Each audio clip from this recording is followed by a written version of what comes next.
just a short moment, so do mind the break.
Welcome.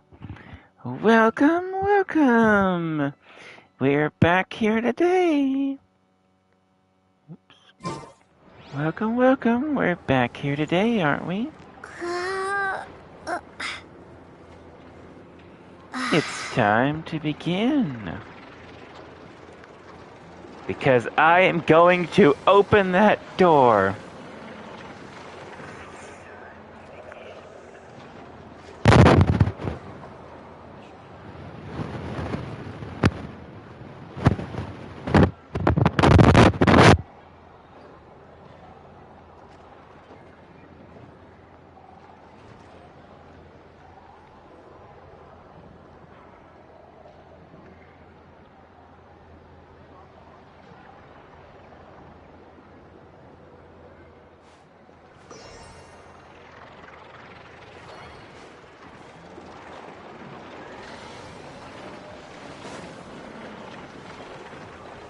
Okay.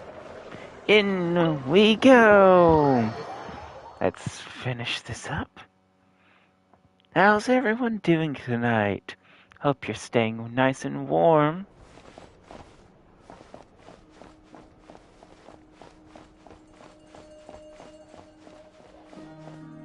I can finally open this door.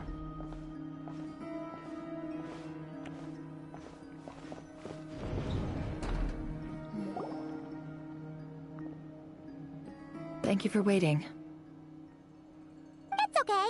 We actually used the time to help Dainsliff get a room at the hotel. Dainsliff in a hotel. I wanna see that. That's very considerate of you. Now, I trust you share my curiosity about Rarier's past, and you seem fairly familiar with Mr. Dainsliff already. We spoke at some length after the meeting. He was the one who suggested I should invite you to join this operation. He feels confident that these secrets will be safe with you. Dane has a lot of faith in us, that's for sure. Likewise. I appreciate that you got right on board without interrogating me about why I invited you. It shows that you trust me to explain everything in due course. That's because we know what you're capable of. We appreciate you too, Nefer. You might have been forced to help in the beginning, but this time, it was your choice.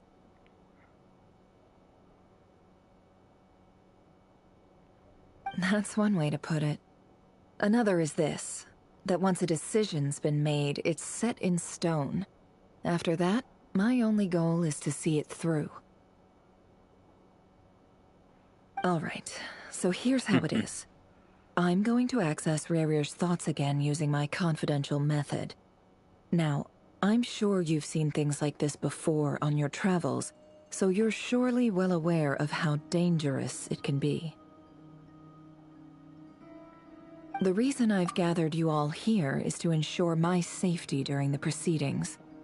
I plan for us to enter the fragment of his consciousness together, and once inside, I will focus on searching for information. Think of this as a diving expedition into someone's brain.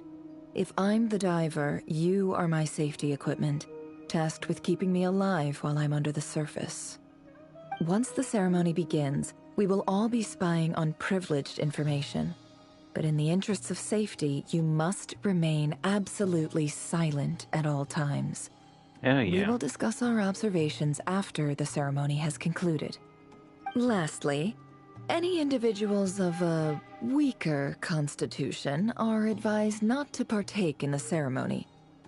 In any case, Paimon has her own job to do, which requires staying in the room, but not joining the ceremony. Paimon.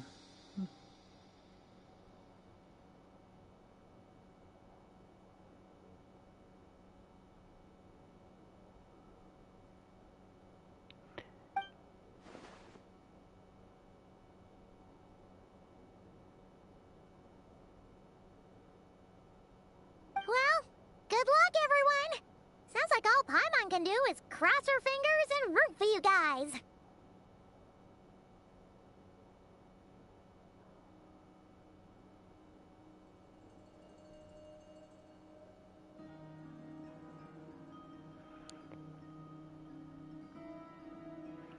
There's a little more to it than that. I was being serious when I said you have a job to do. While the rest of us are inside Rarier's mind, it's imperative that we have a team member on the outside.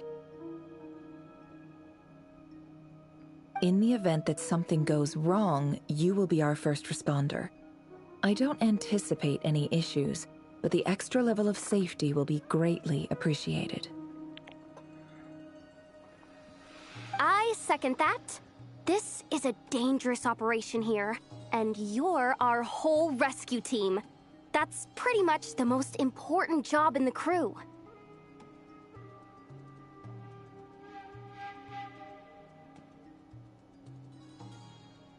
Yeah. So, Paimon's like the lifeguard? Yeah, that makes sense. Life. Alright, got it. Lifeguard Paimon. Good. Please, take a seat. We'll get started momentarily. Nice.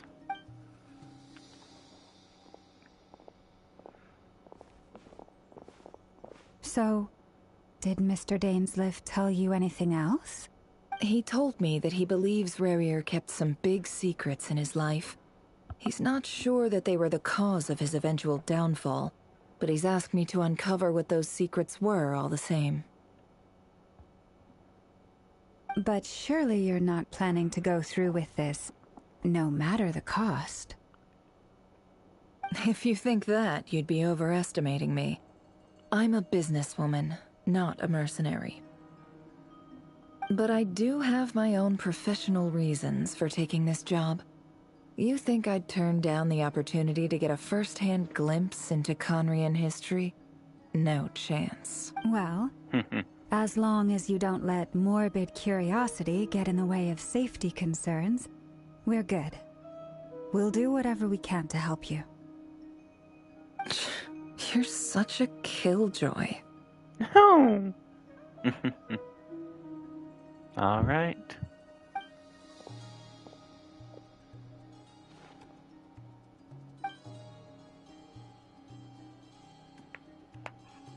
All right, I'm good to go.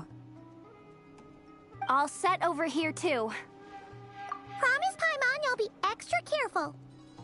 Pinky promise. All right. Let your whole body relax. Or close your eyes. Except for you, Paimon.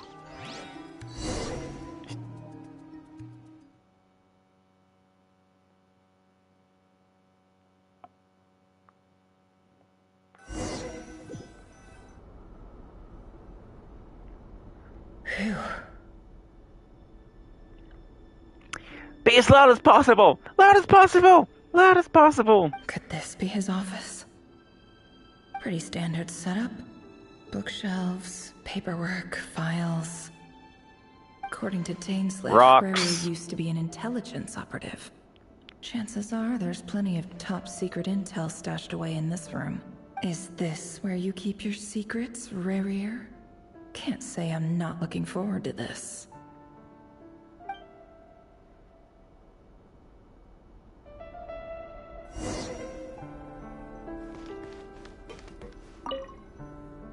A file tucked inside a folder. The title reads, Dear Breakfast Shop Owner. It's a list of names, but at this stage I have no idea who any of them even are. Oh. Wonder what kind of encryption technique this is. Aha. It's an audio recording. Wow. Please, hear me out. I can't shake this feeling that someone's been spying on our house. No, I'm not being paranoid. It's true. I saw someone dressed in all black. It was a couple of days back, but that was on another street, not near my house. I swear, I know what I saw. There's a note in the margin. Surveillance of the Runfarther residence has concluded. We apprehended the target and filed the mission report last night. Could the voice in the recording belong to one of Rarier's targets?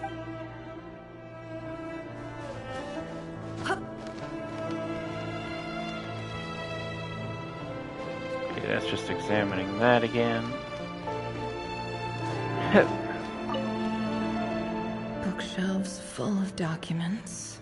Looks like these are all files, packed with the personal details of individual Conrians. The Crimson Moon dynasty preceded the eclipse.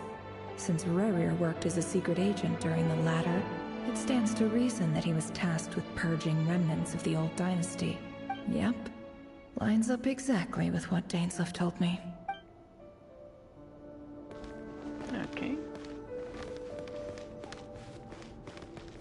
Nothing that way.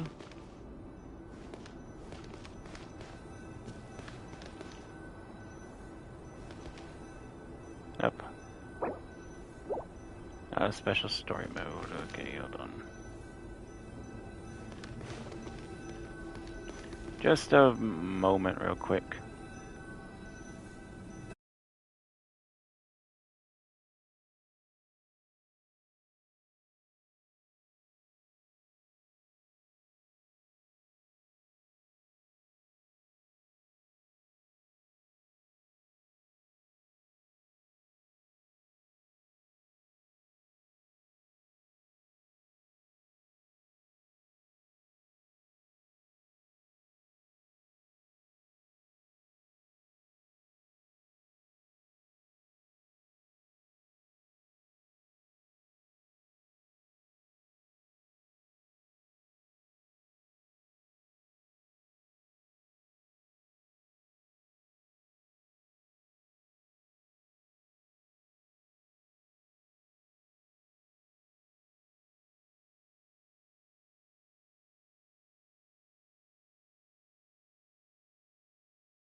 Okay, sorry about that. He looks even gloomier than last time. I wonder what's changed.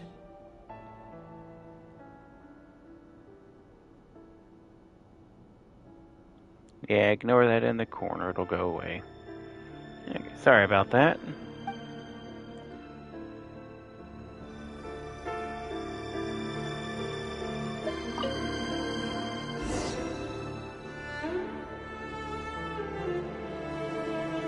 Today's files are in. Time to wade through them, just like usual. Don't normally have to do that. Male, 51. Occupation, cook. Confirmed Crimson Moon descendant. Has maintained frequent contact with other descendants over the past year. Poses a threat to the dynasty. Neutralized. Oh, no date, huh?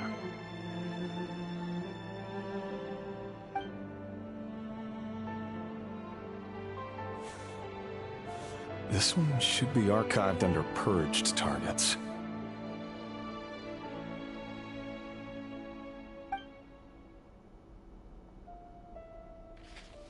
Female, 23. Occupation, office clerk. Confirmed Crimson Moon descendant. Has maintained frequent contact with other descendants over the past year. Poses a threat to the dynasty. Neutralized.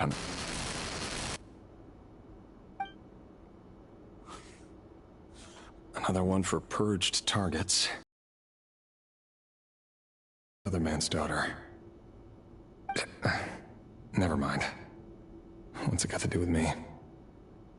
Everything, Rare. Male, 40. Occupation, teacher. Confirmed Crimson Moon descendant. Has been observed making contact with other descendants during the past year. Poses a threat to the dynasty. Neutralized on...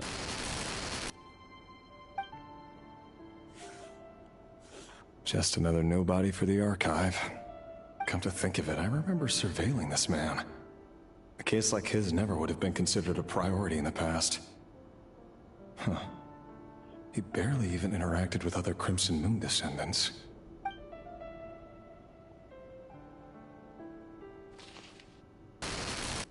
Female, 16. Occupation, none.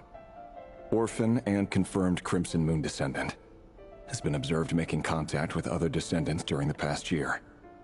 Poses a threat to the dynasty. She was so young. Neutralized on... Aw, man. Filed. I have no recollection of this girl. None whatsoever. She doesn't seem to be anyone important, but then again, how many of them really are?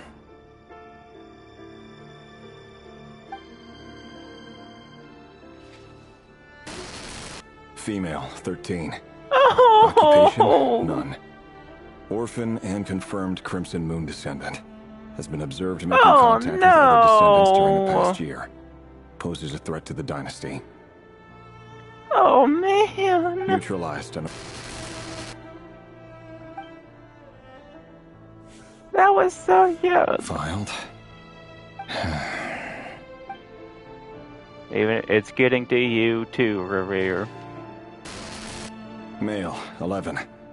Occupation, none. Orphan and confirmed Crimson Moon descendant. Has not been observed making any contact with other descendants during the past year. Poses a threat to the dynasty. Oh. Neutralized and... And he wasn't even a...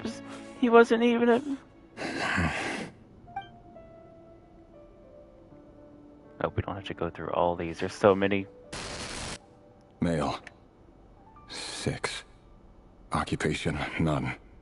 Orphan and confirmed Crimson Moon descendant. Poses a threat to the dynasty. Oh, no. It's funny, isn't it? Your job is becoming both harder and easier at the same time, depending on how you look at it. Sooner or later, the Crimson Moon descendants will be completely wiped out. But as their numbers dwindle, they become harder and harder to track down. That's not how it is. Fortunately, however, most of the able-bodied adults have already been taken care of. The remaining weaklings will be increasingly easy to deal with. No! No. My job is to ensure the survival of the Eclipse Dynasty. And the only way to do that is by eliminating any and all potential threats. It's a perfectly legitimate line of work. Every single one of my colleagues can attest to my fairness. And if my friends were aware of the facts, I know they'd back me up too. Assuming, of course, that they were aware of all the facts.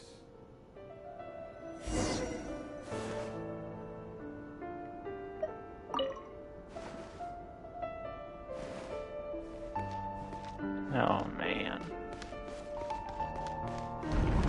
There's the door. That's the door.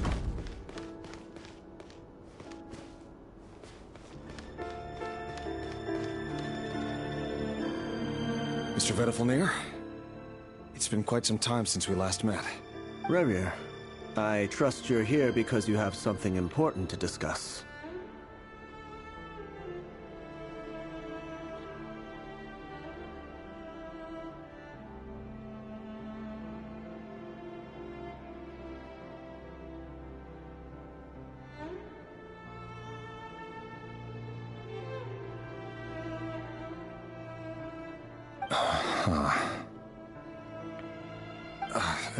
Forgive me.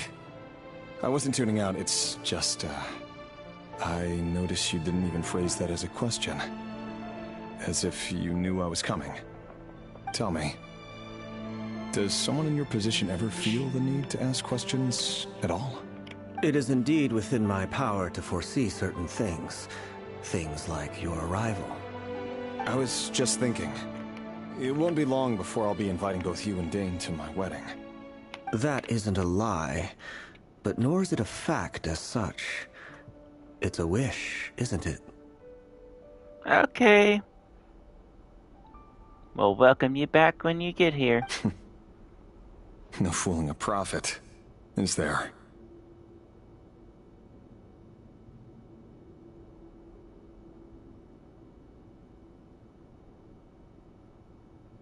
Ever since that day we met for drinks, I knew it was only a matter of time before you came looking for me. Does it feel good? Knowing how the future will unfold. I'm afraid the notions of good and bad fail to capture the complexity of what such a power entails. Once you've seen what will come to pass, it can be all too easy to succumb to fear and melancholy. Unless, of course, you learn to abandon these feelings.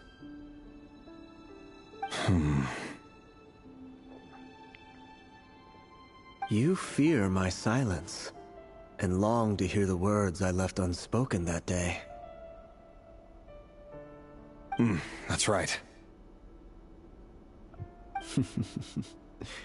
You must have noticed my reluctance to broach the subject, and the reason is simple. Because the truth could never have lived up to your hopes.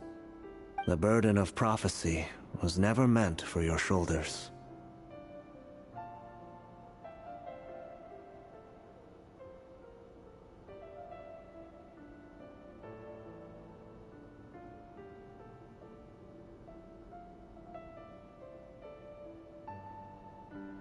So who exactly do you deem worthy to hear your prophecies?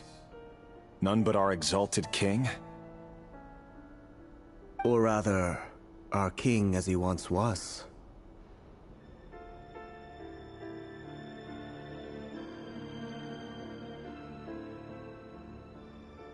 You're closer to His Majesty than I am. You must know better than anyone how much he's changed. You say that as though it is to my benefit. Yet precisely because of that, I dare not speak rashly. A king can turn out to be the most virtuous of rulers, or a tyrant more terrible than the most vicious of dragons. You are so wise and far-sighted, yet still you would have me live in... You make a fair Oops, point. I cut him off. Didn't mean to. Especially given my silence alone was all it took to send you spiraling downwards. Very well, then.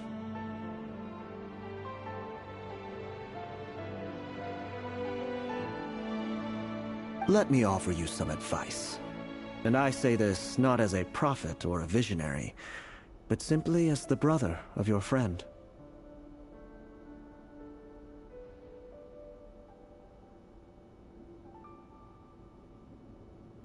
For many reasons, there is very little chance of your marriage ending in happiness. If happy... Oh, boy.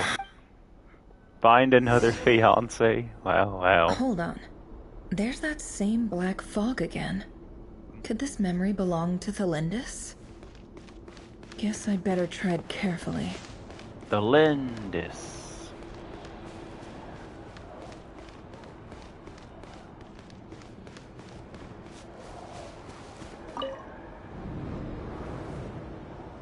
Wait.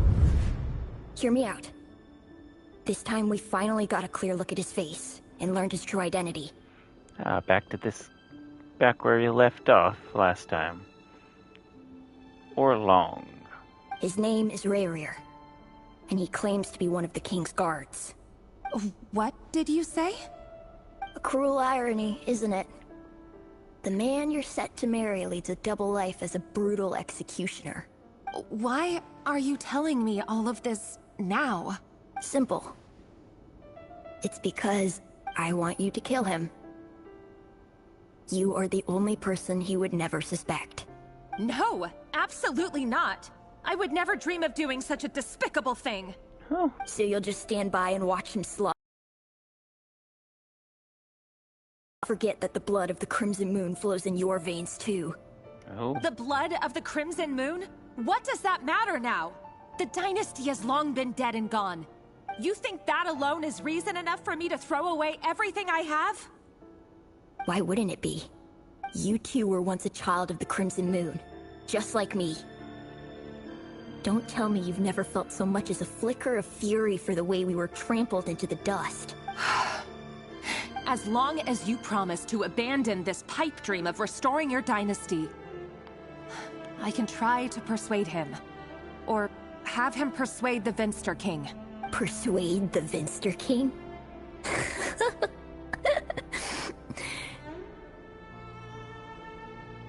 Do you even know why he's so obsessed with hunting us down? Why he keeps trying to force us to hand over our secrets? Over and over again? Or why we refuse to give up on restoring the dynasty? The Vinster King. A blind fool. His eyes clouded by powers from beyond this world. A petty little man with a miser's heart. And he dares to sit upon the throne? Mark my words. Sooner or later, Conria will fall. And it will be his doing. If you can't bring yourself to do it, so be it. Just you watch. It won't be long before calamity descends upon us all. The Rayrir of Solnari. That really is quite a secret you've been keeping from me, Rayrir. But who am I to talk? Am I really any better? I've kept my own past a secret this whole time, too. Oh. Love should be built on honesty. But ours was born from lies. And yet, is it really so wrong to hide things that would only make life harder? If we don't cover up the parts that no one else should see, how can we go on pretending to be normal? Vedifulnir must have known all this. And that's why he made his prophecy. In the end, nothing stays hidden forever. But I won't just sit by and watch this disaster unfold. I'll do everything in my power to protect what I cannot afford to lose, no matter who I have to face. Oh. Return to the office. Okay. Huh? Was that Revere who just walked past the window? Doesn't it give you the chills that he still takes the same road to work every day? As if nothing ever happened. Those people at the deli. Enough already. They're clearly pretty taken by their own disguises, so just smile and play along. Pull the rug from under beasts like that, Oh. and you'll risk having your throat torn out. Deli? Oh. They're talking about those people from the opposition. Right. I'd almost forgotten they used to run a deli. People of no consequence always vanish so easily. And no one even remembers them.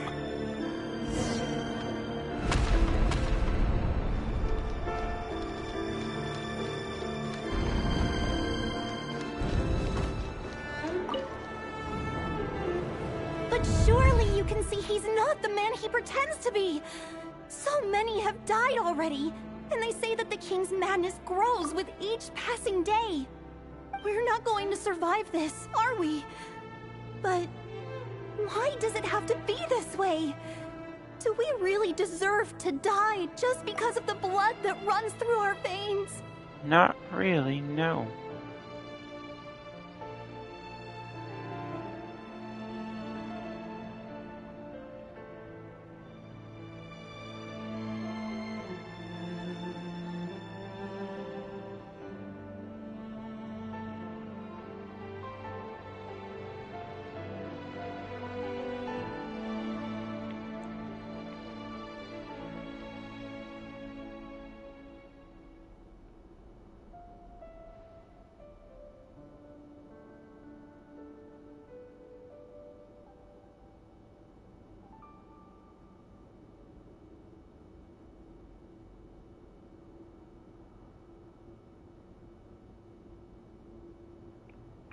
Felindis!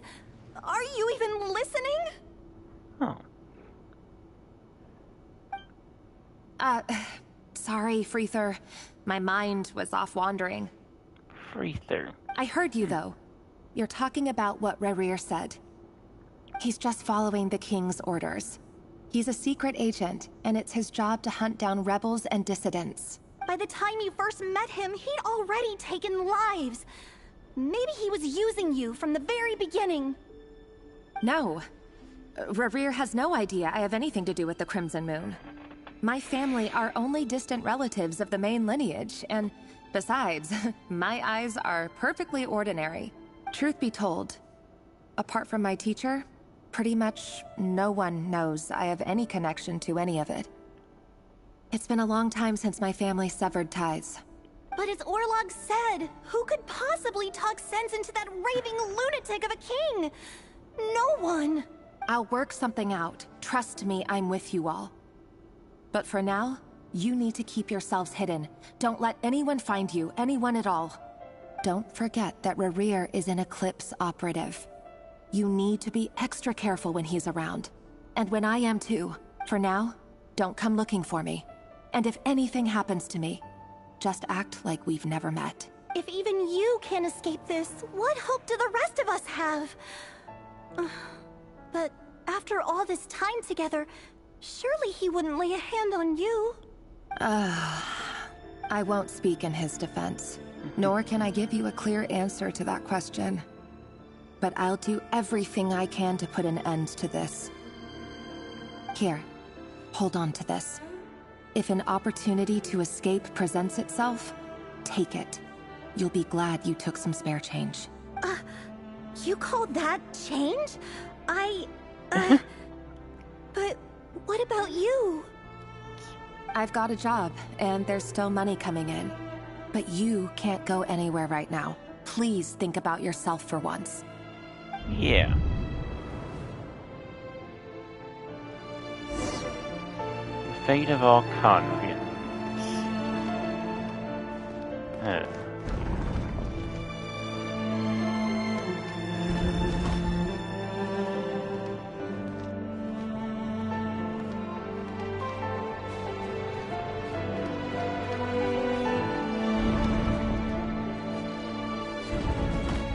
Another day, Okay, another round of assassination training.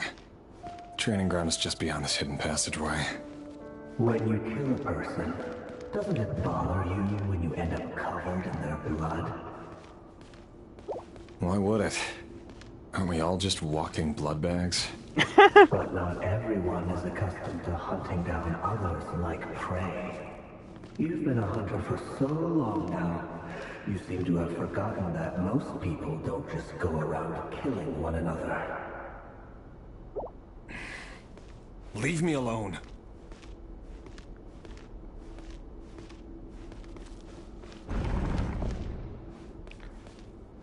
Oh, it's just a bunch of training dummies.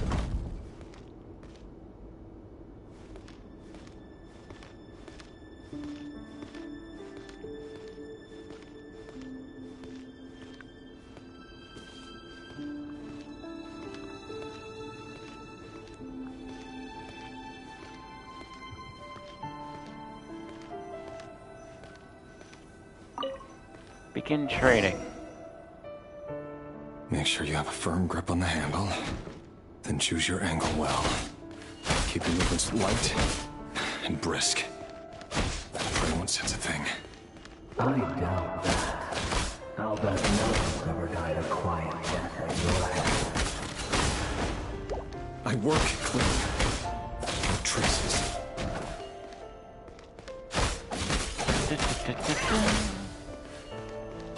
Can't hide the truth. That doesn't make it open and above board, though. The king happens to be right now. What if someday he doesn't? Won't happen. He's changed. Ever since he fell under the spell of that power. In the beginning, Yes, welcome in. We're just getting started. Kind of. Once I don't have to always be Just guilty. sit back and enjoy the I show. carried out my work flawlessly.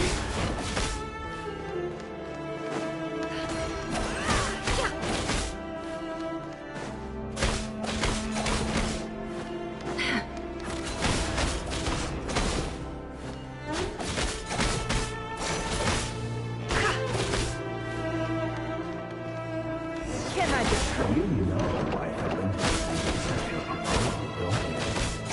Was it because you didn't trust yourself? Or something like that? Oh no! Oh no! Oh!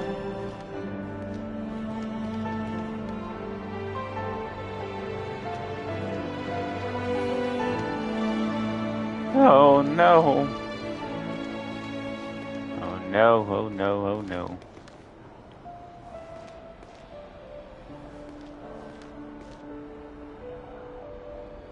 Oh dear.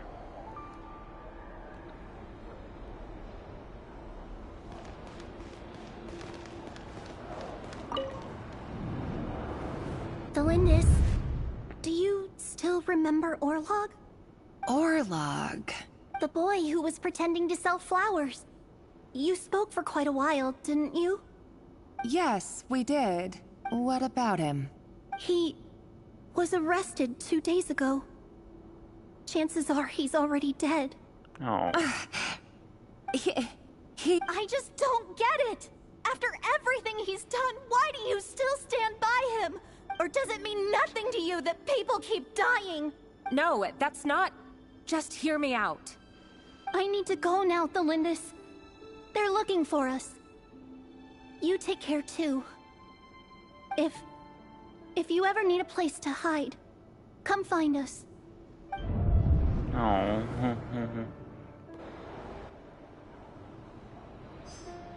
I turn around. Okay.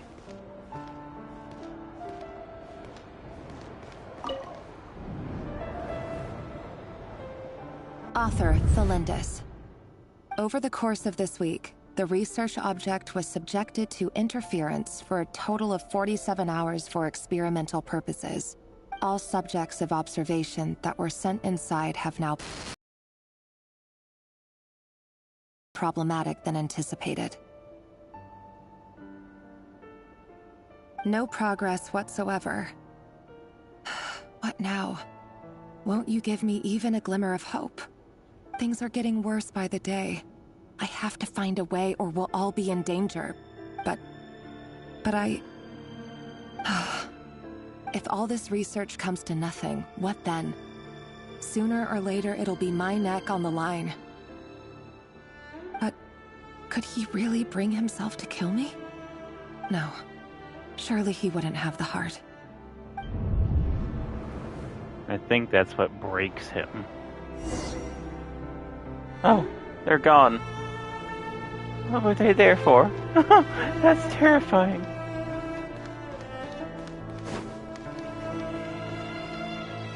Oh, I can't go up there. Okay.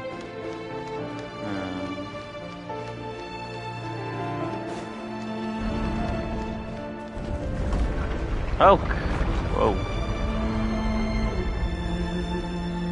Whoa.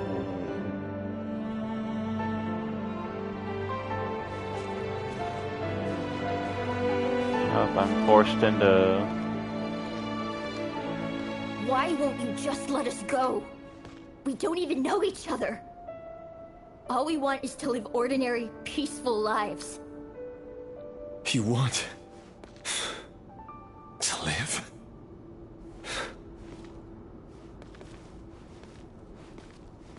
Hello, welcome back in.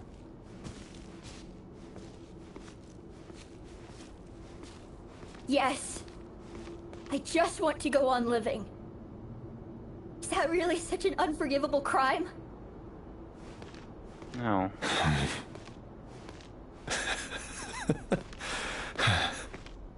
You want to go on living. I want to keep living too. To keep living forever. That's why I have no choice but to continue on the path I'm on. If only some savior would suddenly swoop down and change the way the world is. Too bad that's not going to happen.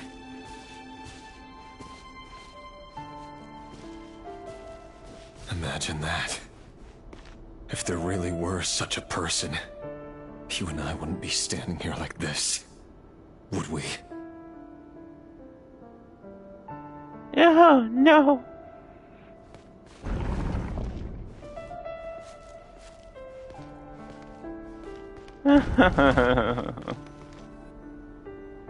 Today's files are in.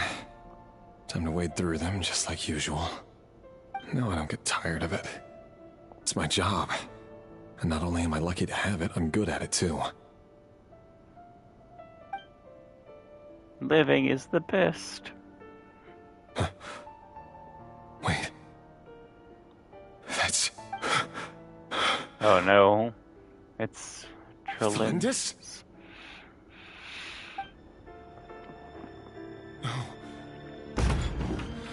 No. No! Oh no. Why? But you bear no mark of the Crimson Moon. How could you possibly have anything to do with them? It cannot be. A diluted bloodline.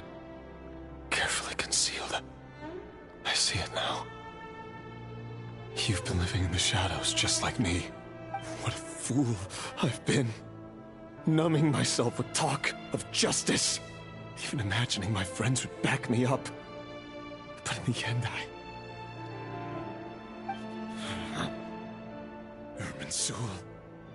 Finster King! How far are you going to take this? From the direct bloodline to secondary offshoots? And then what? You're blaming a tree. Don't blame Irminsul. Today it's the descendants of the Crimson Moon. Who will it be tomorrow? Will you not rest until everyone down here is dead? No. This cannot go on. This is where it ends. Ah, ha ha ha. He's finally gonna do something. Ooh, a chest.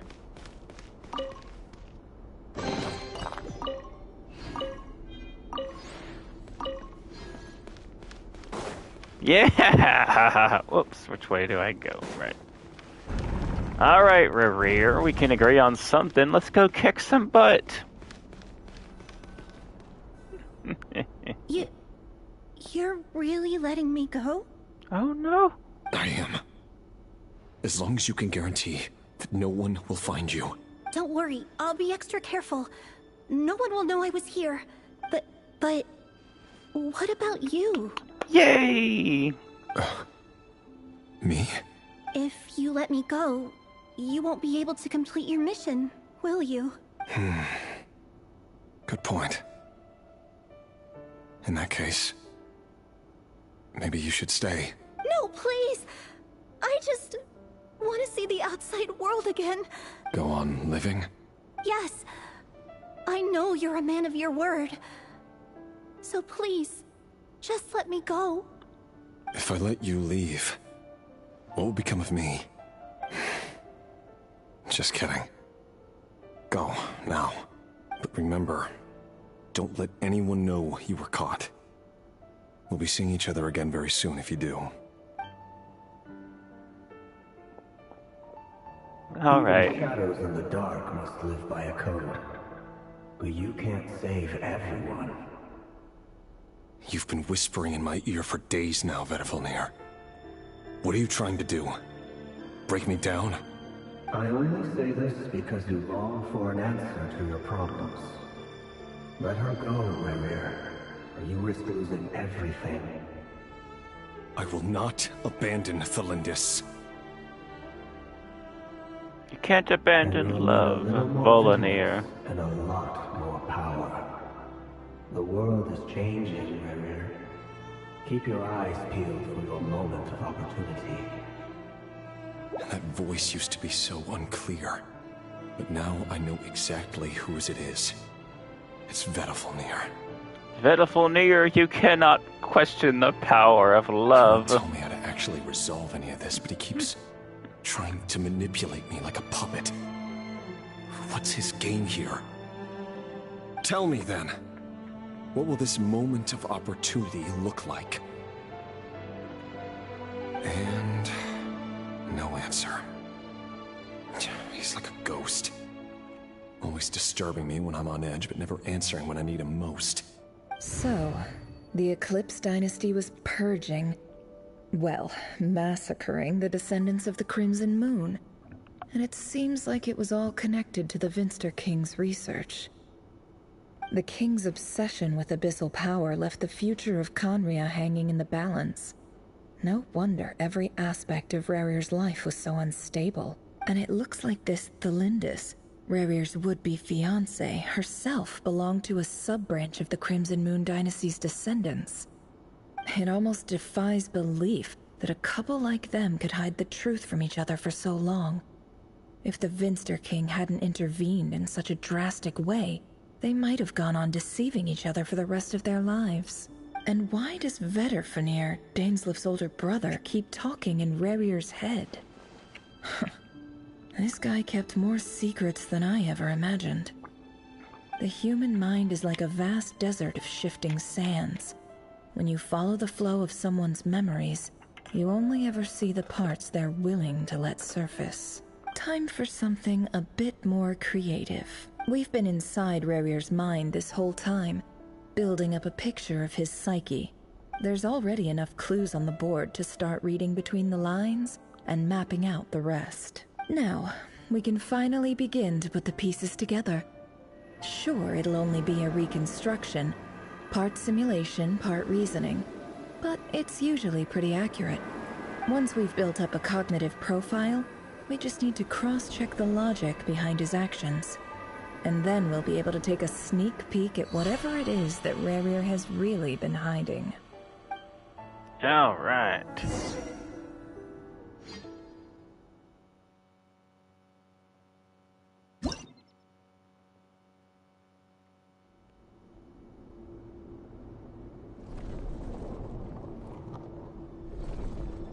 Puzzles!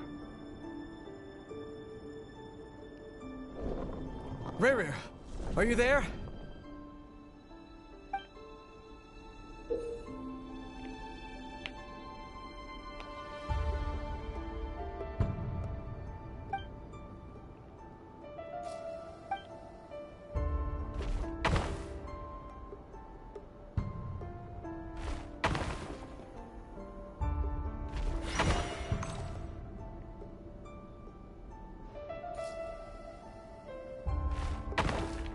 Oops, I did not mean to go there.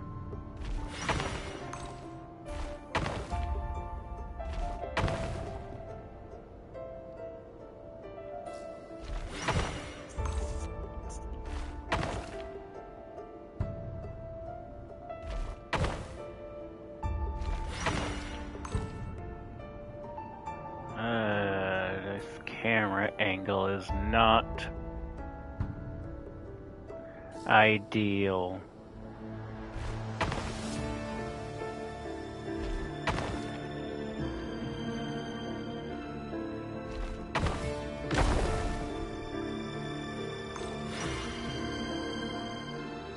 This camera angle is not ideal.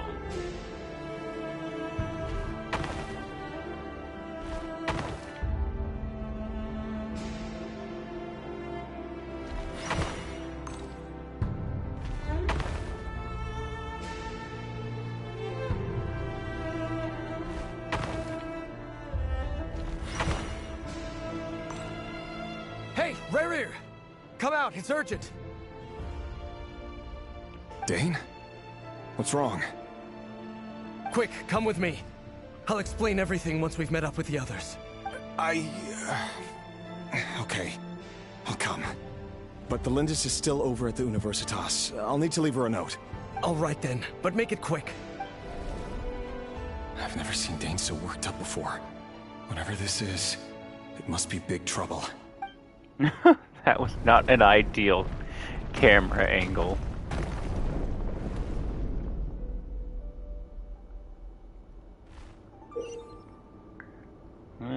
Let's see.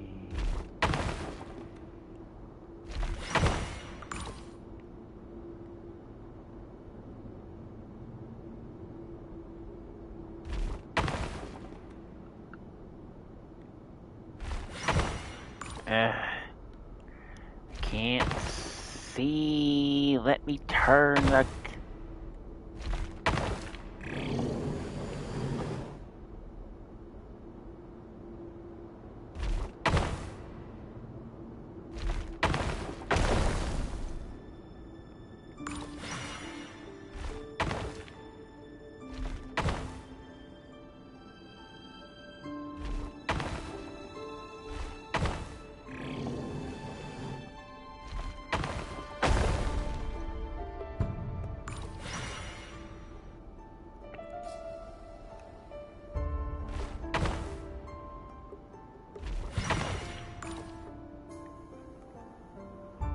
This is not an ideal camera angle.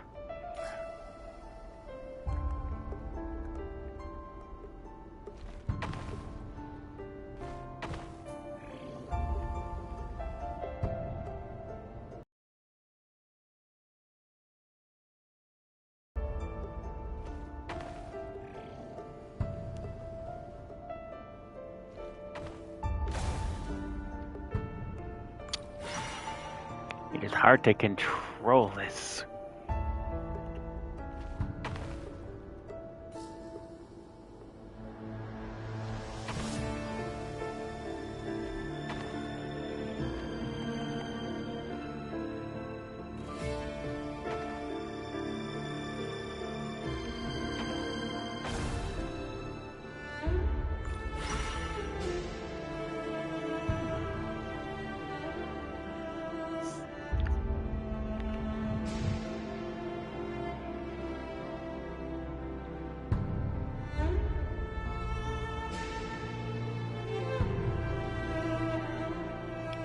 Da, da.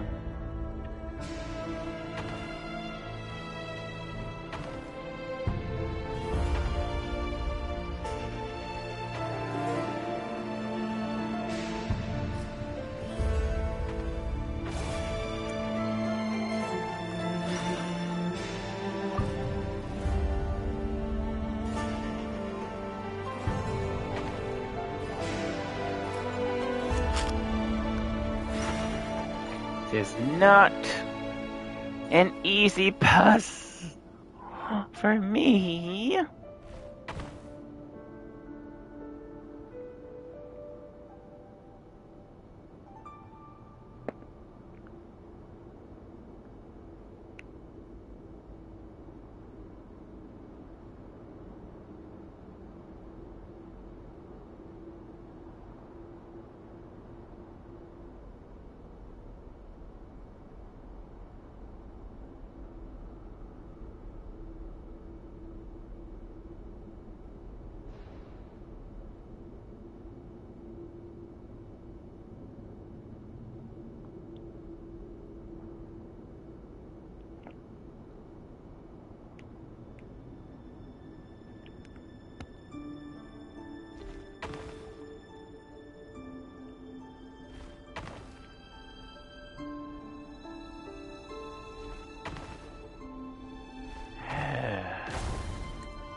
Okay.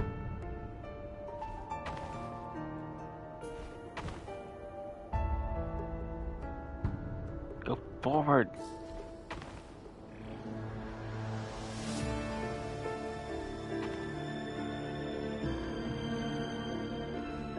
No, that's...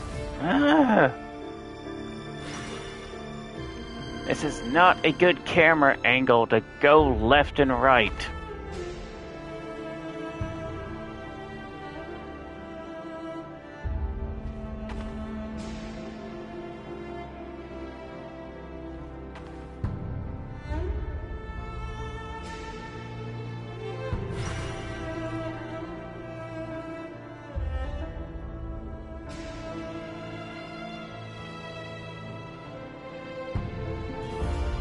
Well, this is a nice change, meeting you all at this hour. When men and women of ambition can speak face to face in broad daylight, I say that's a big step forward for our dear Conria. It's Rhine-daughter! Yay! Don't be ridiculous. We do not fear the day. Why would we seek refuge in the night?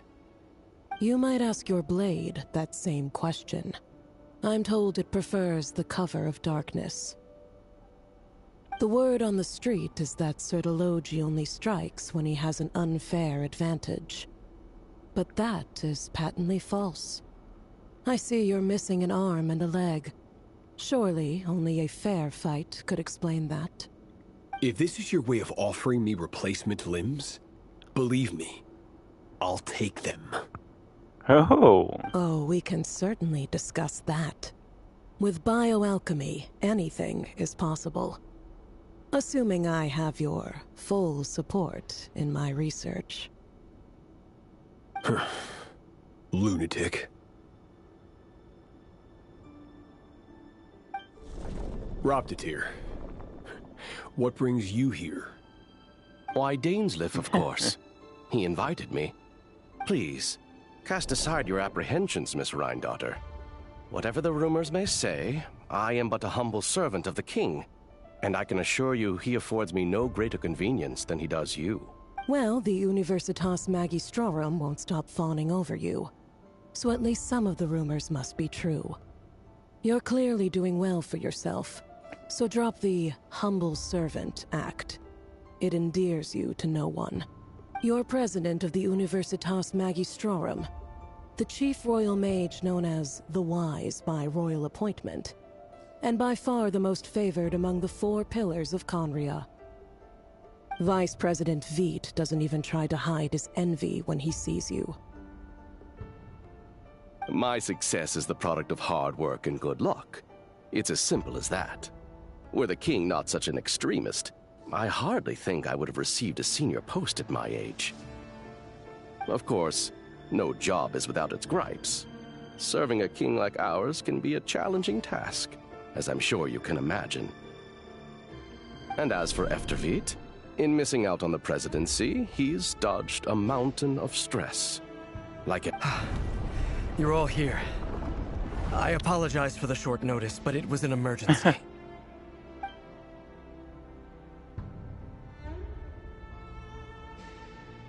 You must be Rarir.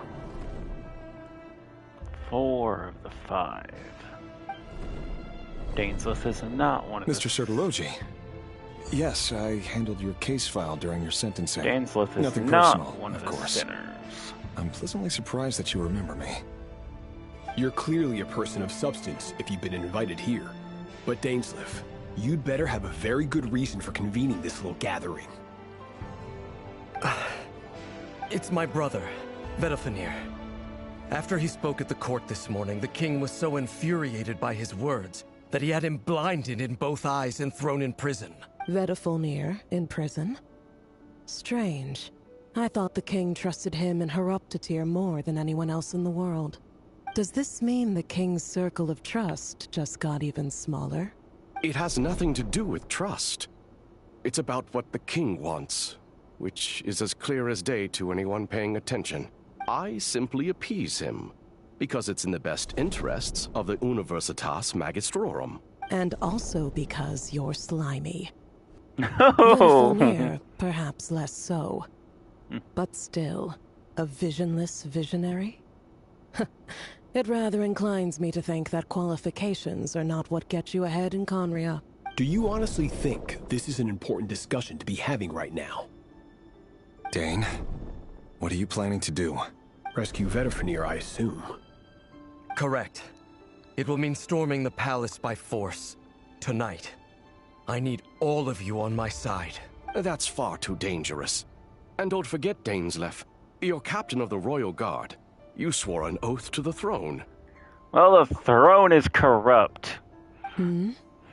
You've been planning this for a while, haven't you? Oh yeah, we can't show the... We can't... Yeah, the talking chess pieces. The symbolism.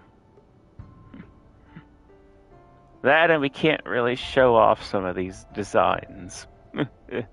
I have no desire to commit treason. But whatever critique the king may have of Vedifenir, disfiguring your most loyal subject for putting the best interests of his court and nation first, this is not the conduct of a wise ruler. My blade will force the king to see the error of his ways. So, Vedifilnir's prophecy enraged the king. I'm sure it wasn't what he wanted to hear, but if he won't take counsel even from the visionary, that is deeply troubling news. Yeah. The extent of His Majesty's madness is now all too clear. The question is, how does a man like me get out of this situation unscathed? Run like a coward. You have noble ambitions, Dane. But I'm afraid they don't do much for a guy like me. I'm not interested in saving the world. All I want is a letter of pardon. A letter of pardon? For whom? Thelindis? The chances of the Vinster King issuing a pardon for anyone connected to the Crimson Moon seem vanishingly slim.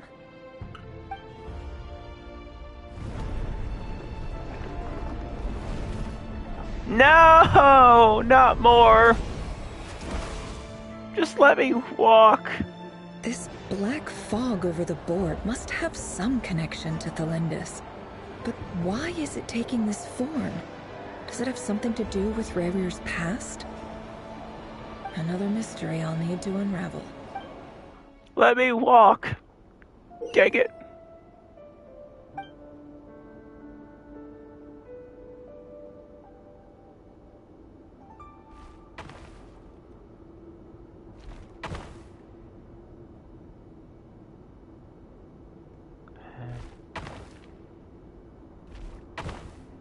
See?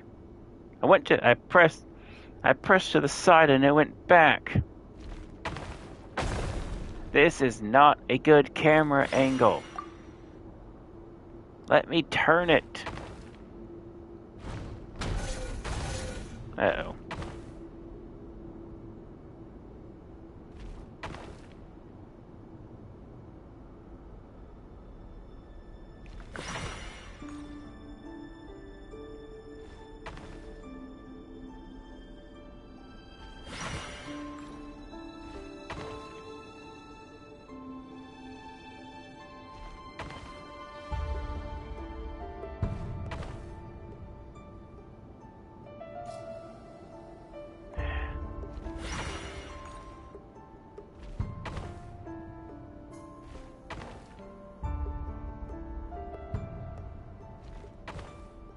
Nope. Okay.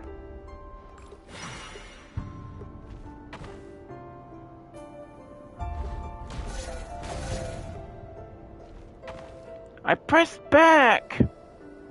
Oh well, it's gone, so...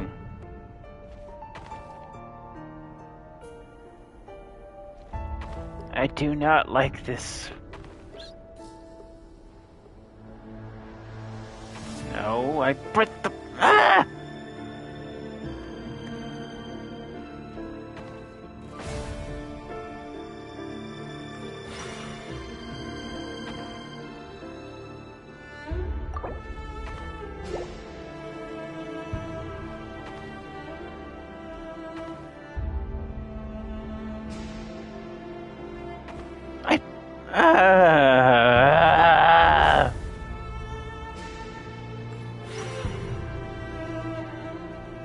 No! How do I...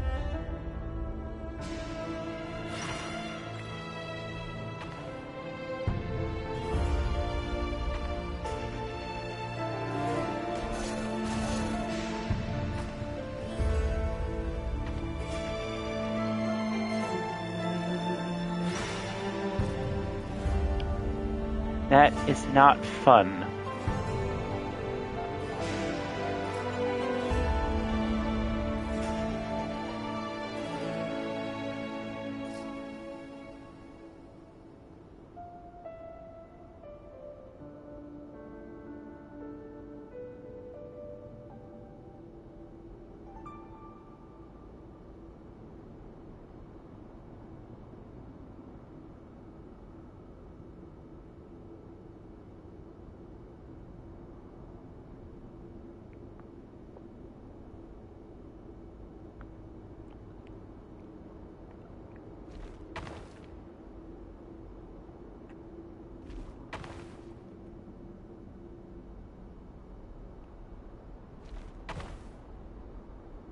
I have to turn my turn my controller at an angle.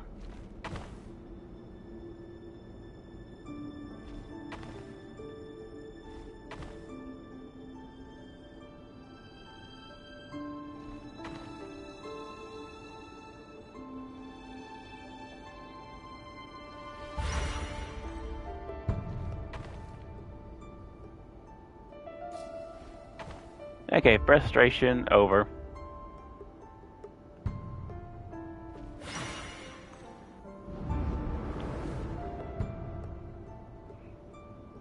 Author Thelindis.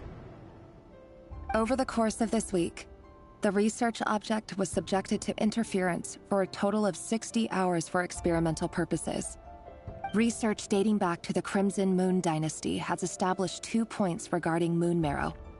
Firstly, its origins have something to do with a god's power. Secondly, it serves as a portal to an as-yet indeterminate location.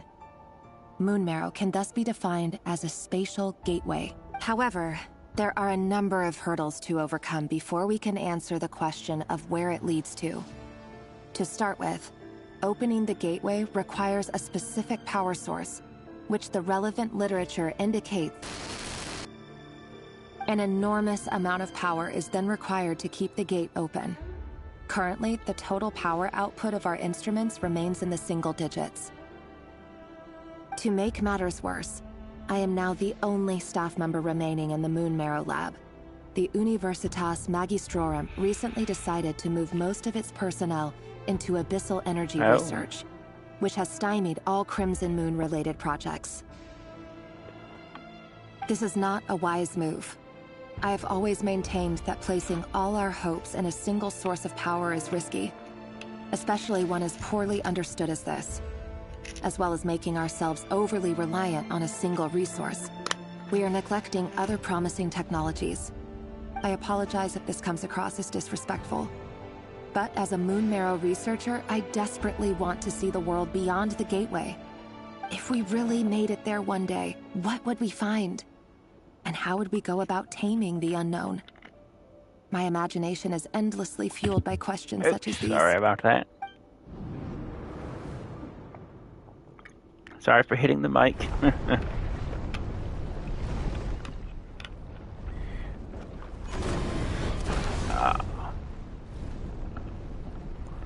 You have got to be kidding!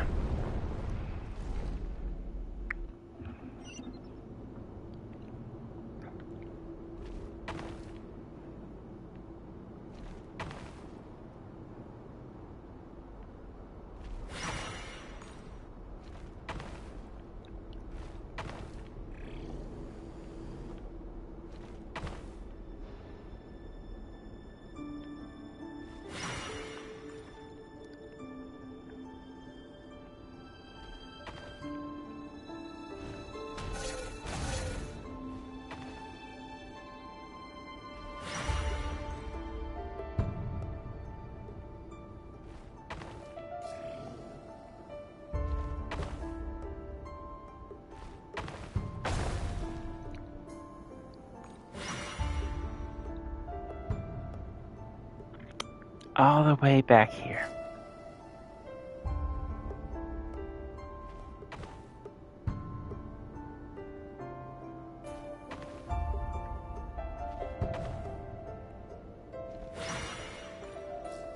Let's see.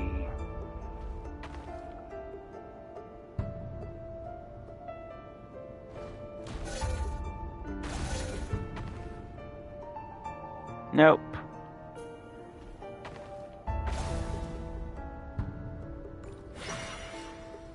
Okay.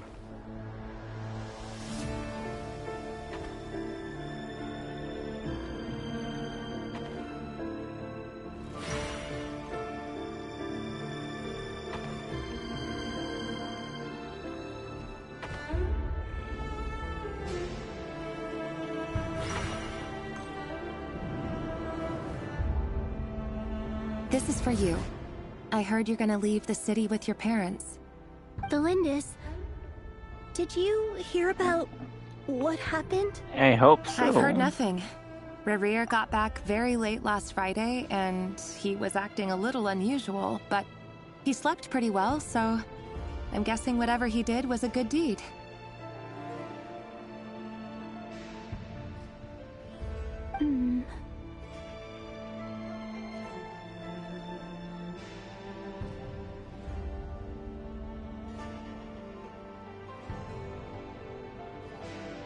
You never saw him, and I don't know what he did.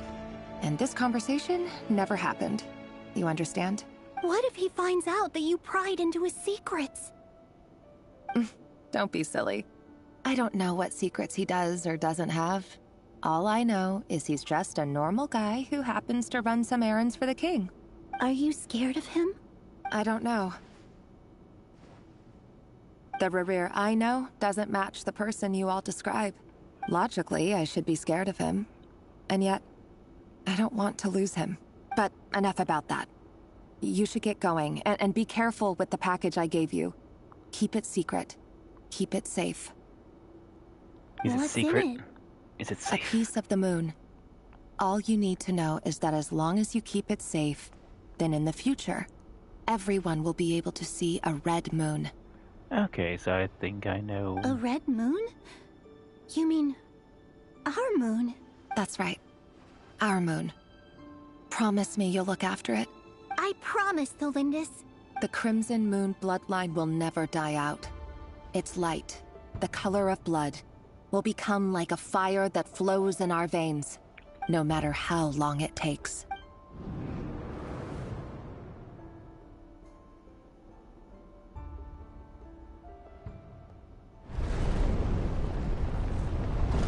Uh-huh.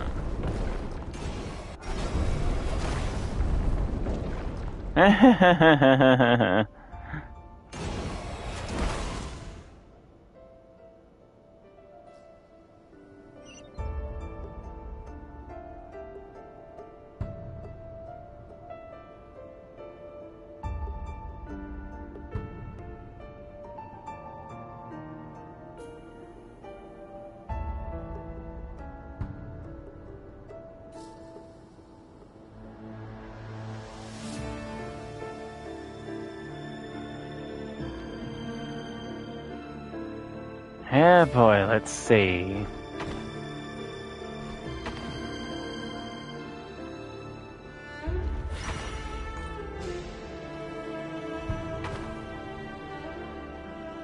Why do they think this was a good idea?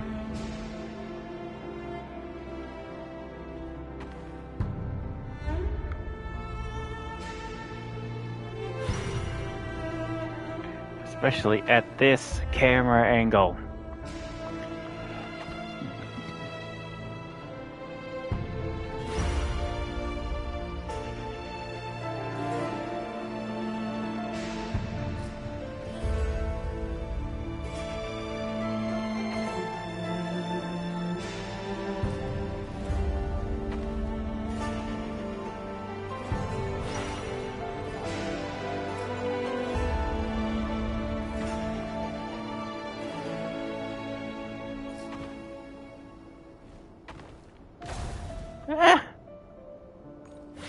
All the way over here?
Hurry, everyone, and stick to the plan.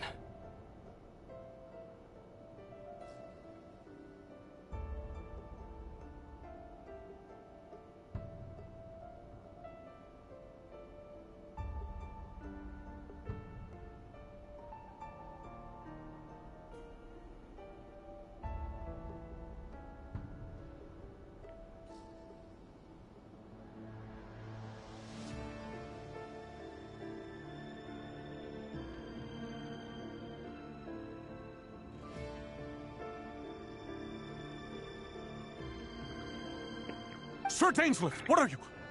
Is this treason? You know what happens to those who betray the throne. Please, don't do this! It is the king himself who has betrayed the throne. He has betrayed all of Conria. If you have any love left for justice in your heart, you should join me. It's showtime. Dane and his group will handle the troops in the palace. Then Hraptatir and Rhindaughter will disarm the security measures. My job is to enter the prison and rescue Vedifalnir. Stay safe. Wish me luck. Please, no more puzzles. Brother. Draw your blade. It is time for justice to prevail. Justice!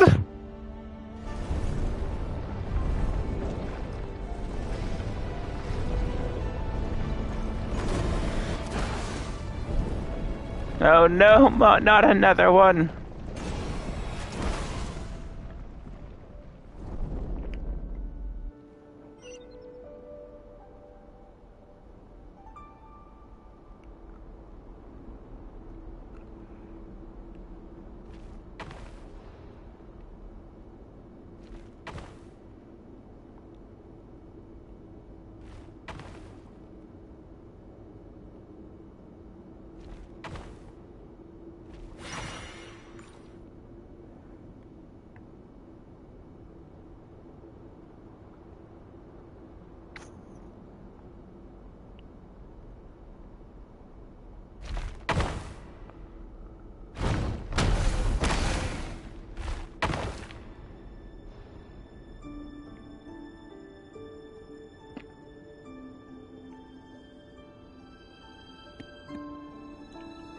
Oh well. There's nothing I could do.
Uh-oh.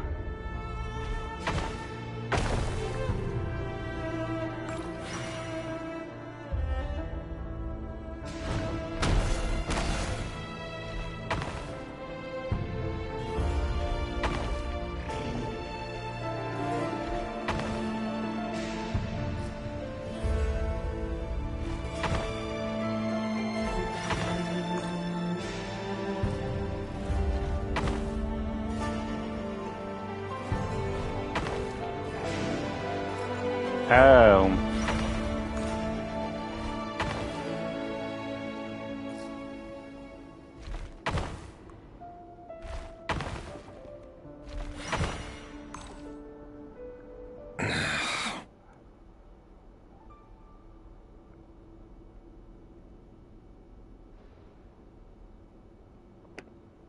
This place is filthy. And the smell is abominable. Clearly, the king doesn't allow his... Found you. Oops. Hello, Mr. Vedafilnir. Ah, it's you. Hello, welcome in. Surprised? Oh, wait. I guess surprise isn't an emotion that prophets feel very often. I certainly felt some surprise in the moment when I was blinded. Surprise at the king's sheer ignorance. Surprise at just how unfairly this world responds to words of earnest remonstration.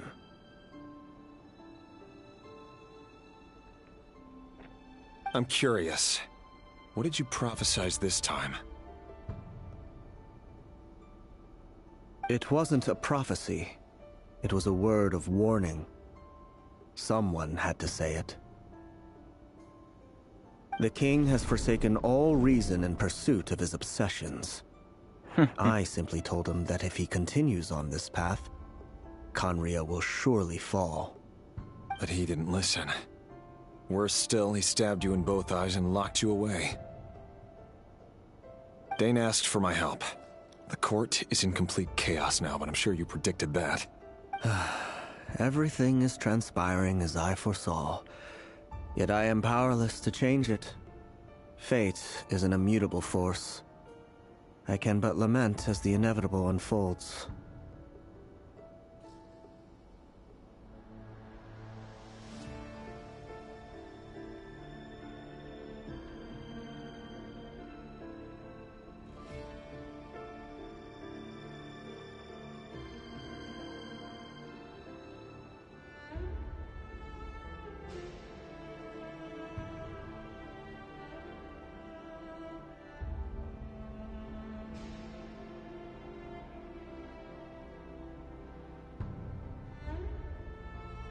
I do wonder whether giving a man the power to see the future does nothing more for him than slowly crush his spirit. Forgive my curtness, Vedafilnir, but the king did not suddenly turn on you today. His suspicions have been brewing for a long time. You can't have wisdom beyond the reach of your fellow man without attracting his fear and suspicion. There are things the king does not want to see. So, he doesn't want you having visions of them either. He blinded you because he thought this would make the visions stop. Yeah. He wasn't entirely wrong. I did indeed lose my power to see the future. Right up until... Until what? Just now. I believe I saw something new. Well, tonight could go a lot of different ways. 5 of us banded together to storm the palace, also we could rescue you. This will go down as the most tumultuous day in Khaenri'ah history. I sense hatred in you. But also hope. A desperate hope that with the tyrant deposed, that will be the end of the story.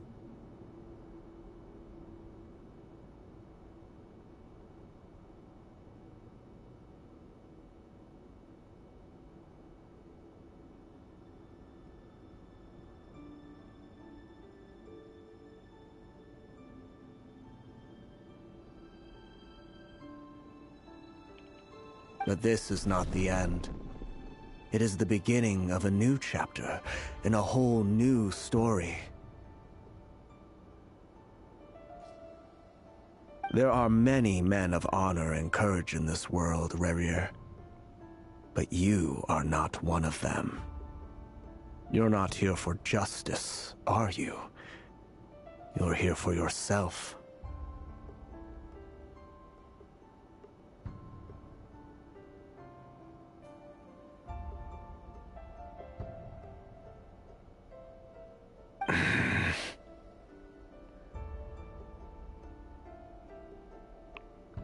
Is that a dagger? Interesting. Oh. Why not the polearm? It was always your weapon of choice.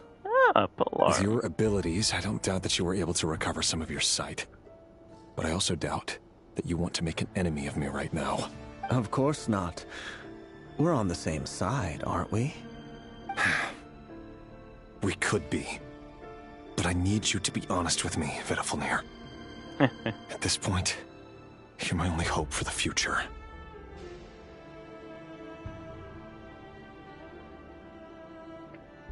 You mean your future? With your beloved, Felindus? Oh Yes. boy. And I know there are bigger things at stake here. A dynasty, a nation, maybe the entire world. I can't abandon the one I love to save myself. I just can't do it. But you see a broader picture of the future than I. You see the solutions to the biggest problems of our age. So tell me, what is my solution? What's the answer? In matters of fate, answers are either right or wrong. What will be, and what will not. Maybe you are willing to pay a certain price in the pursuit of happiness, but unfortunately, fate does not negotiate. That is the cruelest thing about fate. It is unmoved by your sacrifices. That can't be true. I know it's your voice that I keep hearing in my head, urging me to see how the world is changing, to seek more power, so I can protect the things I love.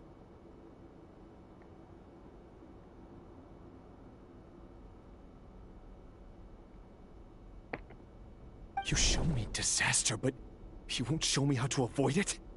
Why? Why are you doing all this? My voice. In your head.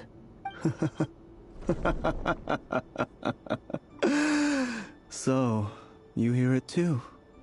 The voice that steals your mind, gains your trust, and drives you crazy. Oh. It turns out that we are not so different, you and I. Vedafilnir just broke into the strangest smile I've ever seen in my life, as if he'd discovered some monumental secret. But then he suddenly switched to looking extremely weary.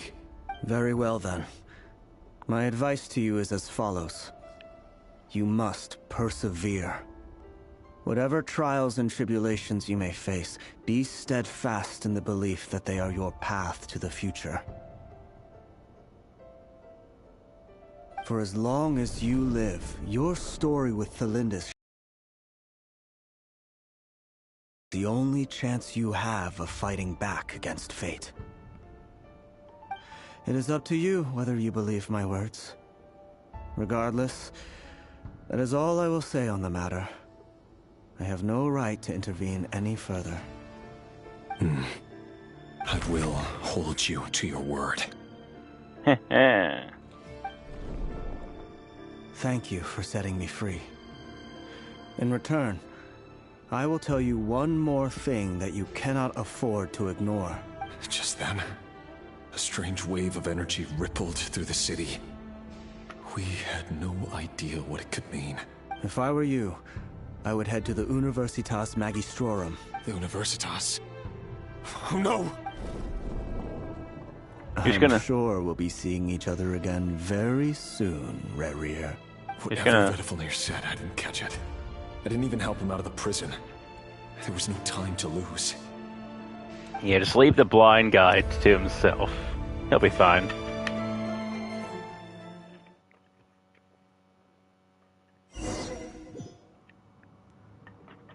Ah, finally.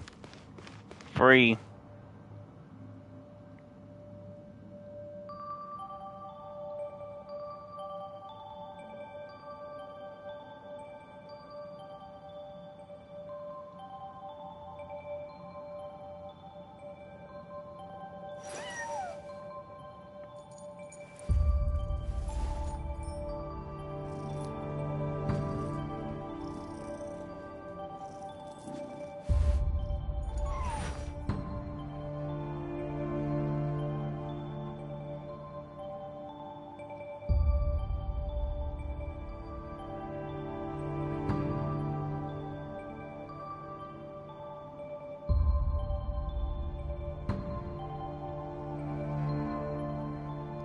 Why does Ashru sit up on the counter? To welcome our clients, of course. A kitty's gotta earn his kibble somehow.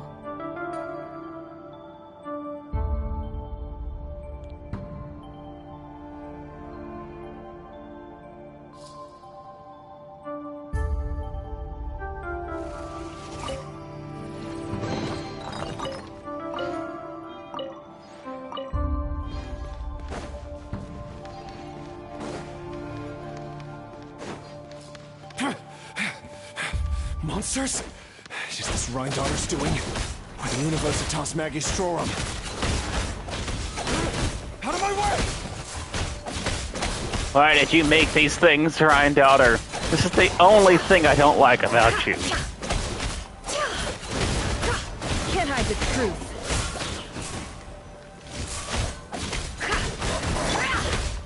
Jumpy Dumpty go!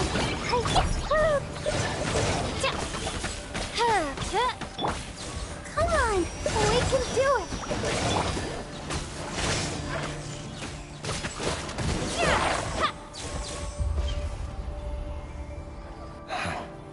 The Universitas. That reminds me of a rumor I once heard. Allegedly, the king installed secret mechanisms in the palace and around the city. No one knows where they are or what kind of power they hold. But if they were ever gonna activate, it would probably be on a night like tonight. Yeah. Help! Help! Hold on! Don't let them anywhere near you! Save me! I can't! That sounded like an explosion. So, the rumor is true? The king really went through with it. What other means does the king have at his disposal? They must run on power from the Abyss. And given it's a major center of Abyss research, anyone over at the Universitas will be in grave danger. I have to hurry!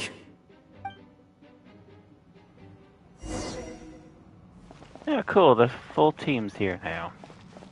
Oops, that's the wrong way.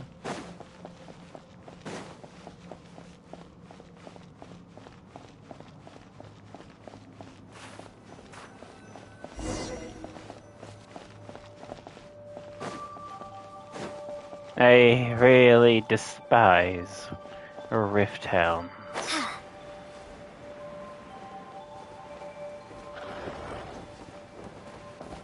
Oh, too late.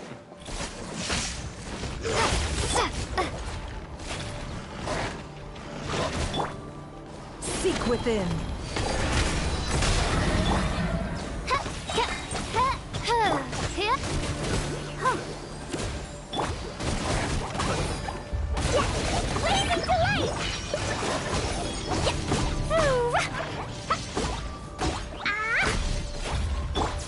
Wings of darkness, come, sever night from day. Let the show begin.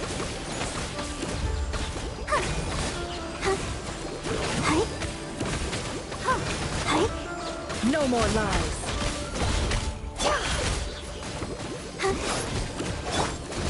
Lightning flash, thunderclap.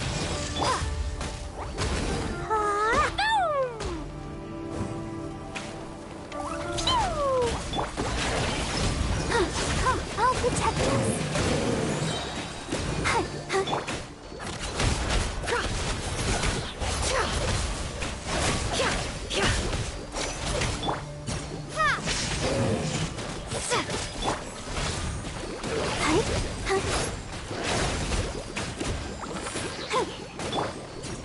Can't hide the truth.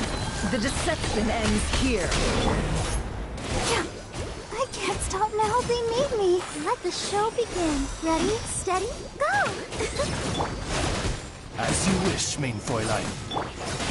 Sparks and flash!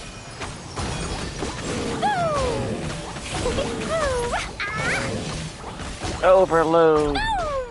Oh no.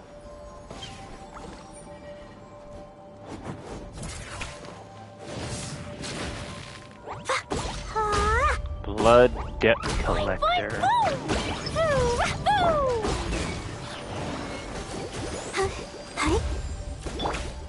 Oz, reveal thyself. Jumpy Dumpty go!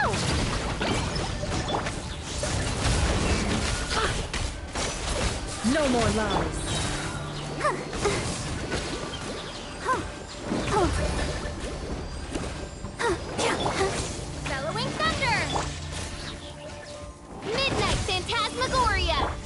Let's dance. Seek within.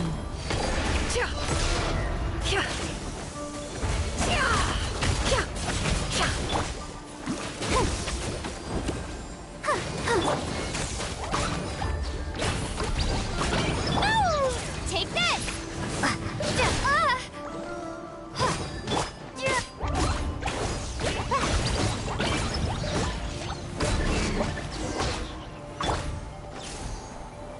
Da-da-da-da-da-da. Chest, chest, chest, chest. There we go. Is this a little more ado?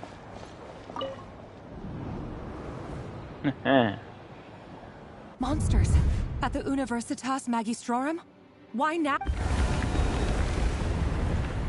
Oh no! They're coming! It's no use. The table won't hold out much longer. The weapons. Where are the weapons? Of course. All the lab equipment was upgraded after the inspection last week, but the new weapons haven't been allocated yet. I'm done for. Is anyone there? I need help! Ah! Stay back! Please stay back! Please!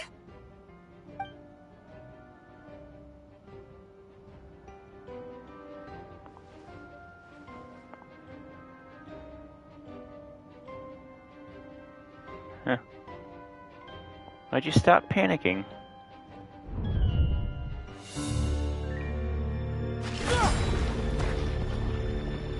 Oh, yes! Reverie! So the rumors about your work are true. What? No! Listen, something happened at the palace tonight. We have to leave! You don't need to lie to me anymore. What do you mean? I know why you're worried, and I will respect the decision you've made. But it's okay, because I found a solution. I know how to end all this. You can have it back. The normal life you so desire. But until then, I'm afraid our wedding will have to wait. Felindus? No, don't do it! Felindus! Felindus!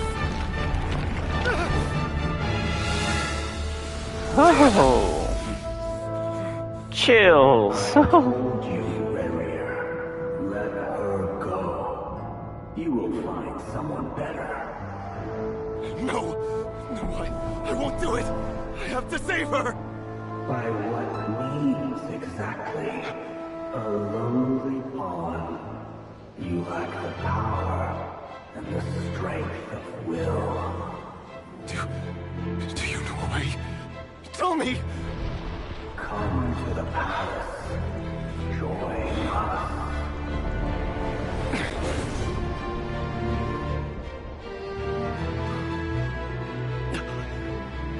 Reverie, thank goodness we... Step forth and take your share.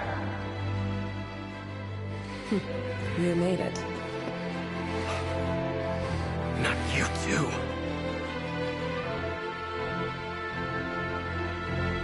Hatred or grief, despair, desire. We all have our own.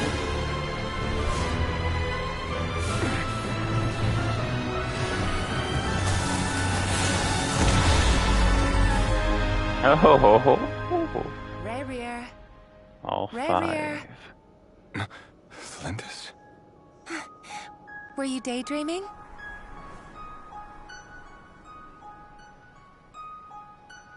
You still remember, Reverie? That question you asked me a couple of weeks ago? Oh. You mean the proposal? Yeah. I'm wondering, where do you think would be a good place to discuss it? Maybe in the garden? Or were you thinking a fancy restaurant? It's your choice.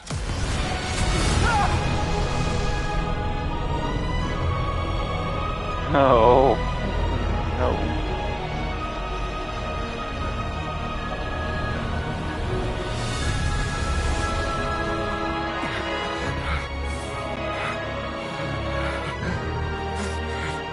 One.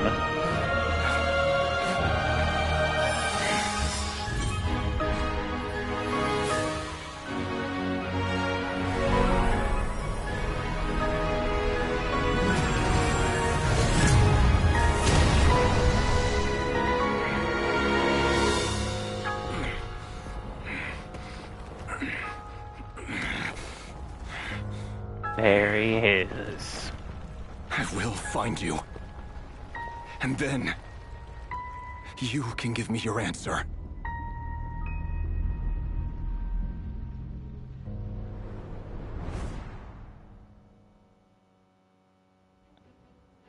One of the 5 sinners.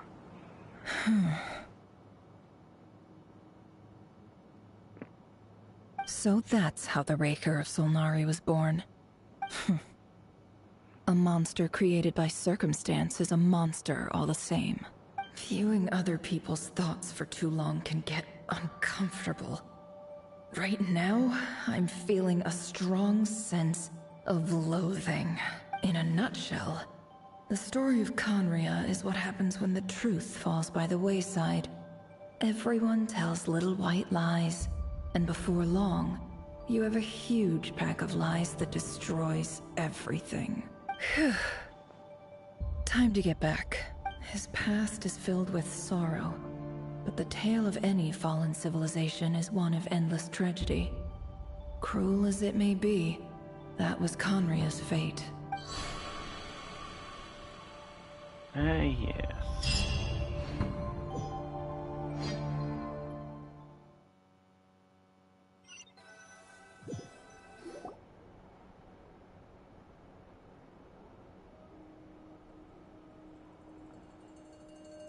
Everyone, I'm back.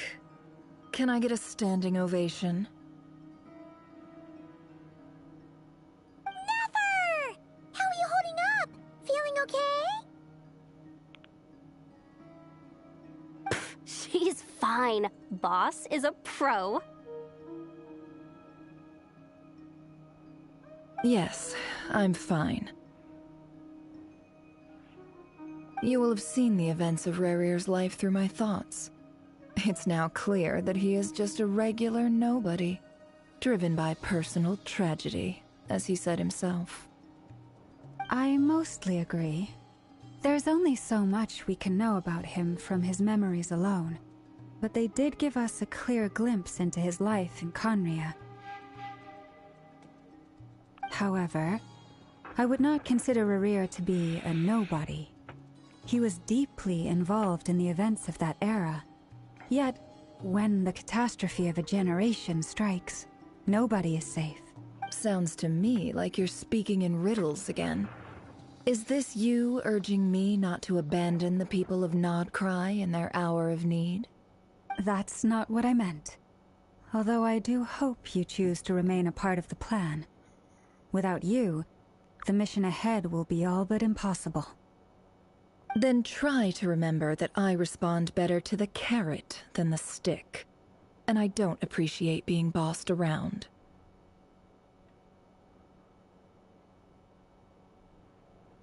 Now, as for you, Missy, you were excellent. You stuck to the rules of the ceremony and kept your mouth shut the entire time. Bravo. Cool. So, can you fill me in on the deets now? Most of what I saw went right over my head. Patience. You'll hear the whole story, don't you worry. But let's meet up with the others first. It will save me narrating it twice. Yehoda? Yes, boss. Let me get that door for ya. That's more like it.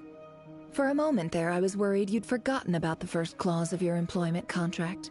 Forgive my curiosity, but what does the first clause say? It says I gotta do the annoying stuff that boss is too lazy to do for herself.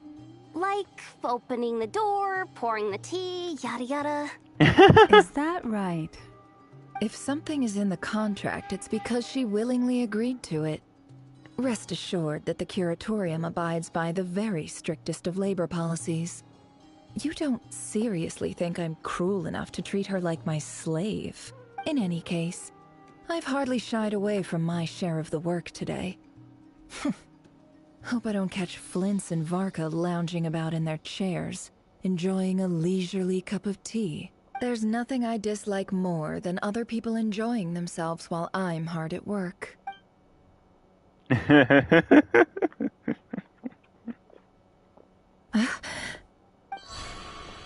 no. Oh no, what?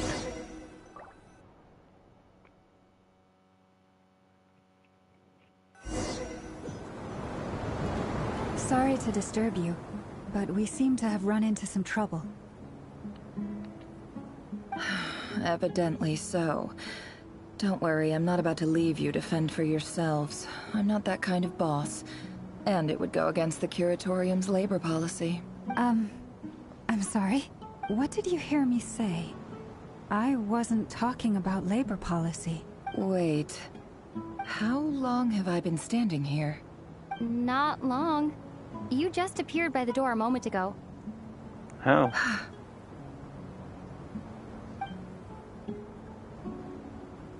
Boss, what's wrong? You look like you've seen a ghost. We've been tricked. We never left at all. Somehow I hallucinated that whole scene back inside the office. Hallucinated? But how? I'm already confused. How indeed. This place should heed my will alone. All thoughts and actions that occur in here are just a result of pawns. And nobody has access to this chess set but me. So you control everything in here? More or less. But yes, it's a special technique of mine. So we're still inside the simulation. Has anything like this ever happened before? Only once. It was the first time I used the chess set. Is there any similarity between what happened then and what's happening now? I suppose my thoughts are a little turbulent, which was also the case my first time. Is there anything I can do to help? The first clause of your contract clearly states that I only need your help with things that I'm too lazy to do myself. Meaning, you're not feeling lazy right now? Meaning, this is not something Yehoda can help with. The chess set is a personal treasure that I alone understand. I must be the one to find our way out of here. Boss, it's fine. Really. Let me do something useful. Yeah, she's very useful. Let her do it.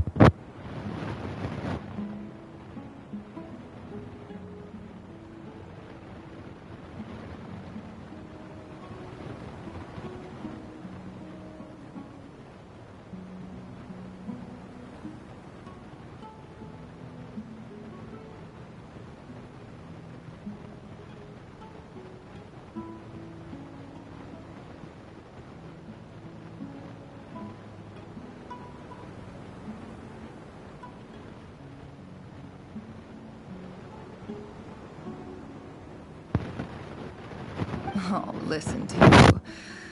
Whatever would I do without you, Yehoda? What? Really? Yes, really. Where would I ever find another employee as obedient and servile as you? God forbid anything ever happens to you. Oh, okay. Well, anyway, I was thinking of fetching some water. There's gotta be a source around here somewhere. I suggest everyone finds someplace comfortable to take a rest. We gotta conserve our energy. Even though all this chess malarkey doesn't exist in a physical sense, mentally speaking, it's all real. And so is our tiredness and fatigue.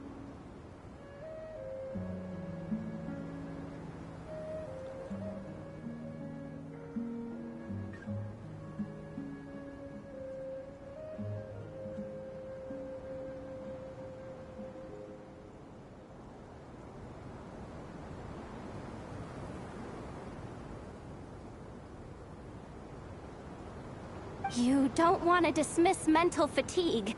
Just because it isn't physical doesn't mean it's any less serious.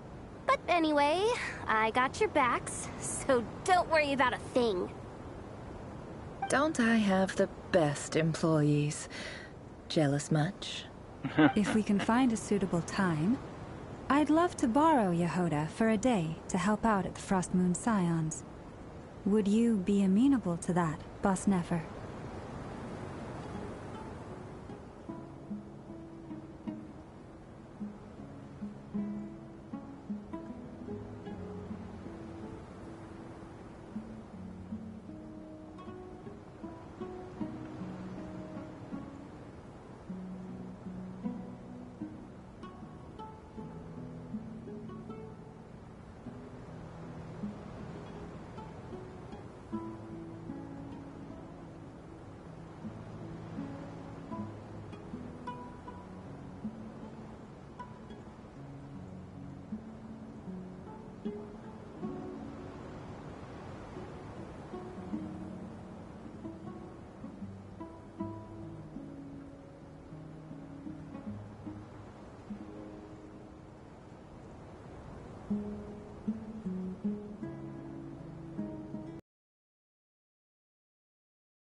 Oh, Lama.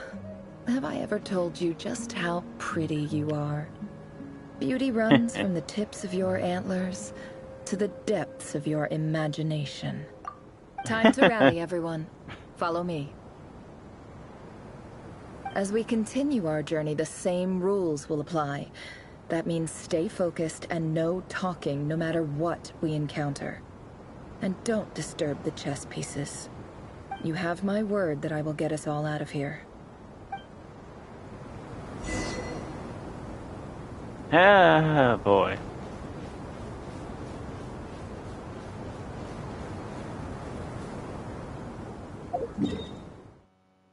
The map works. But we're clearly over here. In the desert.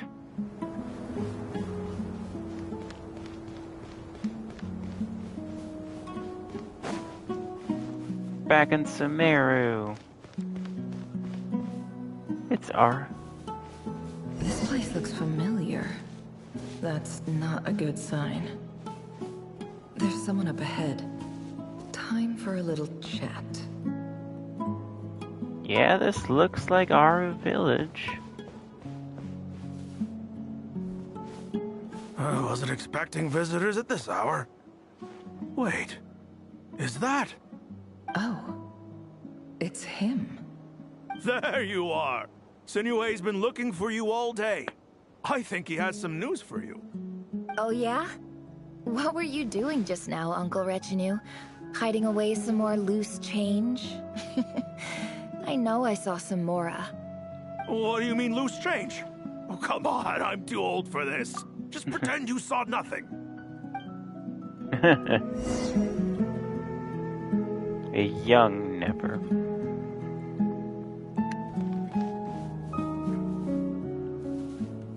Nothing to say?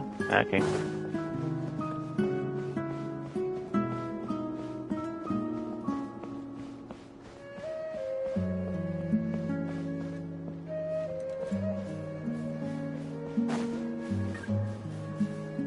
Hey, kid.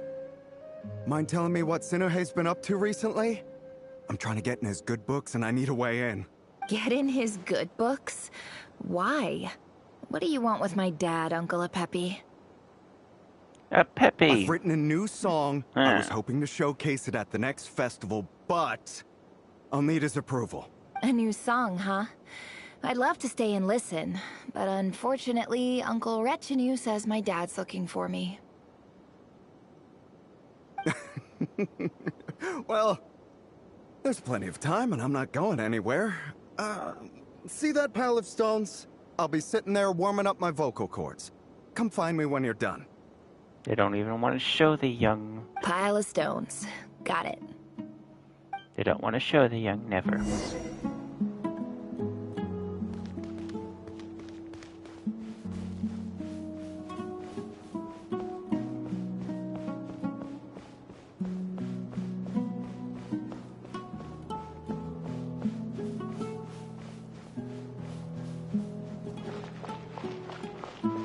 Hi, Dad. Uncle Retinue said you were looking for me. Ah, there's my little princess.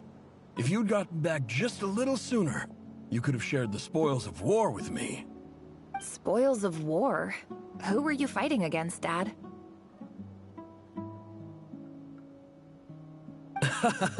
It was just a figure of speech. I've seen everything. The aftermath of a sandstorm is no time to be waging war. I was talking about our war against thirst. I went out to fix our water supply problem, and now I'm back. Which means... We have a well again! That's right. I found a new one and brought back as much water as I could carry. It should last us for a good while. If it wasn't for these blasted sandstorms, our wells wouldn't be caving in. You wouldn't be spending all your time out searching for new water sources. As the chief of our tribe, I'm supposed to be leading us out of hardship and poverty. Onto better things. You know how prosperous our ancestors were. I've told you all the stories. And look at us now. Squeezed into these hovels. No one would choose this. But things are looking up. I started working with some folks from the academia a few months back. They gave me some contacts in return for my assistance in the desert. Ah, yes, the ever-trustworthy academia. With those good old sages totally not keeping their Archon captive. So you're the academia's helper now? Special ambassador, they call it. Think of it as a partnership. It's nothing bad, okay? We've been isolated here in the desert for too long. Seeking opportunities elsewhere is the best thing for us, and the fastest way to progress. So, do you get anything good out of being a special ambassador? Of course. My luck's improving all the time. One day, I swear I'm gonna lead us out of this place. We'll find somewhere new. Somewhere better.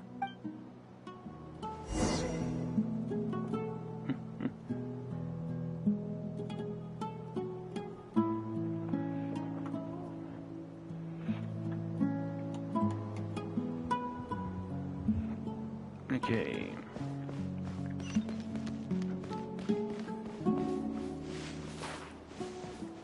And this way.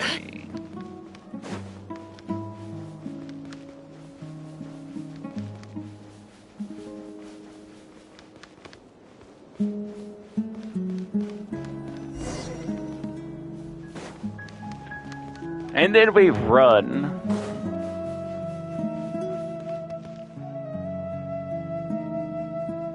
That's our well, and you know it. You stole from us. Well, you've gone from chief to thief, and now you have to face the consequences. Did you really think you could take our water without permission and get away with it?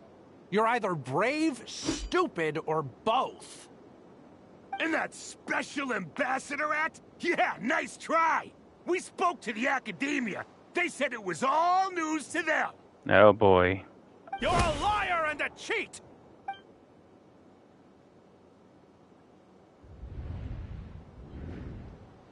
Oh. I heard Yehuda gasp, but I don't blame her. Most people are terrified by the sight of blood. Corpses strewn across the ground.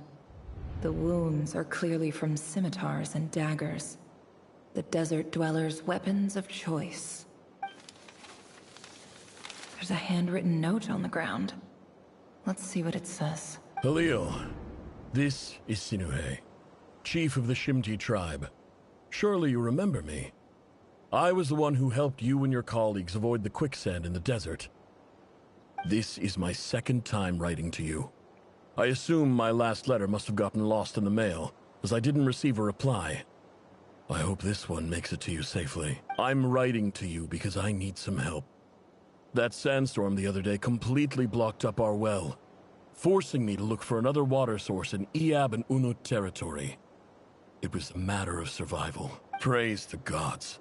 The well of the Iab tribe was intact. It was my last resort. I drew what water I could and left, but not without being spotted.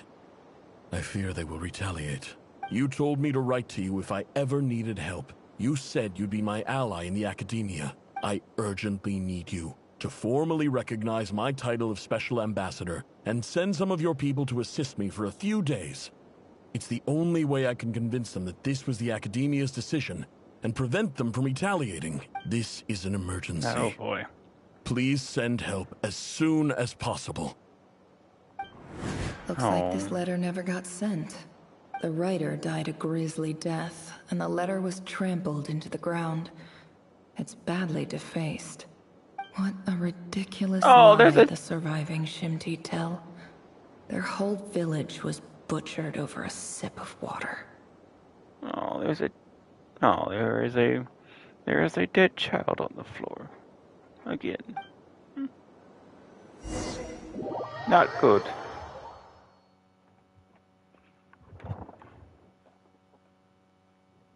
Ah, officer. Welcome. Welcome to our humble village. Uncle I thought you would at Ampu! least have the courtesy to provide some respectable libations.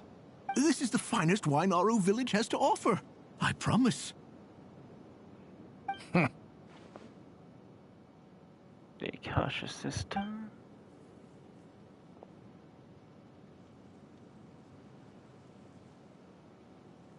The Academia has agreed to reserve a single space for a candidate from your village. But I remain skeptical of this entire endeavor. I highly doubt anyone in this desert possesses serious academic potential. Please, have faith. If not in us, then in our god. The child we found shows great promise. I beg you, take her away from this place. Give her a chance. Don't let her talent go to waste. I don't recognize her. New arrival? She showed up here a few days ago and we took her in. She's a really bright kid. Please help. I'm begging you. So, where are you from? Nowhere special. Just a sand dune. What about the rest of your family? How many of you are there? Just the one. It's only you? Correct. So, no brothers, no sisters, no mother or father? Any who have slept on a bed of sand, I call my brothers and my sisters. Apart from that, I have no family. All right. Get over here. Sign your name on the form.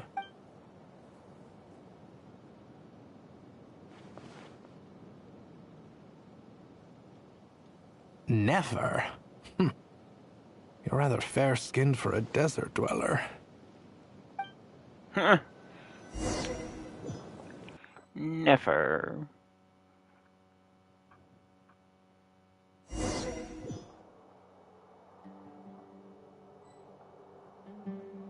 Ah, the academia.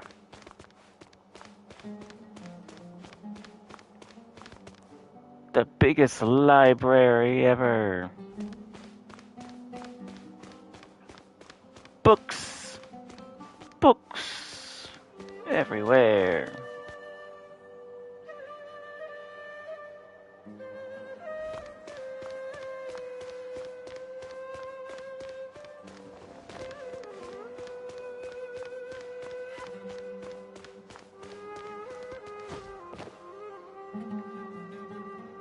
Nefer, this term's assignments have been issued already. Please read through the materials thoroughly, conduct your own additional research, and then write an essay on the topic. Oh, now they're showing her. Yes, Professor, I'm aware. I just had a couple more questions I wanted to get your perspective on. It looks so small until you actually look up and realize every single wall is covered. Yeah, I know. Oh? Please, ask away.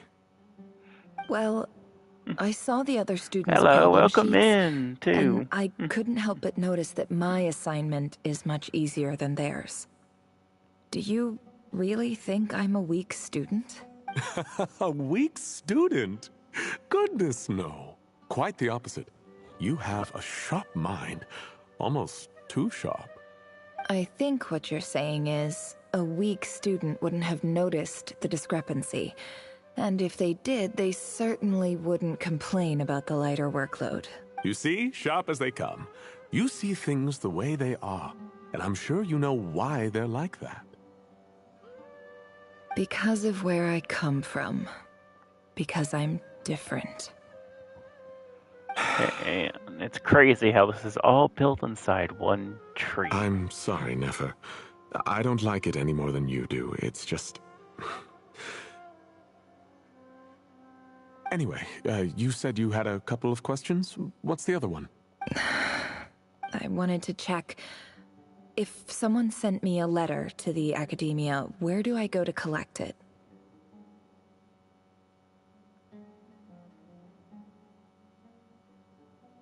Ah, your family wrote to you. Well, as long as they put your name on the envelope, someone should hand it right to you. Not exactly. It's not even a recent letter. I was just curious where the mail would end up if no one collects it. The House of Dana, I expect. I know there's a box for unclaimed mail somewhere in there, probably sitting on a shelf. Whatever you're looking for, that'd be the place to start. Okay, got it. Thank you, Professor. Oh, don't mention it. Honestly, I feel like I failed you. I'm supposed to be your teacher, but I haven't taught you anything. Hey, don't say that. You're a great teacher, and you do your best for all your students. It's not just the academia either. The whole world bends over backwards for the successful, and leaves the losers to suffer and die. Oh, my dear child. Don't tell me you've given up on life already. Oh. I haven't. I just think that if you want to make it in this world, you have to find a way to become successful. Yeah.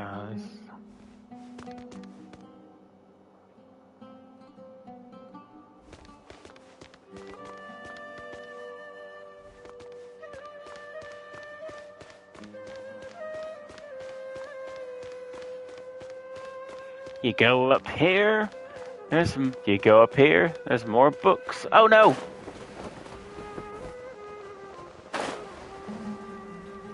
Oh. Oh.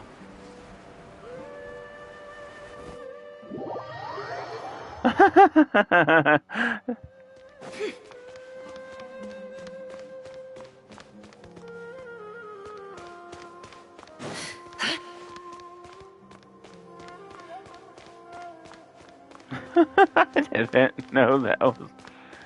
I forgot about that down there. But there's more books down there!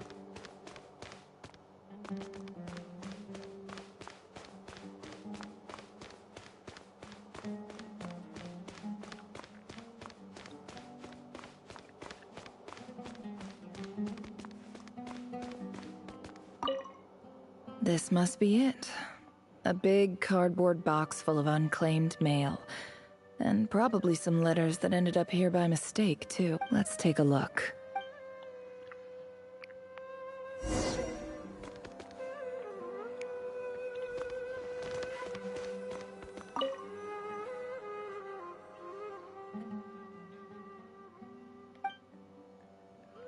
A dilapidation survey from Port Ormos.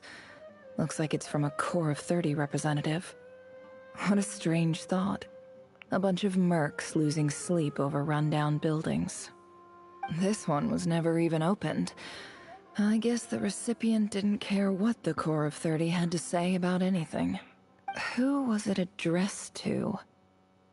I don't recognize the name, but it must have been a Kasharawar professor.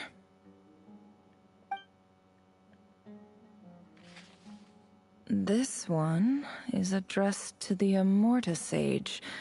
The title is Changes Observed in Satyavada Life Symptoms. Why do all these letters read like full-blown dissertations? Guided by the incense, we became lost somewhere in the forest.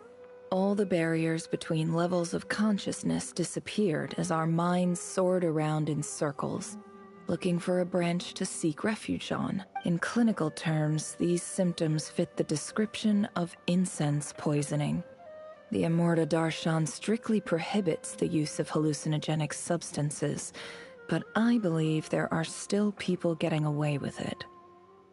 For example, my neighbor who always breaks out into song and dance after using incense. This seems like something the academia would want to know about. Why wasn't it collected? That is curious.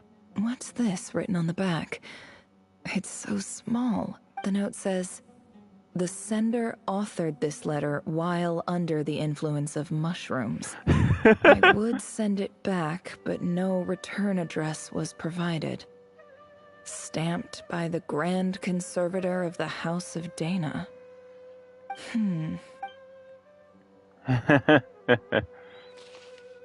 This next one is addressed to Grand Sage Azar. Screw that guy. A few words of protest regarding recent changes in Sumeru's educational policy. In recent years, the academia has taken on a small number of students from the desert region. However, it appears to me that these students have not, in fact, been provided with educational opportunities Azar. that are, in any meaningful sense, equal to those enjoyed by their peers. As well as receiving dumbed-down assignments and perfunctory tutoring, they do not even have full access to the Akasha system. Education is the fundamental purpose of this institution, which should go without saying in a nation whose founding virtues are knowledge and wisdom. I ask you, is the lip service we pay to the policy of education for desert students truly the standard of pedagogy to which the academia aspires? As Grand Sage, policy decisions are your prerogative, but do not forget your roots. You and I were once students too, as was everyone else in this institution. I do hope you will give some serious attention to this matter. I encourage you to discuss issues like this with myself and others, and listen to some alternative opinions. Great letter. Shame it didn't get to where it needed to go. Oh, yeah. And the sender is... Huh? Sage Cyrus of Spontamod. I didn't realize anyone else even knew how bad students like me have it in this place. So this is where letters from the Sage of Spontamod end up? Nice one, Grand Sage. Really enlightened leadership. Yeah, Azar was the best Grand Sage ever. He not only... He had to keep up the tradition of keeping our precious Radish Archon locked up. Whatever. This isn't what I came here for. Moving on. I'm not exactly holding out hope that a letter sent from the desert would even make it here. But if it did, where else would it end up if not in this box? I can't believe how much discarded mail there is. Must have been years since someone last went through it all. And this is just one box. The whole House of Dana is boxes on shelves. I don't believe for 1 second that any human being has sat down and read through all the documents in this place. Who has that much free time on their hands? Wait, could this be it?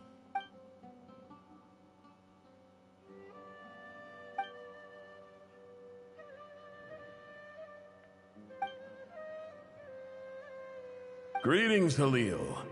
My name is Sinuhe, chief of the Shimti tribe. I was the one who came to you and your colleague's aid when you ran into trouble in the Great Red Sand. Reading is overrated, anyhow. And that's coming from a librarian. I don't know how well you remember it now, but I brought you to safety. And Not gave me, you some water this and other person in the supplies. chat. You seemed very pleased, and told me your name. In my tribe, learning a person's true name is serious business. And I therefore see you all as friends. You were kind enough to leave your contact details, so we could stay in touch. The Shimti tribe lives a harsh, nomadic existence in the desert. You were sympathetic towards my plight, promising to make me a special ambassador of the Academia and help us find a way to make a better living. This brings me to my reason for writing. Our tribe has fallen on particularly hard times, and I would like to ask for your assistance. There was a terrible sandstorm a few days ago, which blocked up the well in our land. To ensure my people's survival, I had no choice but to venture into Iyab and Unut territory in search of an alternate water source. The Iyab and Unut are descended from the Thamudians. While we trace our ancestry to Tulatula, we worship the Lord of Flowers and have had relatively good relations with our fellow tribes up until now. I found a well belonging to the Iyab tribe. They declined to help us, but I really had no other option. So I took some water to keep me and my tribe alive. When we met, you assured me that you would be my ally in the Academia. I would like to take you up on that offer, because I really need your help. That aside, the last time you were here, you mentioned that the Academia had started accepting students from the desert, and I told you a little about my daughter, Nefer. Oh, there's her dad's lip. We have next to no resources here in the desert, and my power and influence are limited. Would you consider enrolling my daughter at the Academia? She is a smart girl. I know she won't disappoint you.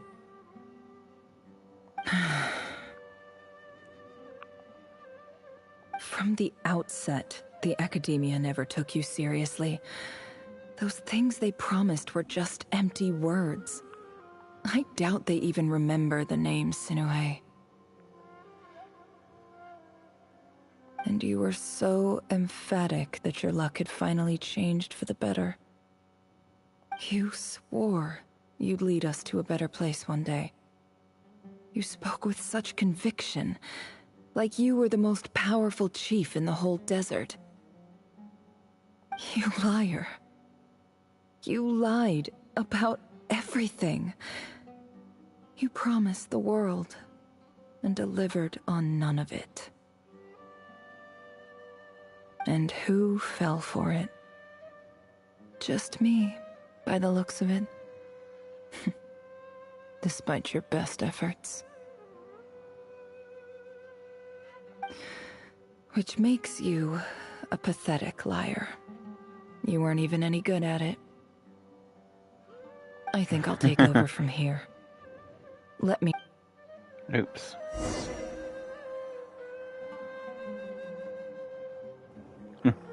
Oops. Oh well. Bid farewell to Catayon.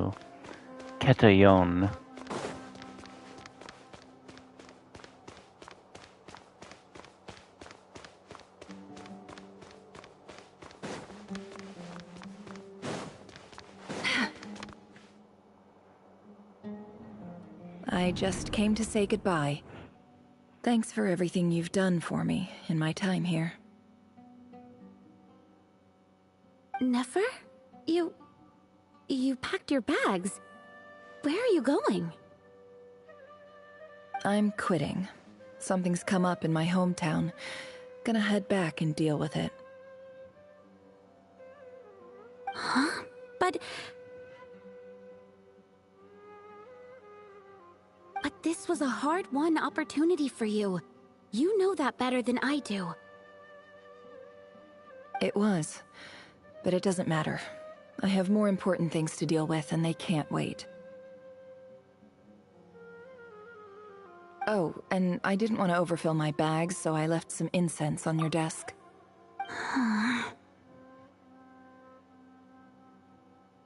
What's wrong?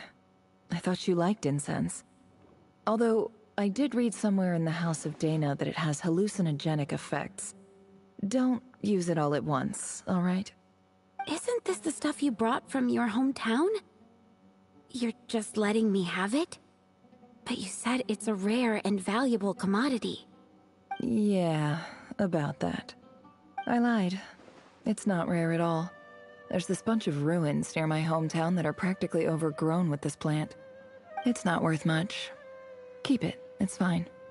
But never... Alright, that's all from me. You take care.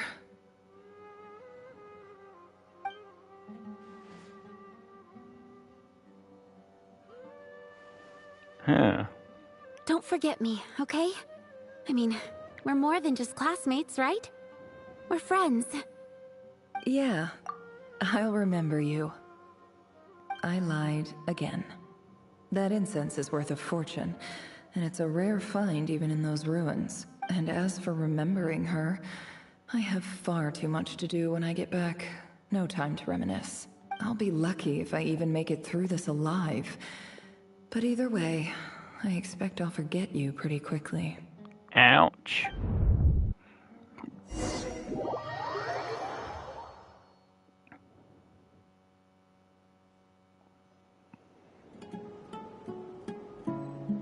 Okay, back here.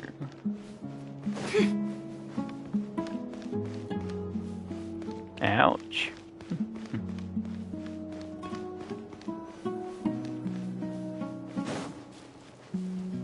Continue exploring.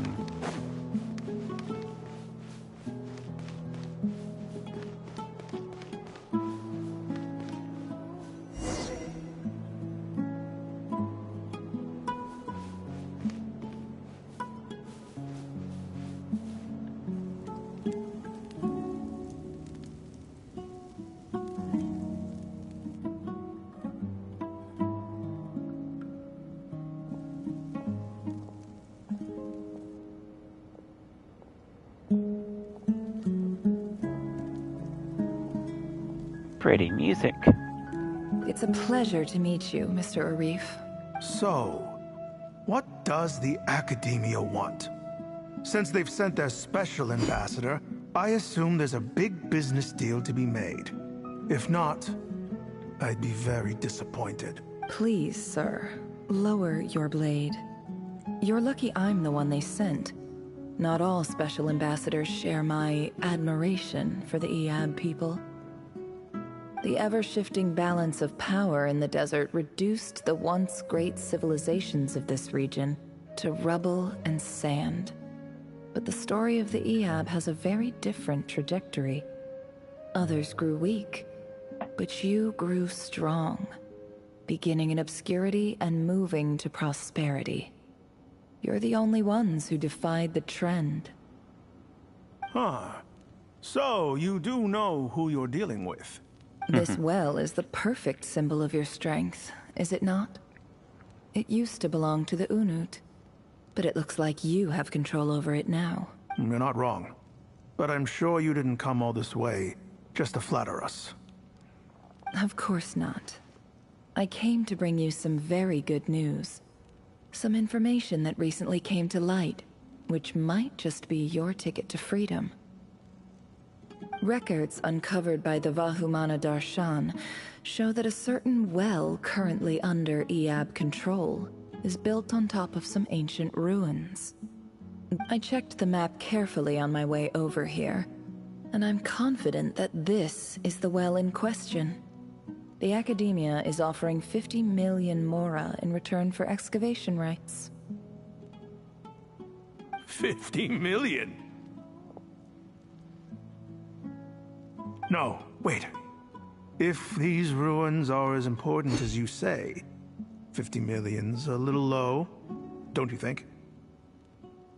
Don't get greedy, Eab. We know far more than you think. We know that you seized this well by force. Wasn't that the first step in your rise to power? To drive away the Unut and steal their water supply? So what if it was? Oh boy. That's a fight you guys don't wanna... Don't worry. As unscrupulous as it was, it's something we're willing to overlook. The Academia is only interested in dealing with the de facto power holders in the region. I hope I am making myself clear. And I hope your words are the truth. If I find out the Academia is trying to play me, I'll hunt down every one of your people and make you watch as I cut their heads off one by one.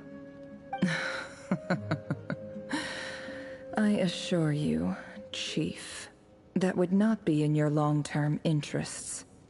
You don't want to make an enemy of the Academia. You see how I'm dressed, don't you? I appreciate that you've never been to the rainforest, but surely even you recognize an ambassador's attire when you see it. And what does a barbarian like you have to lose anyway? You really think the Sumeru Academia would bother to come all this way just to lie to you? We have more important things to worry about. Oh boy. Yes, we do. All right, I take your point. The Academia is the highest authority in the land. I'm sure you're trustworthy people. In that case, we have a deal. We will sell you the excavation rights. I'd like to thank you, Ambassador. This is good news indeed. Excellent news. In fact, it calls for a celebration. Would you do us the honor of staying a while and enjoying some Eob hospitality? Gladly. I am partial to wine myself, and I trust you are as well. So let's indulge in a few drinks together, in celebration of this momentous occasion.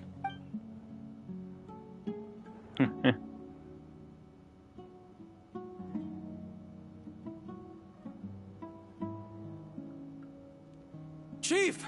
Chief, it's an emergency! It's the Unut. They've taken the well. What? Well, don't just stand there. Take it back. Yes, Chief. I have every confidence in the Eob's military superiority, and yet... What is it? The Unut's response was alarmingly fast. The day after we reach a deal, they seize the well. This can't be a coincidence. Perhaps there is a traitor in your midst. I don't think so.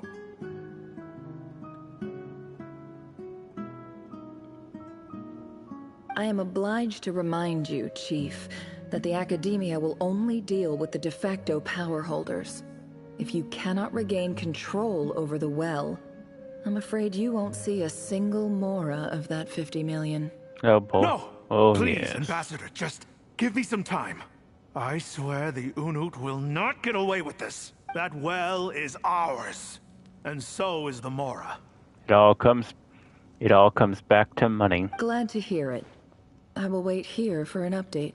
If there is a traitor, I will find them. In the meantime, make yourself at home. I'll report back as soon as I have an update. Much obliged. Wow. All it took was a few words and I've got him wrapped around my finger. What an amazing feeling. So, in summary, Ambassador, the Academia would rather negotiate with our tribe instead of the Eob. Yes. Oh.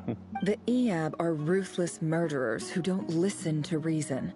And now they have the gall to interfere in our research projects in the desert region. So let me ask you, Chief. If you were the Academia, what would you do? Kill them all. Of course. Precisely. The Academia does not tolerate those who stand in our way. The Eob have held back our academic pursuits for too long, and our patience is wearing thin. Oh boy. At the same time, they plan there this. is simply no way that the Academia can be seen to be intervening in desert affairs. I'm sure you understand where I'm coming from. We have our own rules out here. If the rainforest dwellers raised arms against a desert tribe, you'd start a bloody war. Right. We can't confront them ourselves, but we can support their enemies. The Unut have always had strained relations with the Iab, which makes you our natural allies. Natural allies. Weren't the Iab your allies once? You were quick to send them after us to protect your interests back when we stole that water. And now look at you. You're at each other's throats. Let me be clear. The Academia wishes to collaborate with the legally recognized rulers of the desert in this matter. We are asking for excavation rights to that well, and our offer is 50 million mora. Say no more. I believe we have an understanding. Good. Then I suggest you get to work. Get us access to that well, and the mora's yours. You see, Dad? Lying is easy when you know how. People will believe anything. Oh.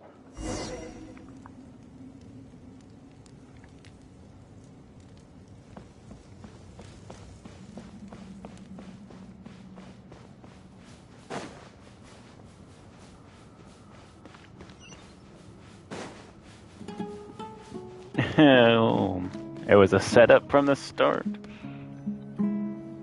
Let them both wipe each other out. Spoils go to the victor.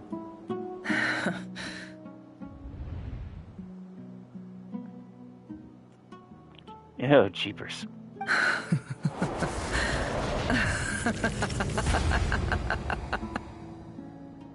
Look at yourselves. You may be vile, savage monsters, but your butchered bodies bleed like any others. You're no different. You're nothing special at all. Oh. The monsters who destroyed my home, they're just ordinary, petty human beings. What a joke.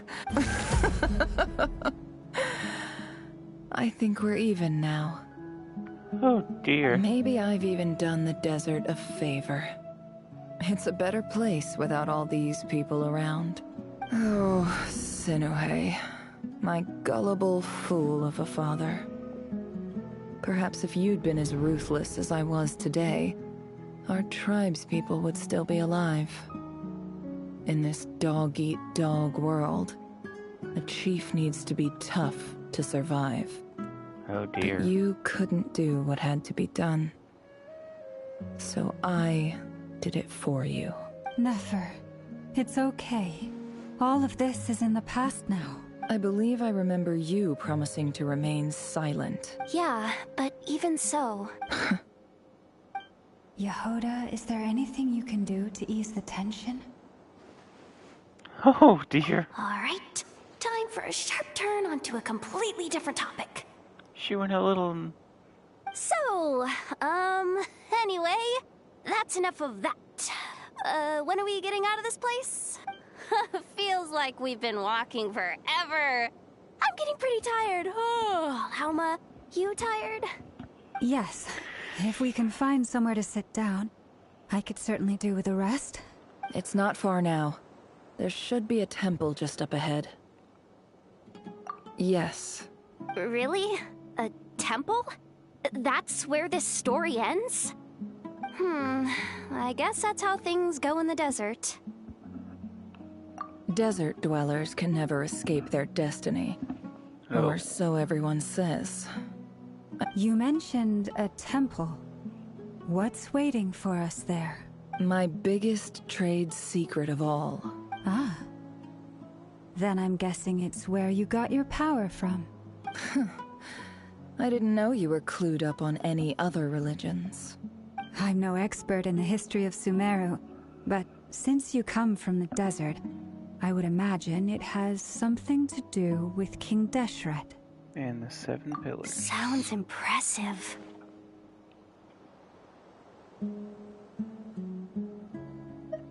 Ah, I know who you mean. General Mahamatra Sino. The spirit of Hermanubis dwells within him. Yes, I know. Yes. That's Boss Neff for ya. She knows everything.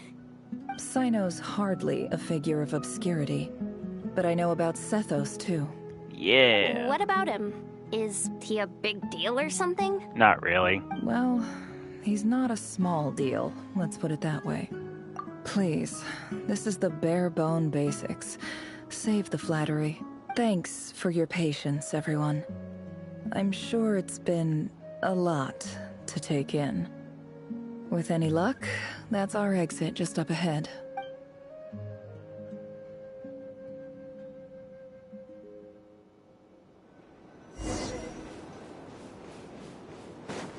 Oh boy. So she got the perfect revenge, just having them wipe each other out. Only perfect way to do it.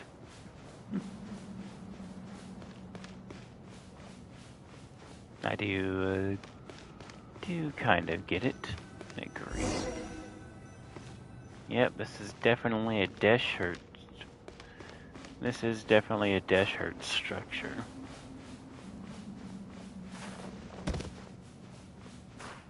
Also, I haven't said that name. And it is always, and its revenge is served cold as well. Haven't gotten to say Deshert in a while. Just practice so much, just pronounce names correctly, especially for Sumeru. I'm totally out of my depth here. I don't have anything to add about any of this stuff. Like, look at that statue, for instance. I want to do the whole name-dropping, this girl knows her stuff thing too, but I've never seen anything like it before. A statue with the head of a bird.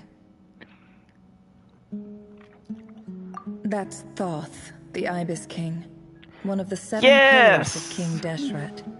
The legends say that he, the Crocodile King, and the Goat King were the 3 retainers of King Deshret. Thoth. Let's take a look.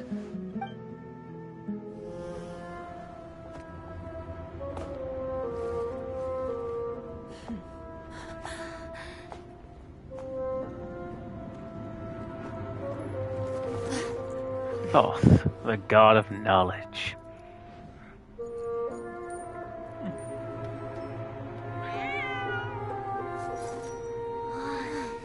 It's just Ashru. So, all is well?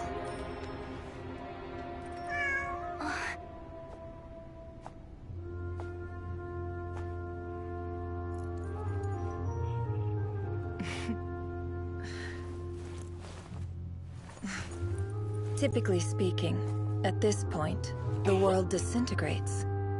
Then we find ourselves back in the outside world. Besides, these are my memories. There's nothing to fear. You're sure? Of course. It's almost over.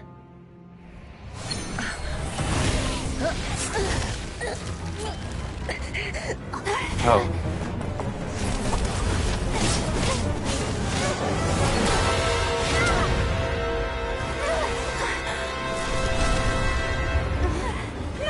Hold on!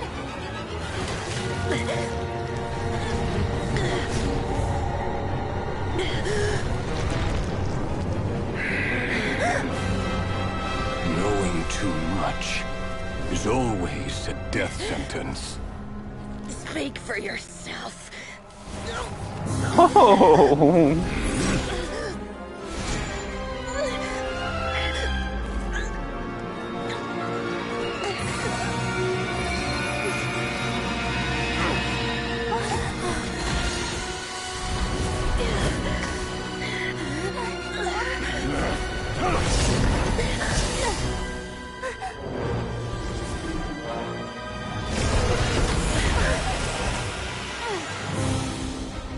How repulsive.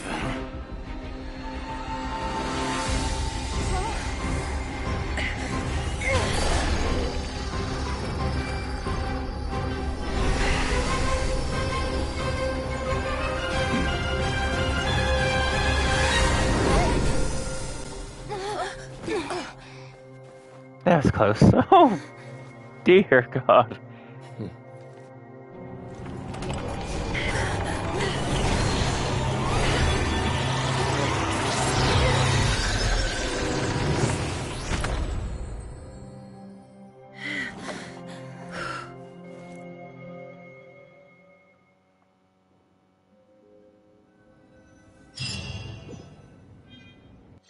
Oh.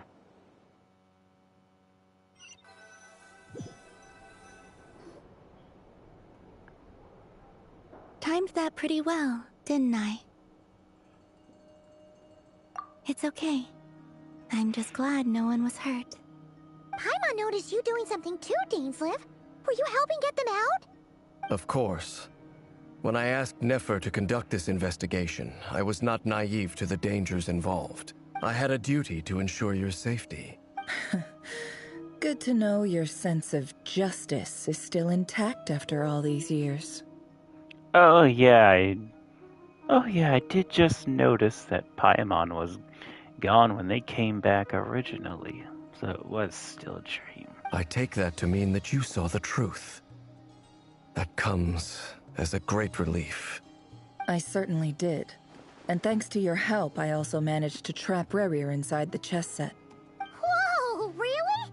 How'd you manage that? Well, to be honest, I sensed that something was wrong long before we made it to the temple. By using this fragment to probe into Rerir's past, well, the monster formerly known as Rerir, it seems I alerted him. I was tracking him, then he caught on and started tracking me too. Can't say I'm surprised. But how did he track you through your thoughts alone? That shouldn't be possible. Rerir was a secret agent who reported directly to the Vinster King.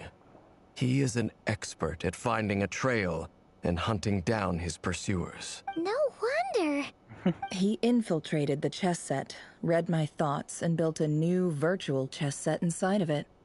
That's why we weren't able to leave at first. Speaking of your chess set, it's quite a remarkable item. Would I be right in thinking you have some connection to King Deshret? You overestimate me. I only have a connection with one of his underlings, the Ibis King. You all saw how this came to be. A long time ago, the Iab massacred my tribe, the Shimti, in our home village. A few years later, I enrolled in the academia, where some new information came to light. The Unut and the Iab fought a bitter battle over the rights to a well, all for the sake of a non-existent 50 million mora. The Iab ultimately won that confrontation, but their victory came at the cost of almost every warrior in the tribe. The final blow to the Iab came at the victory feast, when an Unut assassin beheaded their chief right before my eyes. Oh. The remaining Iab fled and have been scattered to the winds ever since. Having gotten my revenge, I returned to my hometown, where to my surprise, the nearby temple was still standing. There it was, seemingly immune to the relentless hostility of the desert, while my tribal home lay in ruins. As I stood there gazing at the temple, I noticed a cat just outside. This cat, as it turned out, was home to the spirit of the Ibis King.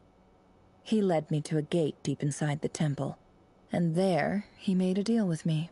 This chess set is my gift from the Ibis King. The chessboard within is made to the same specifications as the one in the mausoleum of King Deshret, and represents his power of piercing analysis.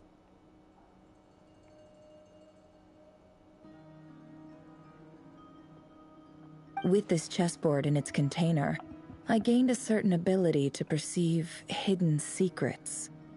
Now, you could conclude that the Ibis King simply wanted to give the people of this world the power to seek the truth, but I don't believe that's the full story. That is something that Toph would do. Every god plays favorites.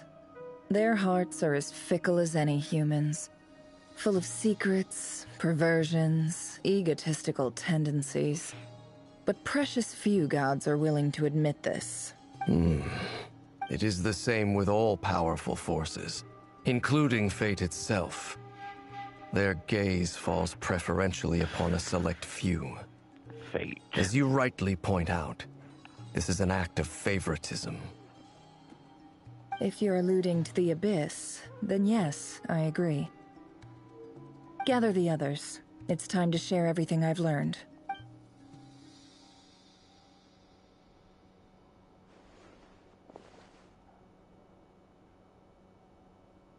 Thank you all for being here. As promised, I did some further investigating into the Raker of Solnari's background. I am pleased to report that the investigation has been most fruitful indeed. The Raker of Solnari, real name Rerir, was once a Conrian subject who served the Vinster King. I will now share the important details of his story. Please save any questions or comments for the end.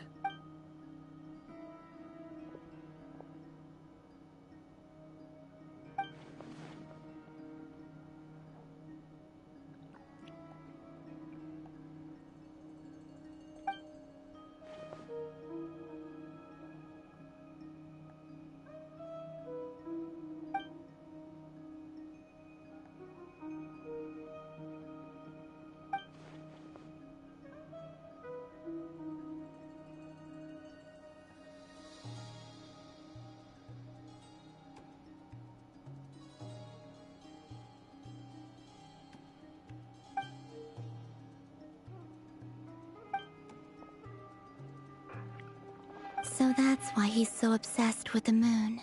A tragic tale, to be sure. But it does not excuse his many transgressions.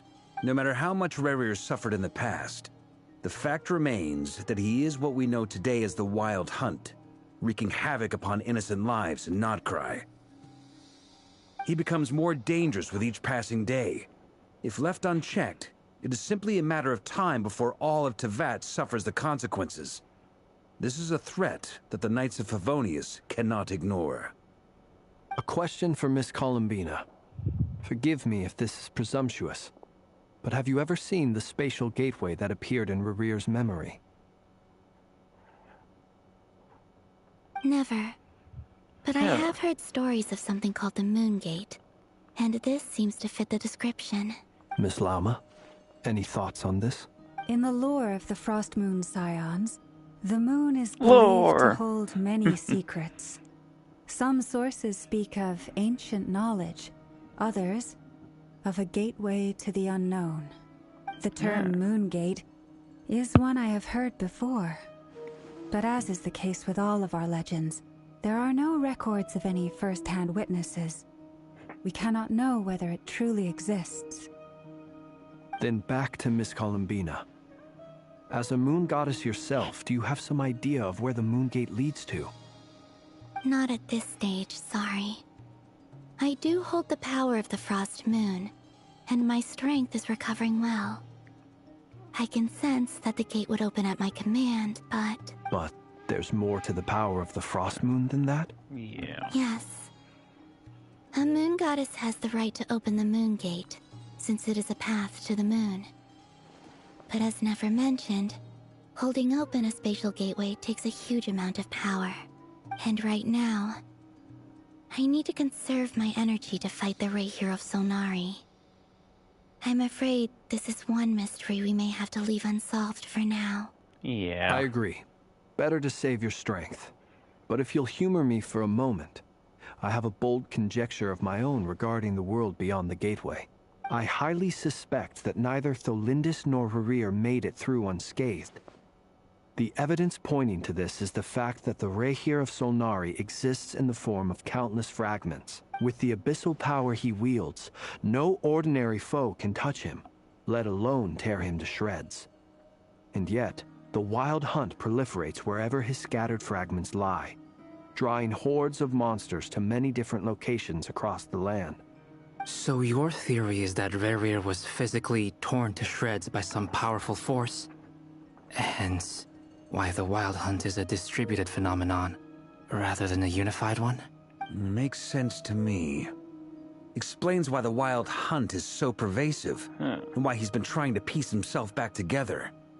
He was whole to begin with, and he wants to be whole again. Without the power of the Abyss on his side, he almost certainly would have perished the moment he was torn apart. But the Abyss, much like a curse, has kept him alive. I could not agree more. The power of the Abyss is most surely a curse. Definitely. It is a compelling explanation, and one that accords with my present understanding of Abyss creatures. Whether the life form in question is primitive or advanced, if a curse has extended its lifespan unnaturally, it will continue to survive in spite of everything. This raises some interesting questions. I will run some experiments and see if there is any validity to my suspicions.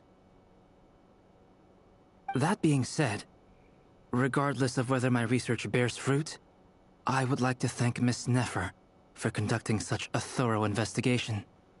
Already, it has greatly enriched my understanding of the entity we face. My pleasure, Mr. Albedo. I too hope that the information I have shared today proves useful as we look to formulate the next stage of our plan. Hey! What is it, Dainsleif?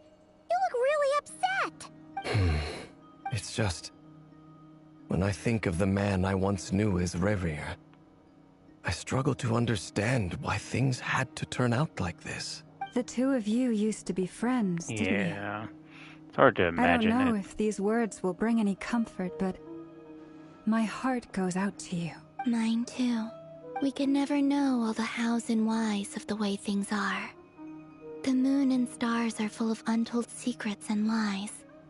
And the skies are host to many more mysteries than these alone. Yet, none of that can begin to compare with the complexity of human life. Those are the first comforting words I've heard in a long time. Thank you, both. Oh, we've had our fair share of nice things to say to you, Dainsleif. It doesn't mean anything. Well, I think this is a good place to end today's meeting. I'm sure Nefer needs some time to recover. She's been through an awful lot today. That's very thoughtful of you, Lama. Of course. Sounds good to me. Take some time to rest and digest before we reconvene to nail down a plan.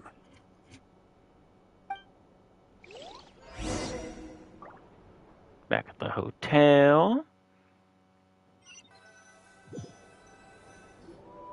Hey, is this a bad time? Hope I didn't kill the conversation. Nice room. Oh, I'm not coming in, though. Why not? It's just a hotel room. If it's all the same, I'll just stay out here. I might not look the part, but I'm technically a knight. Barging into people's private quarters isn't the kind of thing we do.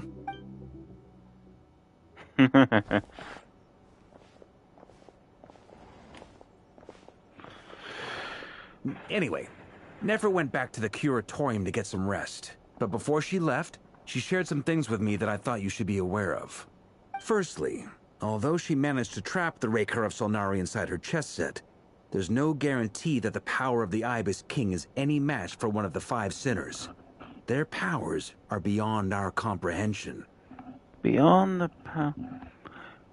power of a god. It's only a matter of time before he finds a way to break out. We have to come up with a plan and take care of him before that happens. Honestly, my mom figured that might be the case. So, how long have we got? Well, I asked her that same question. She talked for a long time, but for the most part, it seemed like she was trying to convince me how precious her chess set is. What a long and storied history it has. It felt like some kind of sales pitch, you know? The kind where you end up handing over Mora against your will. Anyway, after all that, she finally answered the question. 2 days, at most. 2 days? Holy moly! Can we even recruit enough help in that time? That remains to be seen. Which brings me to the second issue. Dainsleif is obviously conflicted about this whole thing. But given how little time we have, there's no way we can pull this off without his help. You have some history with him, right? Do you think maybe you could talk to him for us? Great. I appreciate it. All right, on to item 3. So, Albedo, Durin, and I put our heads together and came up with a plan. Can't promise it's gonna work yet, but at least it's a start. We figured we'd bounce the idea off you first. We'll explore it further once everyone's recovered. Oh, Paimon's dying to hear this. All right, so here's what we're thinking.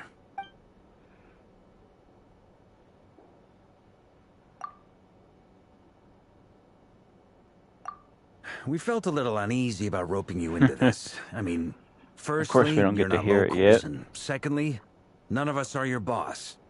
You're well within your rights to refuse if you so choose. Of course, we don't get to hear it yet. We'll have to go back and just see how it goes. Why would you even say that? We know the stakes here. It's all of us against the Rayher of Solnari, or none of us stand a chance. Yeah. I choose my words very intentionally, I'll have you know. We're all in this I like to together. think there's an art to striking Everybody. a down-to-earth tone even when the stakes are through the roof. Sir Varka, I have a few thoughts about this plan. I'm all ears. I think we can be more flexible with how the roles are allocated. In my view, the most sensible lineup would be like this. It's nice when we get to hear the travelers speak. I see your point, yeah. But if that's how we're going to approach this, you'd better make sure you're ready. To be clear, I don't doubt your abilities. Far from it. I just want to make sure. Are you really willing to take all this on? I want to do everything within my power. The Rayher of Solnari is a truly fearsome opponent, and if I do my part, it'll greatly reduce the risk for everyone else involved. Well, that tracks with what I've heard. Jean's mentioned in her letters that you're so diligent it's almost abnormal. As in, most people weigh up the risks and rewards in situations like this. But you seem to just march towards danger without a moment's hesitation. Of course, everyone appreciates a fearless pioneer. But all that aside, I'm the Grand Master of the Knights of Favonius, and you're our honorary knight. I want to make sure your courage doesn't come at the expense of your safety. Thank you, Sir Varka. I should be the one thanking you. It means a lot to have you on board. I'll give some serious thought to your suggestions. Huh?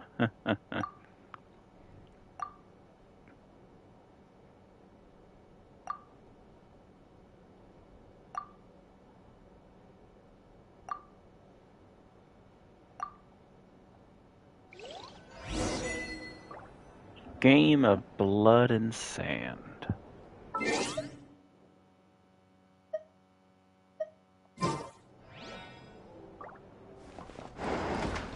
Yes, it is a nice hotel room. Discuss the plan with everybody.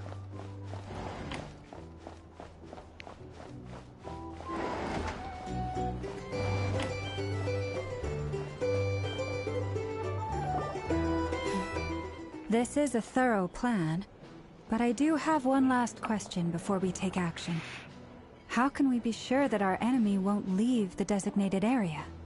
Great question. Albedo's been hard at work analyzing Rayher and the Wild Hunt's behavioral patterns. His conclusions are as follows. Firstly, from the earliest known confrontation until now, Rayher has never displayed any ability to manipulate the dimension of space. So it's unlikely he has any power in that domain. Secondly, he seems to have a particularly strong vendetta against our group. If we put him in a fight-or-flight situation, he'll choose to fight every time. Thirdly, finally, and most importantly, he is consumed by hatred, both for the moon and for his enemies. Turns out, we tick both of those boxes. We have a reincarnated moon in our ranks, and a spy who accessed his private memories without permission. He'll be baying for blood, not looking to escape. As someone who's had their fair share of interactions with the Wild Hunt, those all seem like valid observations to me. Understood. Then I will defer to the verdict of the group. Well, everyone, that's the plan in full detail. Albedo and Durin are carrying out their part as we speak. Plan approved. Scheduling. Okay, any firepower you need, I got you covered. Let's light this baby up. The Yes. Frost Moon Scions are behind you as well. And the rest of you? No objections? All right. Then it's settled. This is the plan we're going with. Next up, an old tradition of mine. Anyone who wants to back out, now's your chance. Wait, we can still back out of this? Everyone says things they regret, right? I don't want anyone feeling trapped because their mouth said yes before their brain had time to think things through. I like that. A very people-first approach. I hear that's common practice in the Knights of Favonius. Heh. Who'd you hear it from? D-Luke? We don't use people's real names at work.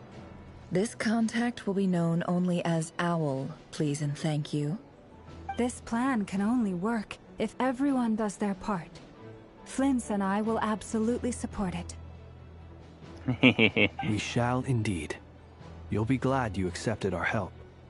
Also, you are the last person I expected to see here, Miss Dory. It's not often I get called Dory in a work context. My peers usually call me Lord Sangama Bay. So, the longer your name, the higher your net worth. Is that the idea here? In that case, Mr. Flint's here must be worth a fortune. That's right, I know your full name. It's... The walls are thin here. I'd appreciate you keeping that a secret. Okay, fine. Ugh, I'm actually only here as a favor for someone else. Do you have any idea how much it would cost to hire me otherwise? Oh, I definitely know. You crazy woman. Oh, does this mean someone out there actually has the power to boss Dory around? But we do love Dory here. It most certainly does not. We have a long-standing and mutually beneficial business partnership. She's actually the mom of a friend of yours. Oh boy. Said mom supplied me with a great little trinket, but now that lady's ruined everything. If I don't start building a little goodwill now, my whole business in Notcry is gonna go down the drain. It's Alice. Definitely Alice. Okay. So what exactly is so special about this pendant? It's a lucky charm that a great mage made for me. We have a business relationship, and she was worried that something bad might happen to me. So, she wanted me to have something that can store power to protect myself with. I finally got it all fully charged up with Kuvaki, and then never went and used it all up at once! Never lost so big in my life! You're right. It was all my fault. I didn't mean to drain all the Kuvaki in the pendant, but I'll make it up to you. You will? Well, in that case, how about you give me your chess set? And we call it even. I knew you'd say that. Well, it's yours if you want it. In fact, take it now, and I'll even throw in a free Raker of Solnari. Deal? You're putting me in a difficult position here. It's a very useful thing to have around, but I have a funny feeling it won't be around much longer. I guess we'll see in a couple of days. Looks like bankruptcy for me. Hey, don't be so pessimistic. See this through and you never know. You might find a new business opportunity on the other side.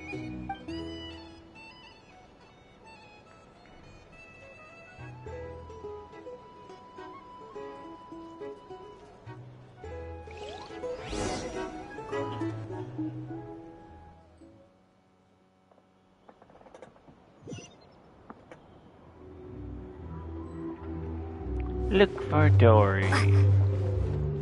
Ouch. No, that wasn't hard to find her. Dory! How are things going? Feeling ready? Oh, I was born ready. We only have 2 days. You think Lord Sangama Bay would let an opportunity like this slip by? Don't forget, when something's in high demand, the people with the goods on hand get to charge the highest price of all. Even higher than the sellers taking advance orders. Ta-da! See? It's right here! It's so so pretty. Did you make it? No, I have a supplier. We go way back, so he made me a very attractive offer. Aha! No wonder you were talking about Lucky Charms at the meeting. You've been getting Kaveh to make them for you. That's not the full story. It actually started a while back as a project between me and the Dendro Archon. Oh! Mage Alice once warned me that this world won't stay safe forever. There may come a day when everyone faces a great crisis. I passed this on to the Dendro Archon, and she secretly brought together a research team made up of Sumeru's top scholars to invent a technology that could keep people safe. I won't go into the details because it's all very complicated, but if you want to know more, you can ask the Dendro Archon about it sometime. Yeah, we'll go see Nahida very soon. Anyway, point being, it was the Dendro Archon who asked Kaveh to build this little contraption. As one of the top Kasharu War talents, he was the obvious choice. Took him long enough. He stressed over it for ages. Must have gone through at least a dozen designs before producing a final product. But that's Kaveh for you. Yes, she is cool. Marak delivered it to me a couple of days ago, along with a letter from Kaveh. Could I ask why I'm sending this technology to you? And what's your proposed use case? Has it been approved by the relevant authorities?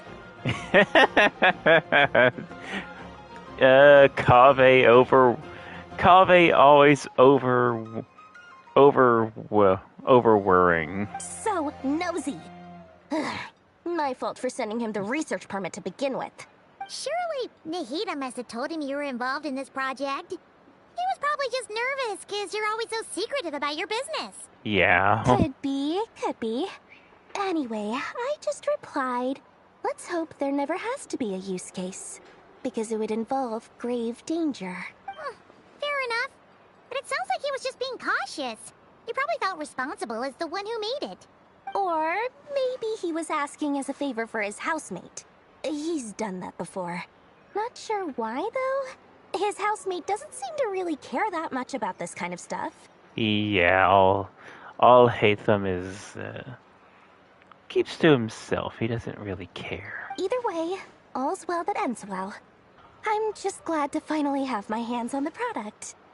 I wouldn't want to be without it, given the potential dangers that lie. Huh?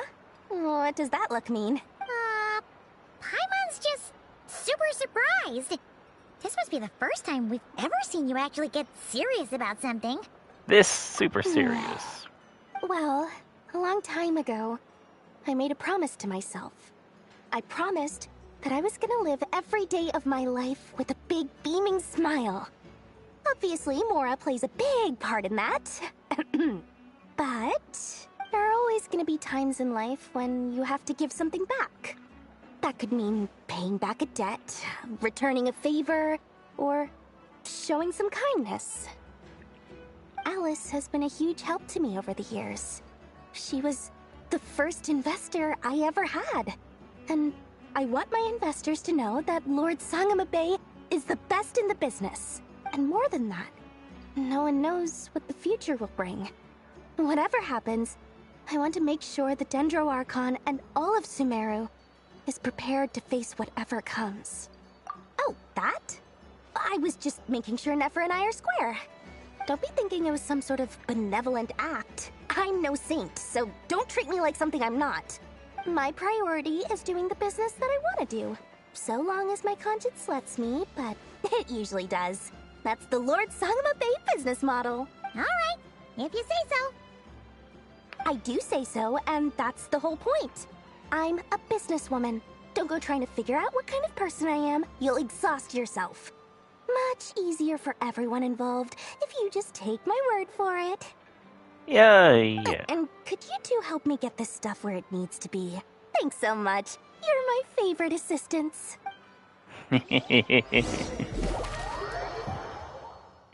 Oh, we're doing this again. Okay. Just immediately go to them. Okay. Yeah.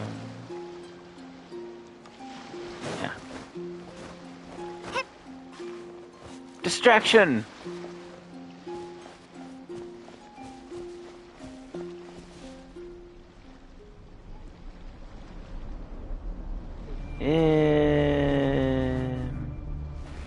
Never mind, I'm not. There it is. Never mind, I'm not going near. I'm not going near that.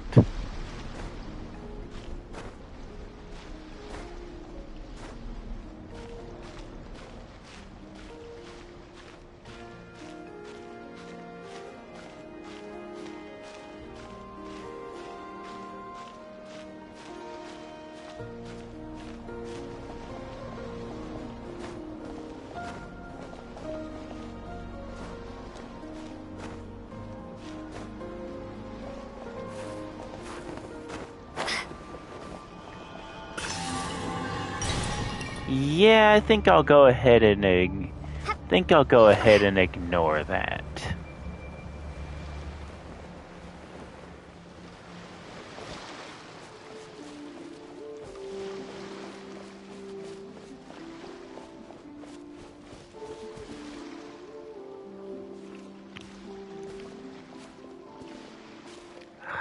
Traveler, Paimon, it's good to see you. Everything going smoothly over here? Sort of. As you're probably aware, Varka, Durin, and I captured some abyssal creatures from the Wild Hunt. Per the plan, we dissected and analyzed some samples of these creatures. The process went very smoothly. The findings, however, come with some troubling implications. What? You can actually dissect the Wild Hunt? Oh, that's creepy. That depends on your definition of Wild Hunt and dissection. Harmless, lifeless. These words are accurate descriptions. The Wild Hunt is an interesting phenomenon. In and of itself, it doesn't seem to possess anything akin to a human personality. But taken as a collective, the medium through which the Wild Hunt is summoned does appear to have a soul. Well, he's got more little horn things on his head. That's cool. Master griped a lot about the wise Horoptatyr, and seemed somewhat fascinated with the foul Certology. But she barely mentioned Rerir at all. Yeah, guys. I would not want to mention him either. I don't think that was because of his lower social standing, though. Anyway, it's a pity. I should like to hear her thoughts on the nature of the lifeform he has become today. It's a strange mix. The furious energy of an abyssal being channeled through a fractured physical existence. A consequence of being torn apart by an unknown power.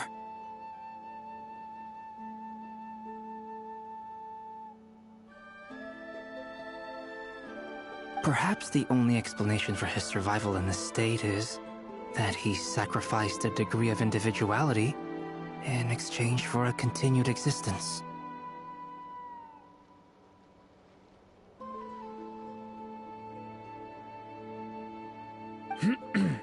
Oh, sorry.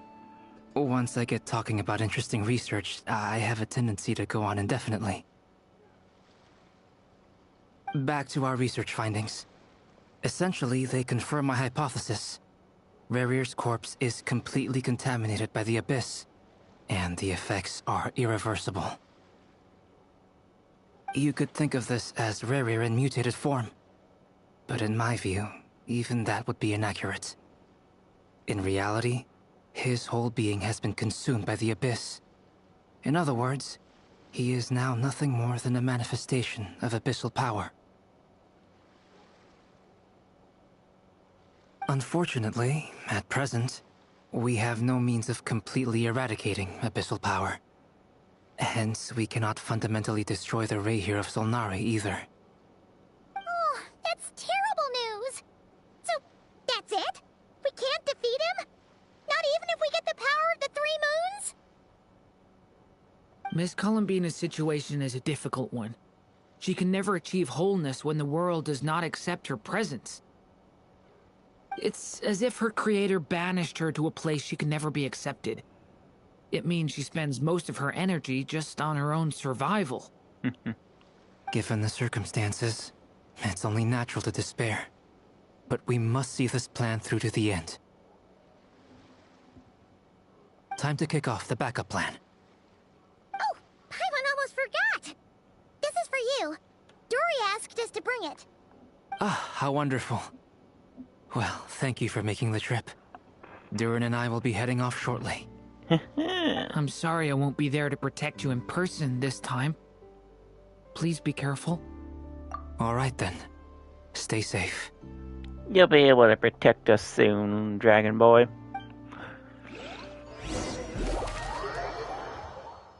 Okay, back.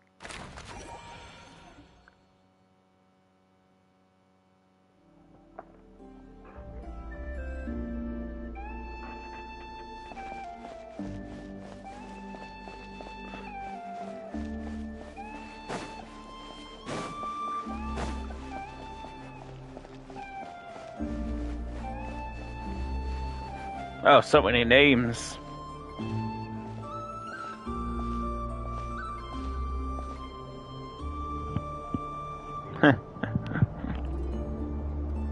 Miss Lauma, is everyone here? Yes. The fate of my flock is in your hands, Grandmaster Varka. Please keep them safe. My lady, what are you saying? Within the next 24 hours, we will face the biggest crisis the world has ever seen. This is not a burden that we deserve to bear. But I believe that we reap what we sow in this life. So I intend to act. I must do what I think is right. For me, that means fighting for the future of Nodcry. This gentleman is the Grand Master of the Knights of Favonius, Varka, Knight of Boreas. In my absence, please follow his lead. Hey, everyone. Guess I should introduce myself. Well, to start with, I know my way around a battlefield. He's not good at this. Biggest strengths are honesty and hard workingness. Anyway, point is, I don't intend to let Lauma down. I'm gonna do everything in my power to keep every last one of you safe and sound.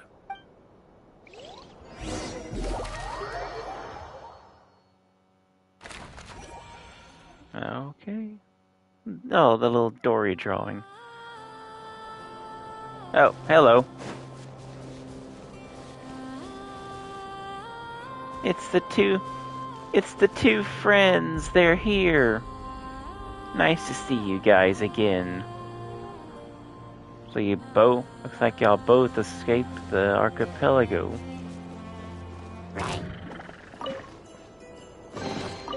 A reward on the road.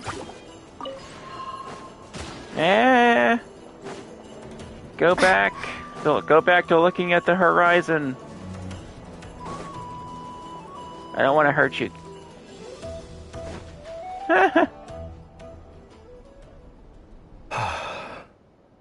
Something on your mind? Miss Columbina, was it? I believe that's how the others addressed you. That's right.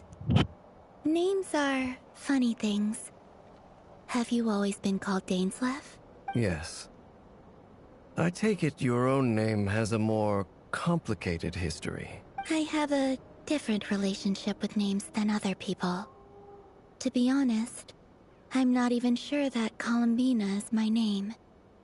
At least, not in the same way that Dainsleif is yours. But it's what everyone calls me, and I go along with it. A lot of my life has been that way. I get so used to things that I forget to question why they are so. Oh. I never used to think much about where names come from, or what they mean to people. Maybe something's wrong with me. You're different from other people. I sensed it the first time we met. You're more perceptive than most. I'm sure your long life and rich range of experience explains that. Do you ever find yourself missing Conria, Mr. Dainsleif? Difficult to answer. I have dreamed of the past many, many times. Sometimes I'm fighting tooth and nail. Other times I'm lying on the ground, defeated. I don't recall any happy moments from that time.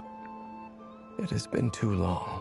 Is that because hatred survives longer than love and affection? That would not be for me to say. I make no excuses I for the don't think grudges so. I bear. But whatever the reason, I remember little that was beautiful or sentimental. Thank you for your help with the Rerir situation. Without your efforts, I never could have learned the hidden truth of his story. You're welcome. I know he's your friend. Friend? Friend is a... He betrayed me. And I never really understood what he was going through in life. Some friendship, that is. Yeah. Okay. So, do you plan to fight him with us? You see, you're torn. Now you know what really happened. You see the things he's done in a new light. I need some time. Of course. I completely understand. Anyone else in your position would feel conflicted too. Yeah. Actually, I went through something similar myself recently. Something happened that changed my perspective on a situation. A situation I took for granted at the time, but now I feel very grateful for it. You mean the Harbingers who still support you, even though you've left the Fatui? Yes. Yeah. I always thought they were only helping me because Harbingers are forced to work together. But then I abandoned them. A warrant was even put out for my arrest. And even now, they still support me. Which means I was wrong about them all along. Yeah. Clearly, they view you as a friend. I feel a little guilty now. I regret not seeing her help for what it was, and not treasuring it. I see the guilt that you're feeling now, because I feel it too. Hope, have you noticed that the Traveler and Paimon are over there?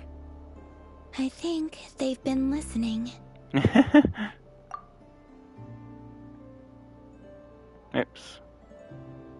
That's not the button I want. I see the guilt that you're feeling now, because I feel it too. That's what I meant to do. Hopefully, talking about it will do us both some good. Huh. Shall we say hello? Sure. Hello. Ah! They caught us!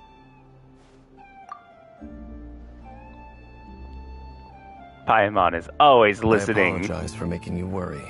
Yes, she is.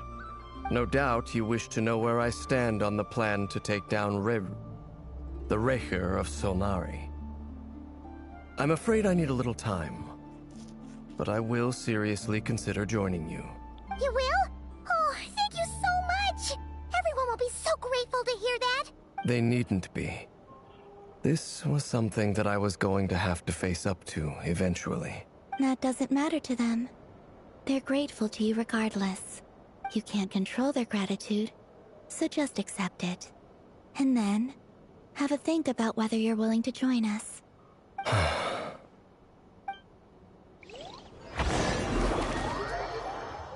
What was that? What opened in front of me? Wait. It's nearly showtime! Let's go rendezvous with the others. You know the place.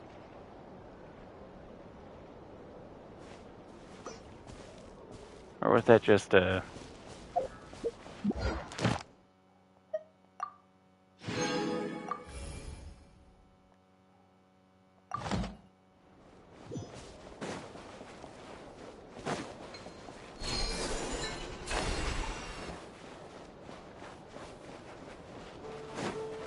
Yeah, just go ahead and get that.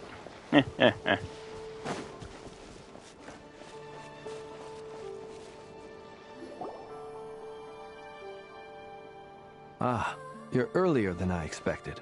Hey, Flint's! Been waiting here long? Not too long.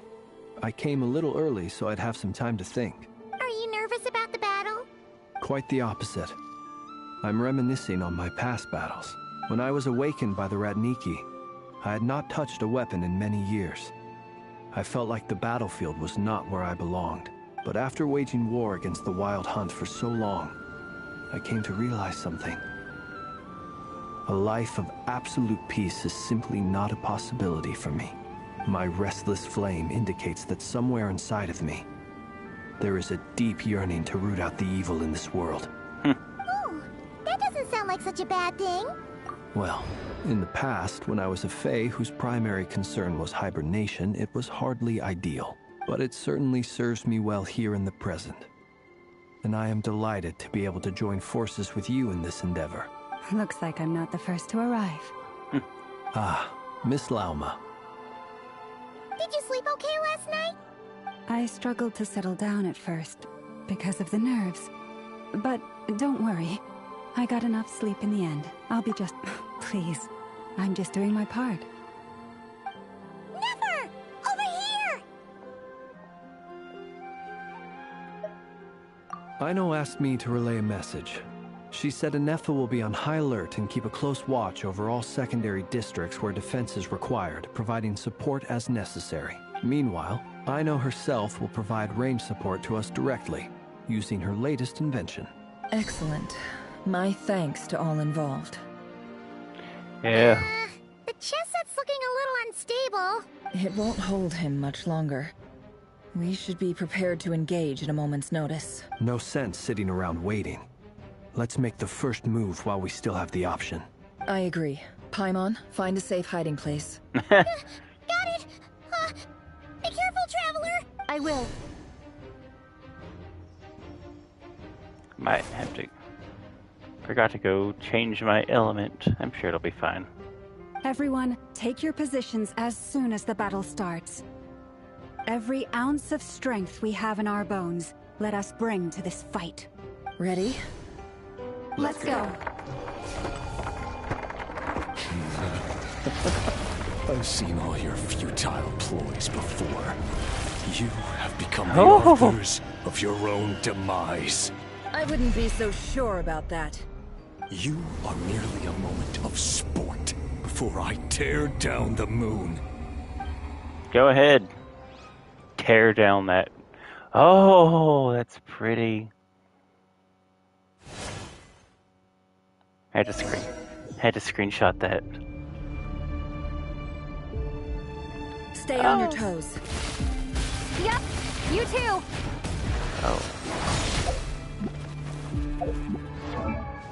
Oh, it switched me to Hydro anyways. Okay.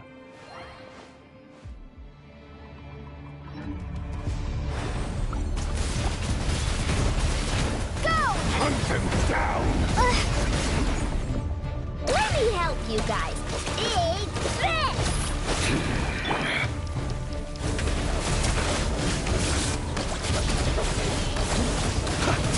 Are you quite finished? The moon hunt them down! Can't hide the truth. Be silent. Observe. Night falls. Futile. Keep your distance.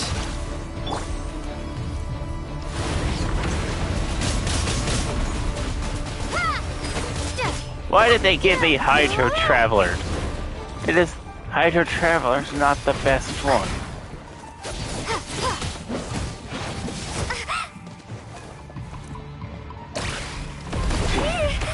Close your eyes. Night falls. Hunt them down! The moonlight. Futile! Hunt them down! By the frost moon of old. No more lies. Hunt them down! The moonlight betrays you. Move.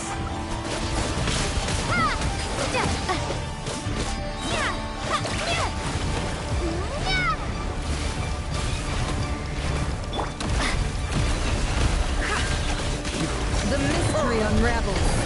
Began with the moon, and so shall it end. The moon will protect you.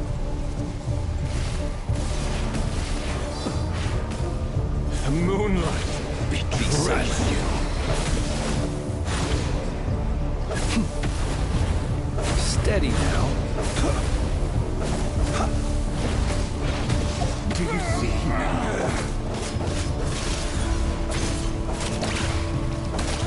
Observe. Vanir, when will it be as you foretold?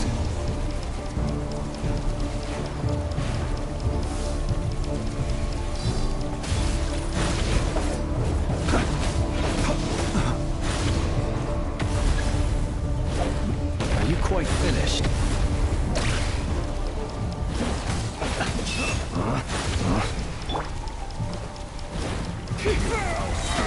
Welcome here.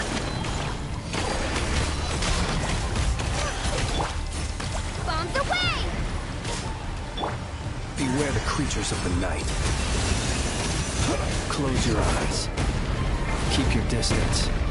I will return as the moonlight. Pathetic!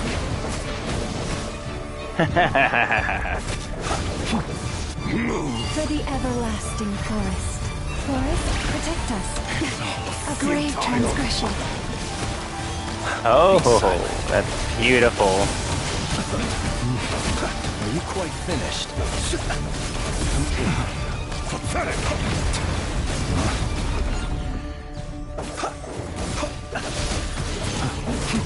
Keep your distance. Observe. Be silent. Do you fear the dark? Move! The moonlight pit. You to hunt him down. It all adds up. No more lies.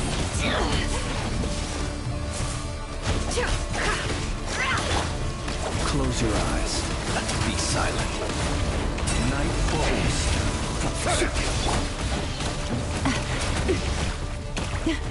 Branch into song, by the frostman of old. Close your eyes. Observe.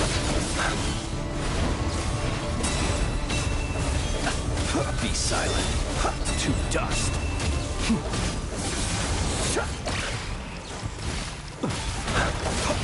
Hunt him down. Close your eyes.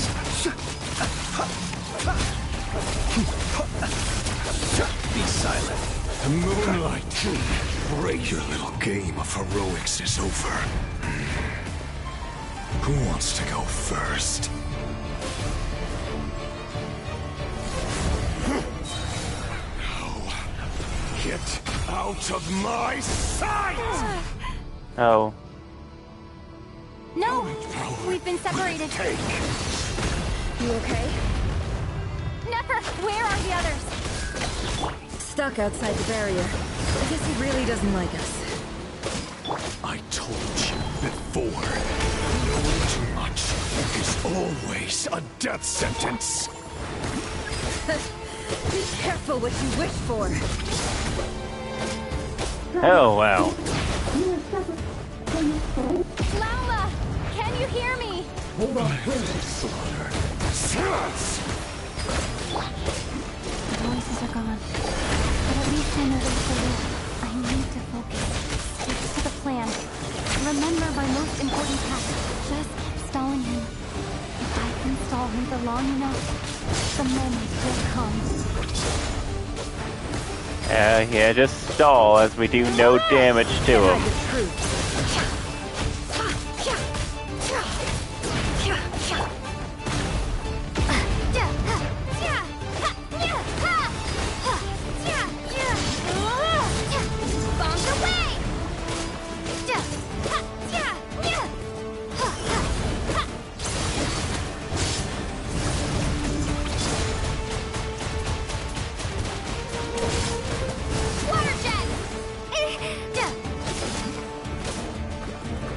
Death is within my grasp! Seek within.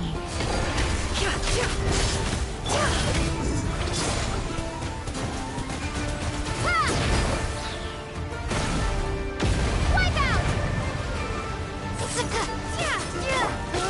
It all ends.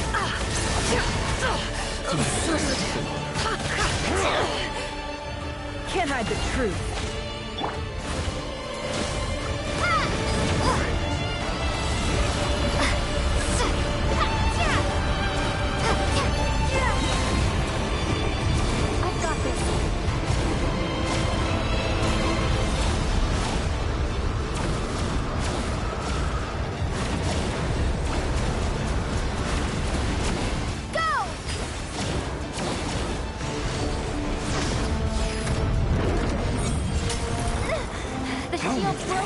I can't take. Don't push your luck.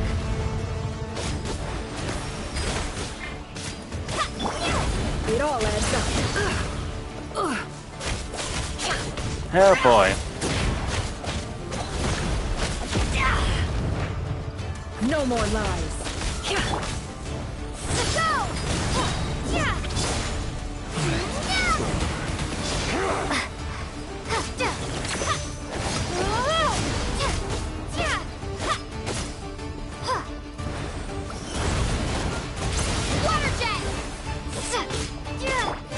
The mystery unravels.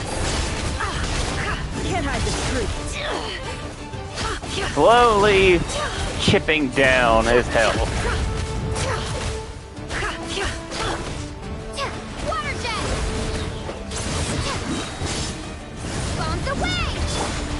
It all adds up. The deception ends here.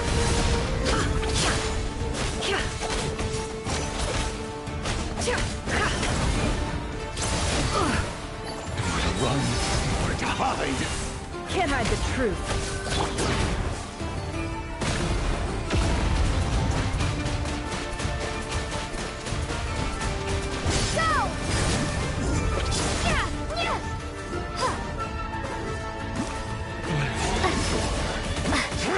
Oh, I Hydro Traveler. I would take Pyro Traveler.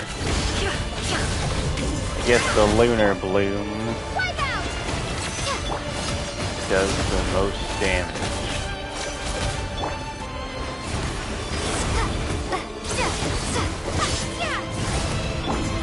Seek within.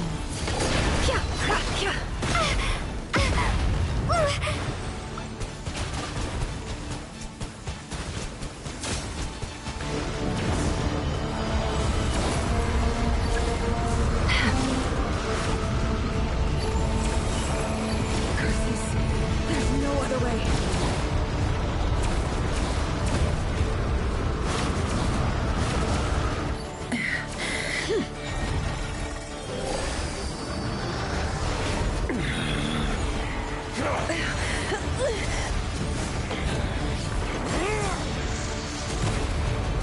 Oh dear.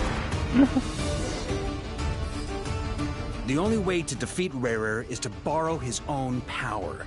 That means Columbina will have to disappear while you two bear the brunt of his attacks. You have to hold on. Find a way to keep him focused on killing the two of you. So that's the plan. Oh, I can glad to see that it works. Your eyes are bleeding. Oh boy. Soon you will be powerless to resist. And then, I will reduce you to dust. But that dust will plague your memories. Come on. Keep holding on. Wow, her eyes The tricks up your sleeve. Let's see them. As entertaining as they are. You've backed yourself into a corner. You don't fool me. I see your fear clear as day. I have to stoke his rage. Make him unleash everything. You fear what you could never defeat. You fear the thought of never being able to save your beloved. You cannot win the fight against fate, Rarir.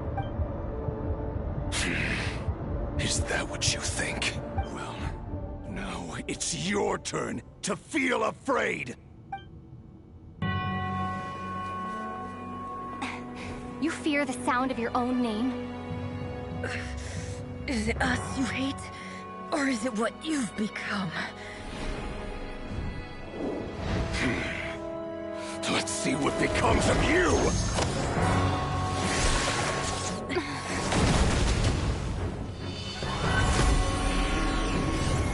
Oh!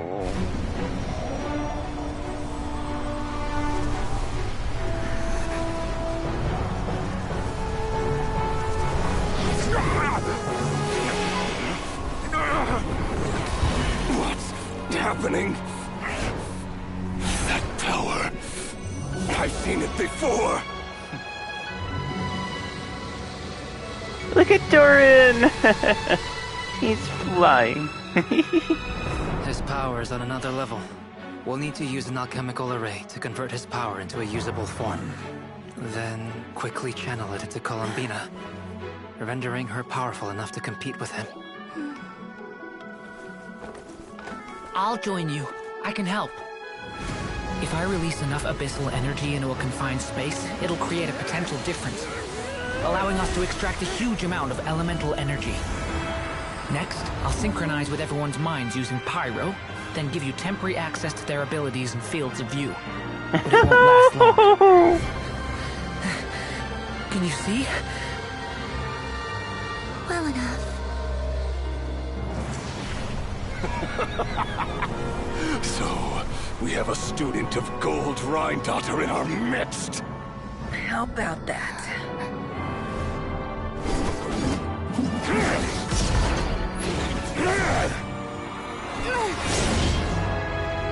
Ooh.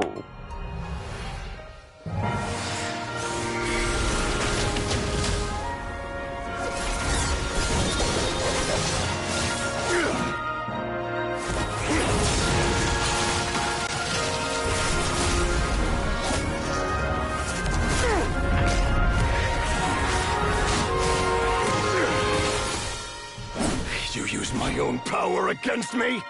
Just like how you stole Kuvaki. Look familiar?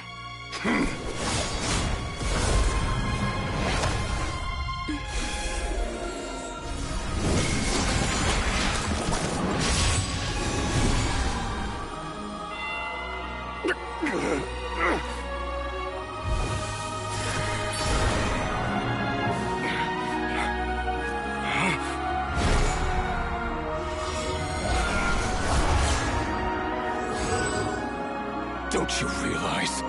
You don't have the power to hold that gate open. I don't, but someone else does.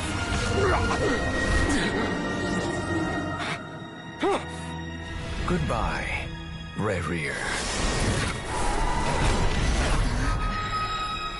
Outside the fake sky.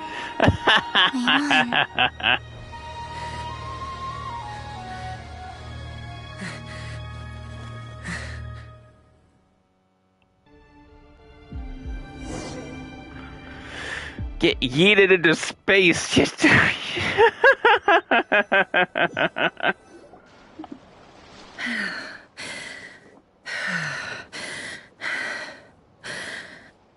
Nefer, how are your eyes?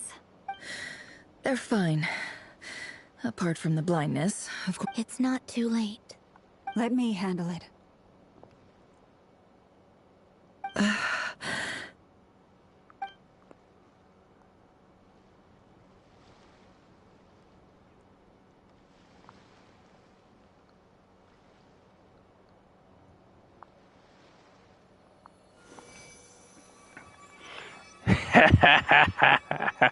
Miss Nefer, it's not like you to lose your composure.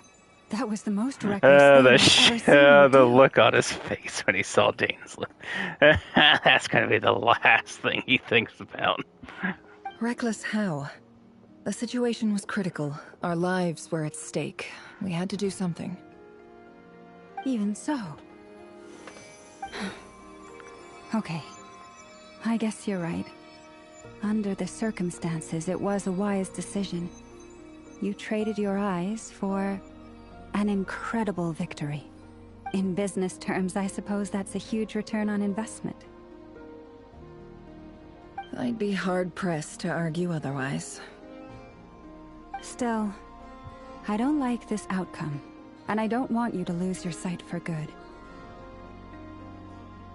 People suffer when they make sacrifices they shouldn't have to make, whether that means faith, strength, or in this case, your ability to even see.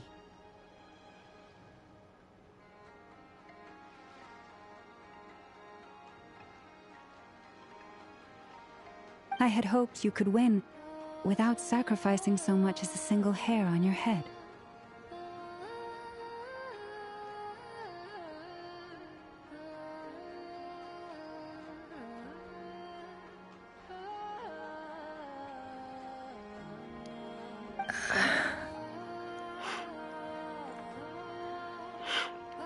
Thank you. Really.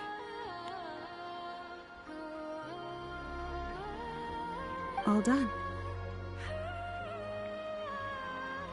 Don't try and open your eyes just yet.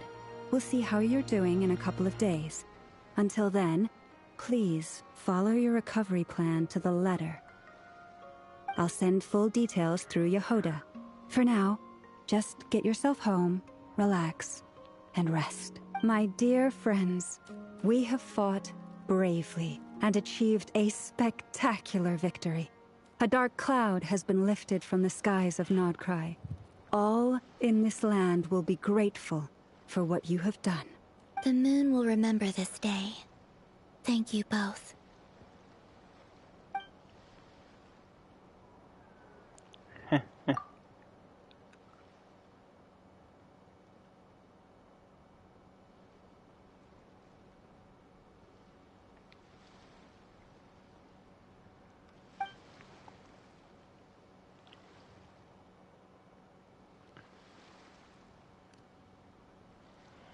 Sight of never navigating the road with her eyes closed is a new one for you. She proceeds to cautiously, but as her silhouette disappears, you notice she seems almost smug.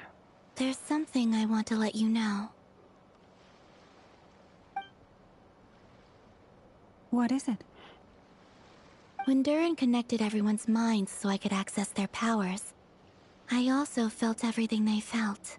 And since Nefer's eyes were injured, my eyes are hurting now too. Huh. Hold on. Let me try. I only feel the pain. There's no actual damage. I just thought I should tell you. You're right. There's no damage. That's a relief. But I must say, I'm surprised to hear the Kutar share something like this with me. And things are a little different now from how they were. I'm learning to share how I truly feel with my friends. Friends? You have no idea how glad I am to hear that.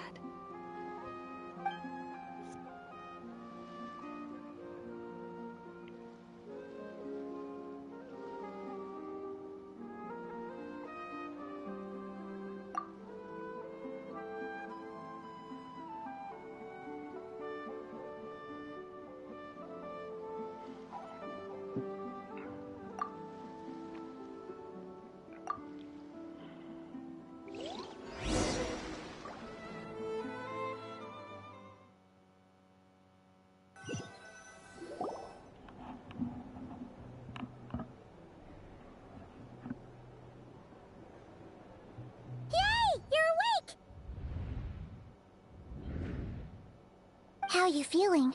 Any aches and pains? Did you sleep well? I'm doing all right, Paimon. No need to worry about me.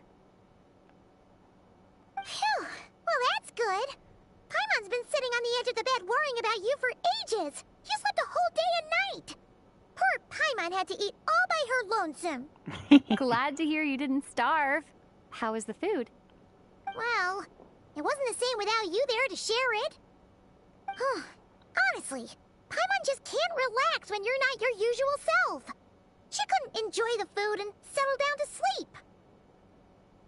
Well, I'm back to normal now. Oh yeah, and Albedo swung by earlier. He said to tell you to head to the tavern when you woke up. Varker and the others are organizing a victory feast and they want to celebrate with you. He also dropped off some medical supplies, but you seem fit as a fiddle, so guess you won't be needing those. If you're feeling up to it, let's head over now. Wouldn't want to keep them waiting. Before the moon falls.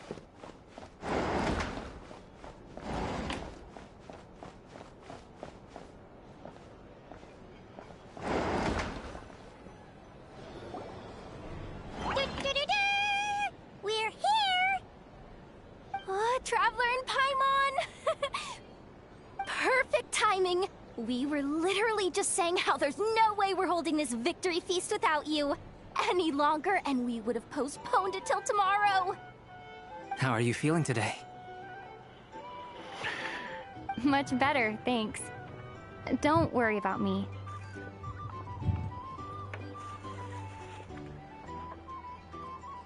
Relieved to hear it. If that changes, just let me know. Happy to check you over at any time. Yep, we're here for you. Anything you need, just let us know. Oh wait, where's Nefer? How are her eyes doing? Nefer's right over there. I'm sure she'd love to catch up with you.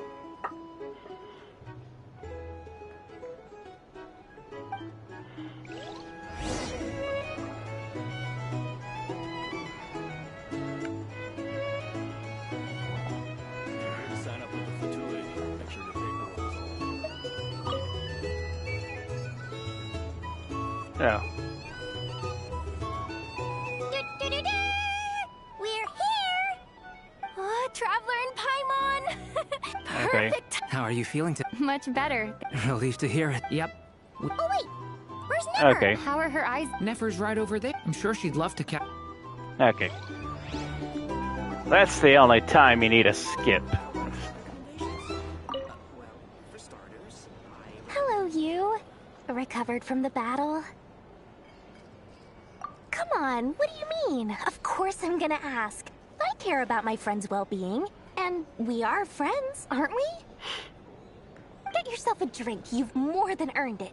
In fact, today, your drinks are on me. Lord Sangamabe's got you covered. Wow, really? What about Paimon? Has she earned it too? Has she? Please? Well, you haven't been through quite as much as the Traveler, but... what the heck, sure. Yay! What an honor. Wow! Drinks on Dory! What a historic day. Hey, keep your voice down, or everyone else is gonna want in too. Have you heard anything I've been saying recently? Doing business in Nodcry has been an absolute nightmare. If I'm buying for everyone, I'll... Okay. Speak more quietly. Jeez. Paimon and quiet don't mix too That's well. more like it. Don't you forget, Lord Sangamabe doesn't just go around buying drinks for anyone and everyone.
Sign up with looking for a drink or two? Or perhaps a room for the night?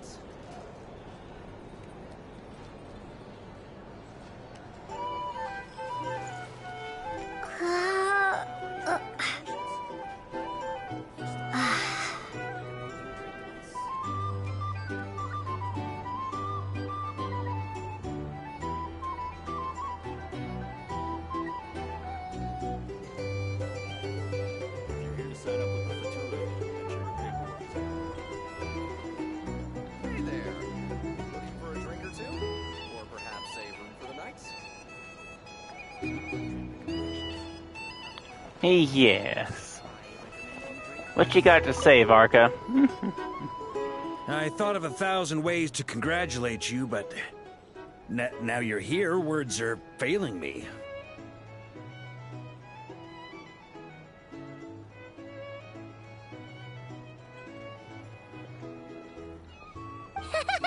The honorary knight stuns them speechless once again. Well said. The honorary knight showed us all how it's done. The other knights tell me that Mondstadt was the first stop on your journey. All of us are truly delighted to count you as our friend. I'd like to thank you for supporting the Knights of Favonius, and also for helping us save Nodcry. Nonsense! Of course I'm gonna mention it. This is more than just business. It's a relationship. And there can be no relationship without showing gratitude where it's due.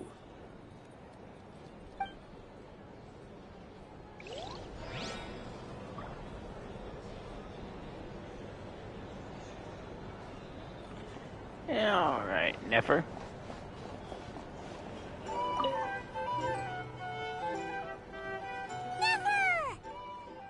Traveler, Paimon, are you recovering well?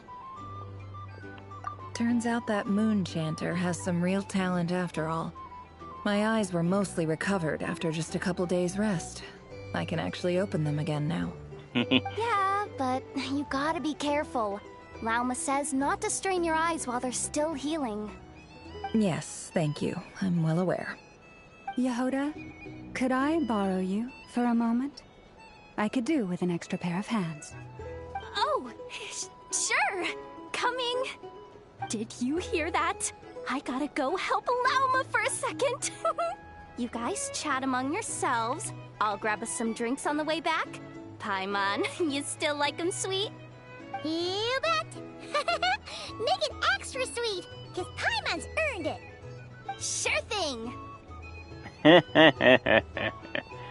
You haven't earned it. The Raker of Solnari. Kind of a snake, don't you think? A wolf. No, definitely a snake. A poisonous one who spewed his venomous hatred everywhere. Anyone who seeks revenge out of hatred for other people has become a snake. That's something my dad used to say. Perhaps. I'm sure it sounds like a very wise and open-hearted perspective to your ears. But me? I think hatred is a perfectly justifiable emotion. What else is left when everything you depended on in life gets stripped away? Something. If you're worried about me, you can nip that in the bud. I'm not someone who gets stuck in the past. Let's nip it in the bud. Just... I suddenly feel like I was wrong to call my father a liar. He was just a fool. That's why the Academia turned their back on him. And why the other tribes ganged up on him. Oh, Father. How much better things could have been if you were a skilled liar. Look at the Ibis King. Thoth is a fiendishly cunning liar. And yet, strangely, he feels more like a father to me than my real dad ever was. He's never brought it up, but I'd bet he feels the same way. Why else would he give me the power to perceive the truth, while at the same time training me in the art of deception?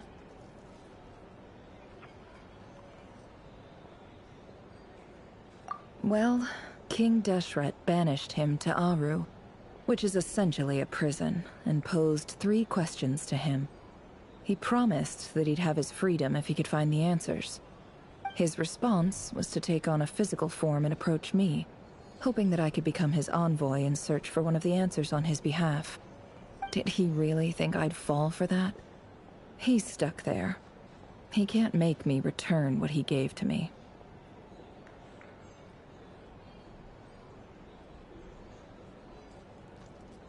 So that's enough for you to decide he's nice, is it? He's a prisoner, and he was scared. So he decided to perform some good deeds to win people's approval. He lives in fear because he's a deceiver. How is Rerir any different? You can't work as a spy your whole life and expect a happy ending. It's preposterous. Yet I can't say I don't understand it. You possibly can. Liars live in the darkness of their own making. But it's still human nature to want to go on living. They say that a liar's soul is the most worthless thing in the world. What do you think?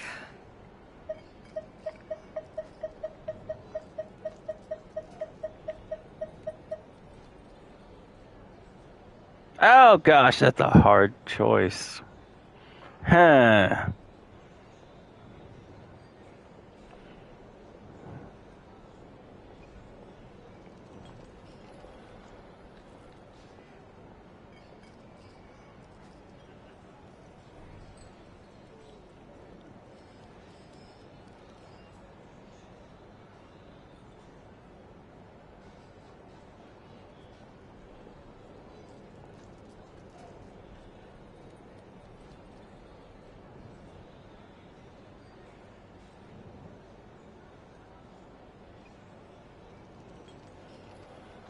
Disagree. Oh, really? Well, it takes a very kind person to find compassion even for liars. Yeah, I would say that is... yeah. If you ask me, the soul of a liar really is worth nothing. Because all they care about is themselves. For example, when something good falls into my lap, I don't go sharing the news around. Stops other people trying to steal it from me.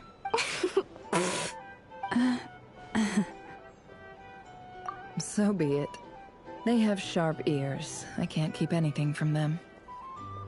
Oh, is that what it looks like? Well, you all know my past now. And I can't simply eliminate everyone who knows too much. So I guess I just have to put up with you. For the foreseeable future, at least.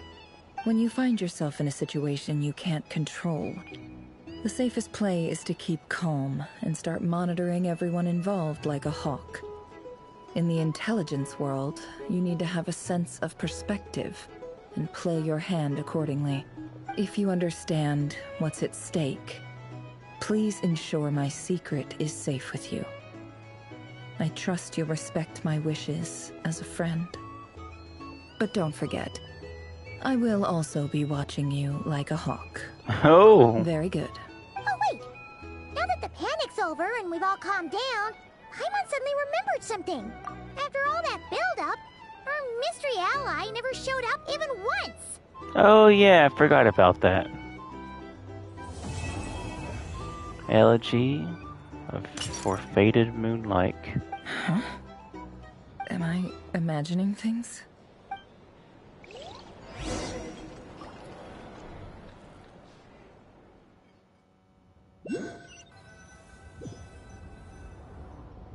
So, that close colleague who stayed behind with you? What's he been up to recently? Don't know, don't care. I get more normal human interaction from hanging out with Bosco too than him. Although, now you mention it, he hasn't bothered me in a while. I wonder if... If he's disappeared without a trace, it's the biggest gift he ever gave to the world. But I somehow doubt that's what's going on. He won't lie low forever. So we'd better stay on guard. Oh, that's a cool shot.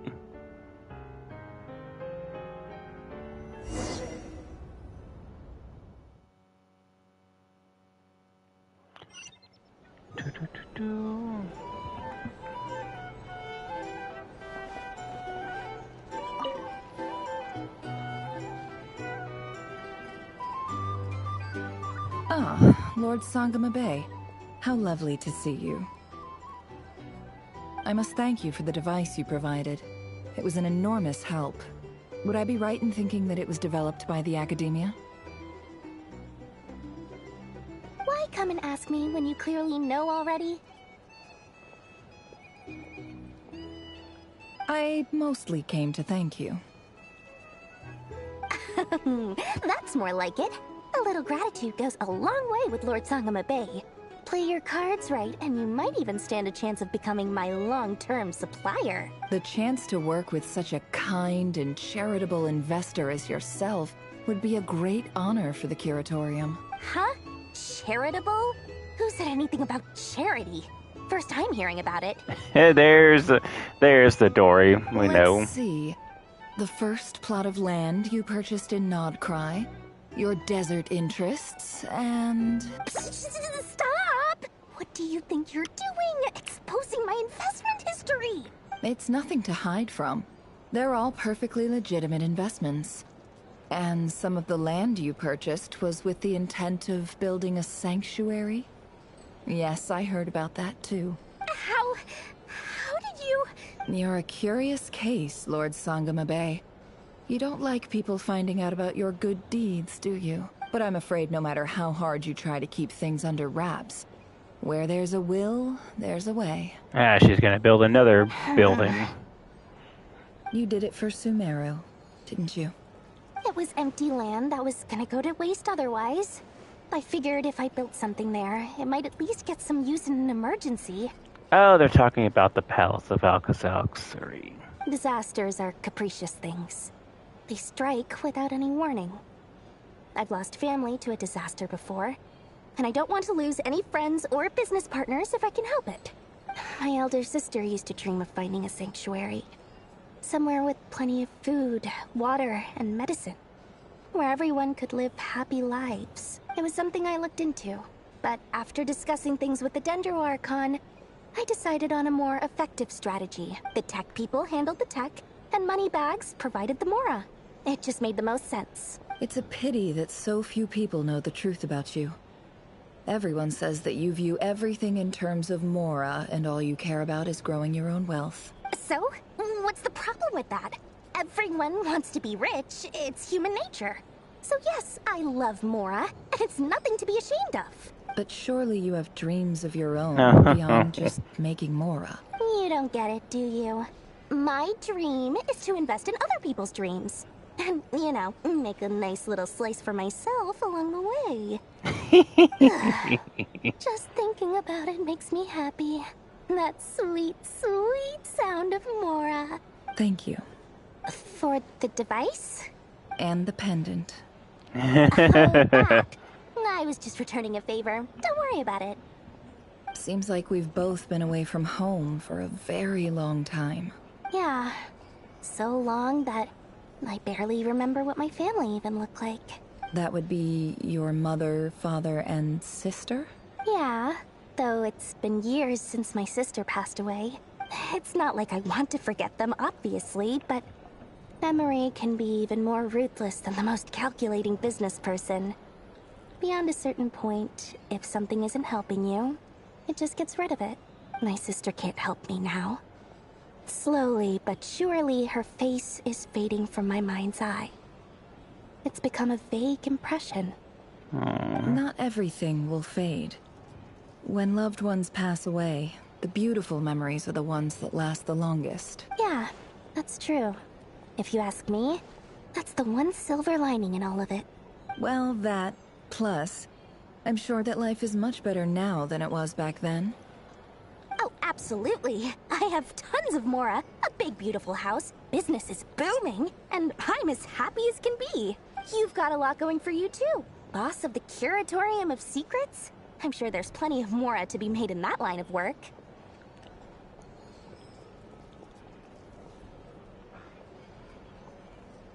I appreciate the vote of confidence.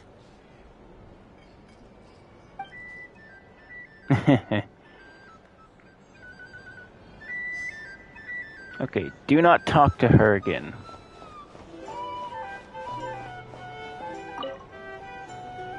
Aww. How have you been holding up? Any adverse reactions? So, if you start to take a turn for the worse, make sure you tell me right away. I like what they did with Dory in this. They made her much more likable. You don't need to worry about me, Grandmaster. I'm fine. I mean, I barely did anything, so... What? You're too humble, young man. You played an indispensable role in the battle for Notcry. We can't thank you enough for your support. Sometimes, when people praise you, it's because you deserve it. The best thing is to accept it calmly and with grace. It's important to learn how to respond to words of admiration. Let's do a quick demonstration. Albedo, that was an incredible feat of alchemy. The pressure was on, but you worked flawlessly at lightning speed to get the job done. Thank you. I can't take all the credit, though. Durin played a big part in forming the alchemical array. See? Did you catch that? A masterclass in how to take a compliment. Okay, yeah. I did work pretty hard to help prepare for the battle. No point denying that. Hey, you guys! Hey, look who's bounced back. Looking good, Traveler. Seems like you've recovered. You won't need to take any more medication. Can I get you a drink? Huh? You know how to order at a bar now? You've sure learned a lot recently. Handling a drinks order is ridiculously simple compared to alchemy. Don't worry, I'll blend into society yet. Paimon believes it. You're clearly a fast learner, just like your brother. To be totally honest, though, Paimon didn't quite follow all the details when you first explained the plan to us. Don't worry, that's completely understandable. Unless you're a student of alchemy, it's hard to grasp the principle and how the process works. To put it in the simplest terms, we saw how our enemy stole the power of Kuvaki. And that gave us the idea of stealing his power to turn it against him. When facing an enemy you have no hope of defeating, it's best not to engage them in battle. So, instead of looking for a way to overpower him, we decided to help Columbina get strong enough to at least stand up to him in a fight. For this to work, we had to analyze his modes of attack, confirm who his main target was, and make sure that he wouldn't go beyond the range of the alchemical array. For added security, we prepared a total of 4 arrays. But to mitigate the impact of the battle, we identified one location in particular as the ideal spot, which is where the confrontation took place. The alchemical array absorbed his abyssal power. Then Durin processed it to render it usable by Columbina. That power enabled her to do what would otherwise have been nigh on impossible. What surprised me was that Dainsleif actually agreed to join us. Given his history with Rerir, he had every right to sit this one out. But we're extremely grateful for the decision he made. It must have been a painful choice to make. But I'm sure that making a decision was far better for him than staying in limbo. Absolutely. He was torn between 2 paths, but in the end, he made his choice and stuck to it resolutely. He doesn't strike me as the sort of person who'd stay trapped in limbo for long. No, yeah, that is true. Anyway, however you cut it, everyone gave a stellar performance. And now, it's time to kick back and celebrate. Yes.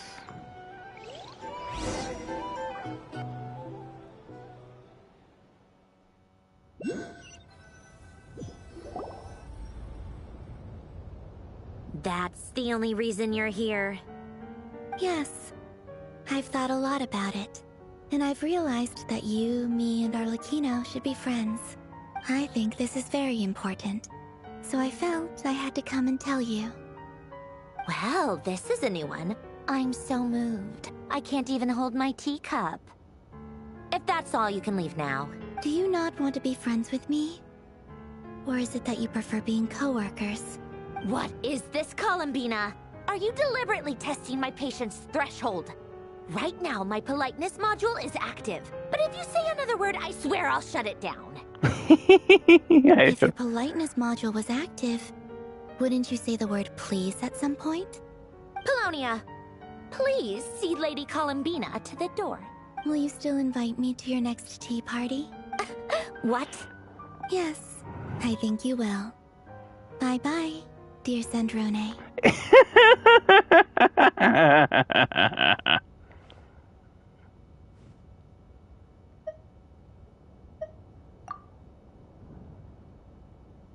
Last time, the Wild Hunt escorted you out.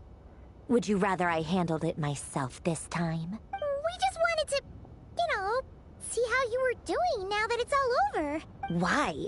Out of concern for my safety? I hope you didn't seriously think that the Rayhir of Solnari would be able to lay so much as a finger upon me, given how prepared I was. Mostly because you kind of helped us out, so we just wanted to check you were okay. Looks like all your robots are fixed, huh?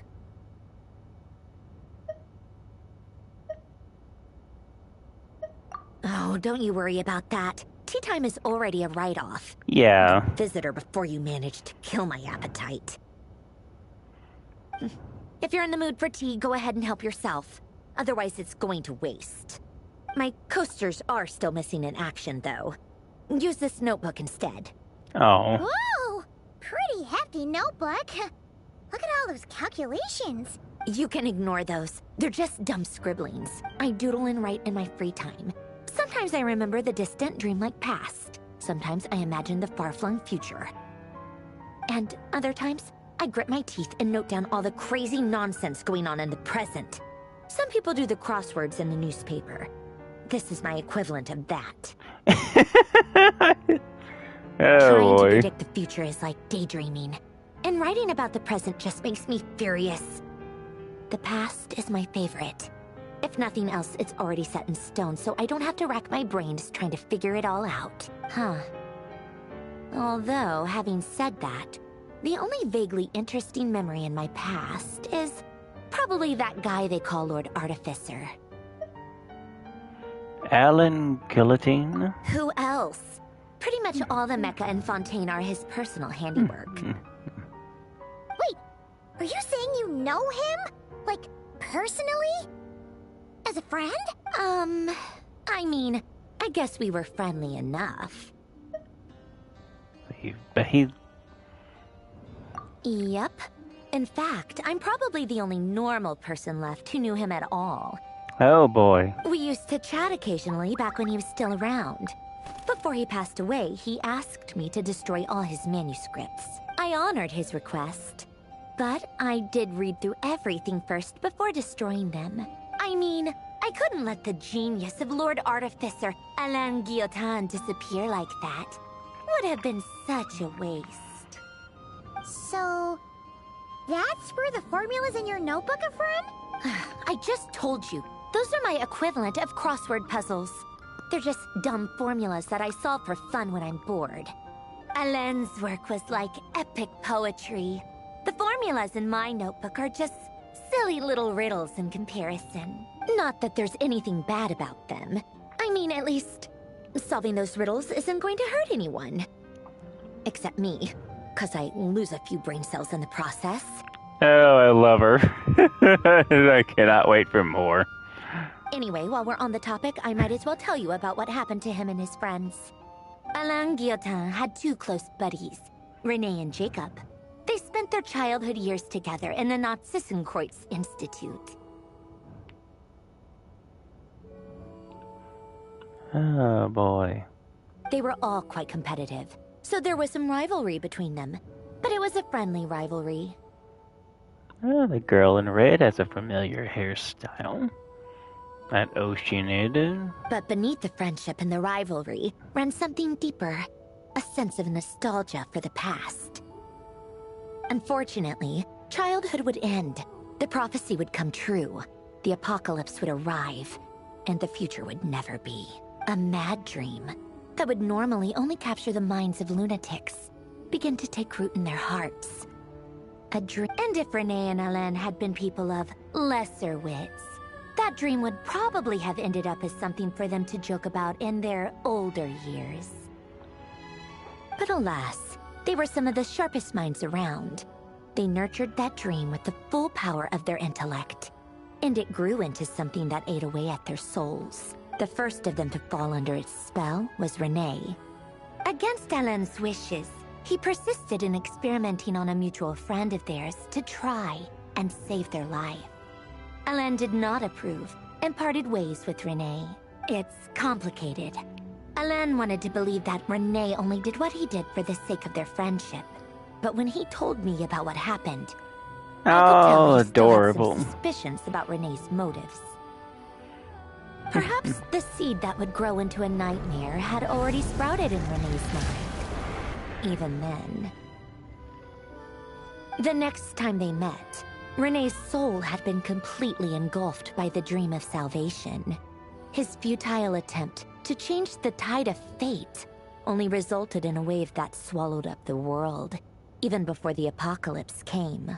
And although that wave died down eventually, I hear that it just recently came back with a vengeance. Oh, yes. As I understand, Renee wanted to live out his dream of salvation once more. Oh, that's what that thing was that we But I'm fought. told that the attempted resurgence finally died out for good. At long last, Renee awoke from his deluded dream.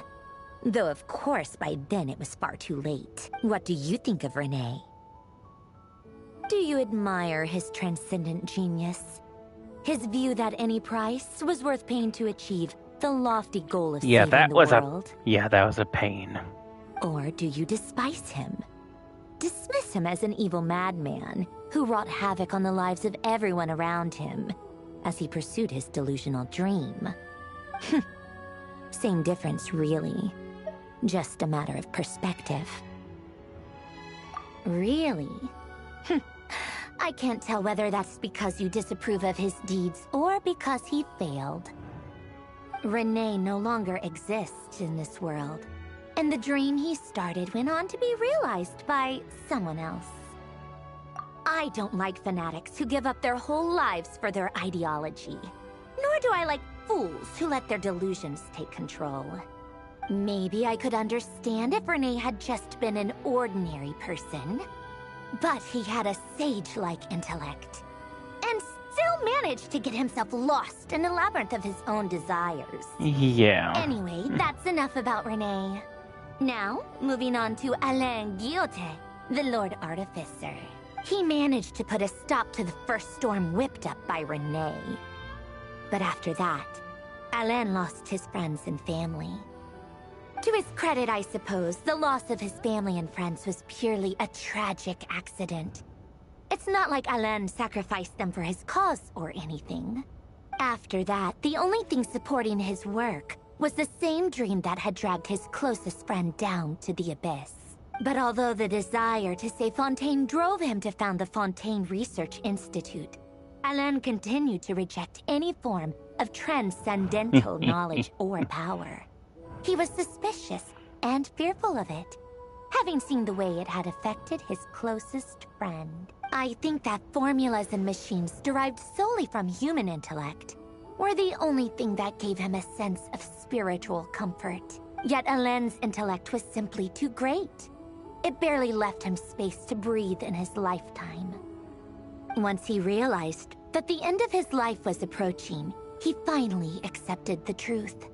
The Nazissenkreuz Institute needed someone, and a human being, There's that to see its story name. through to the end. There's that name again. He quit working on his formulas, I trading know them all in for the about fairy that. tales that had played such a formative role in his childhood, but which he barely touched in his adult life. He told me that the director of the Nazissenkreuz Institute used to read those fairy tales to the children as bedtime stories. Apparently, they worked wonders at sending kids off to sleep. I think that all he wanted at that time in his life was to be able to sleep deeply without being plagued by depression. Yep. By that point, nothing else really mattered. There's all that place again. At the very end, he laid down to rest in the ruins of the former Nazissenkreuz Institute orphanage, while the Fontaine Research Institute he had founded continued tirelessly with its work. Many years after that, tensions over competing dreams would once again cause a rift, this time between members of the Fontaine Research Institute. But the actions of those fools had nothing at all to do with Alain. And that is the story of two people from the Nazissenkreuz Institute who both wanted to save the world. One went all in on his fantasy of salvation without ever looking back, and ended up calmly sinking to the bottom of the deepest sea. Yep, the very bottom. The other sought desperately to burn bright in his life, even though he wasn't sure where he was going. I do sometimes wonder, why is it that people like them have such grand hopes of saving the world? Even the grandest tree starts as a tiny seed. So perhaps, for each of them, their mission to save the world began with a very simple desire: to save themselves. They were young children with friends and family who mattered to them, desires to explore the meaning of life, ambitions to have a successful career. They didn't want to see all of that taken away in one fell swoop. Or maybe they just wanted to find something to anchor themselves within the chaos, to stop them getting quietly swept away by the storms of life. But instead, the search for their own salvation took them down the rocky road laid out by fate. Do you think the desire to save oneself is enough of a justification to try and save the world? Huh.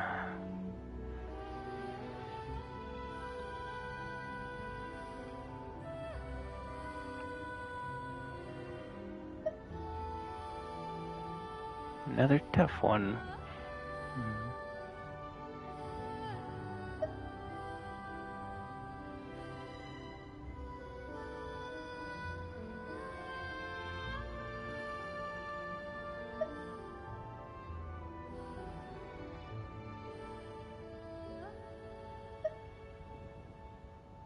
You don't know?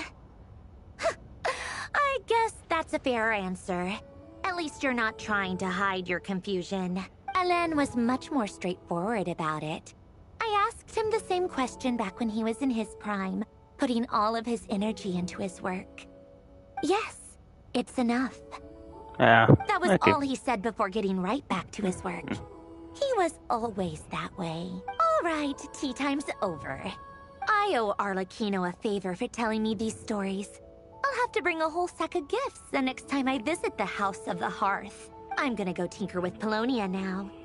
You guys can do whatever you want, as long as it doesn't involve interrupting me. Polonia, exit hibernation mode. Begin diagnostics.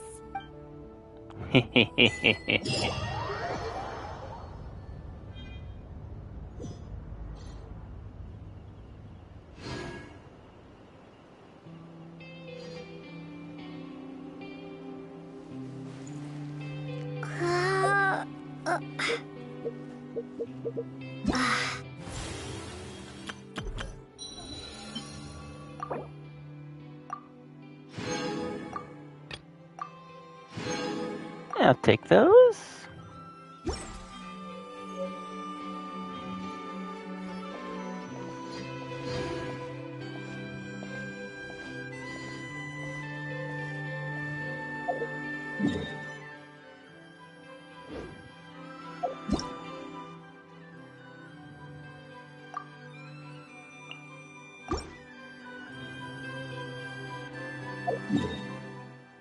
Whee!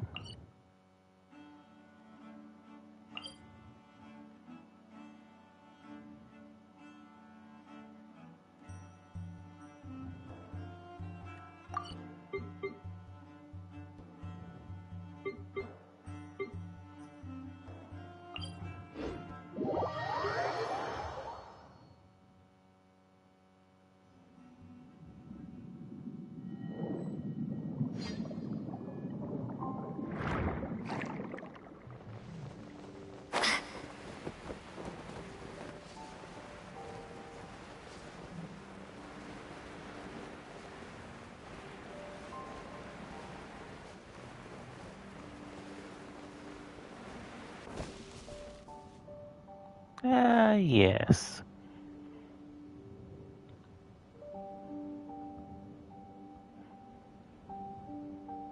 Right back here. As they just talked about it.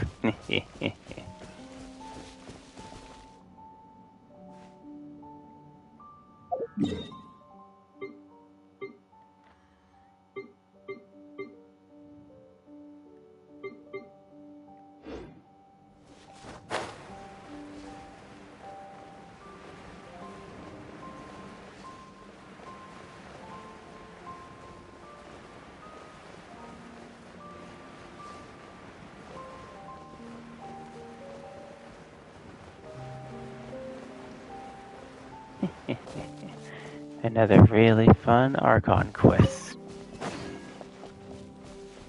I have to go through all of this. Bish.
see.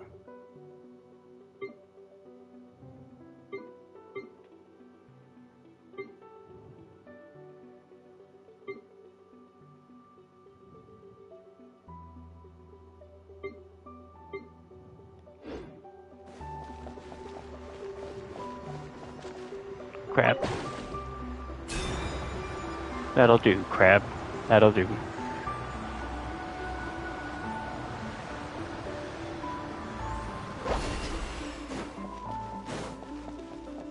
I forget which way to go.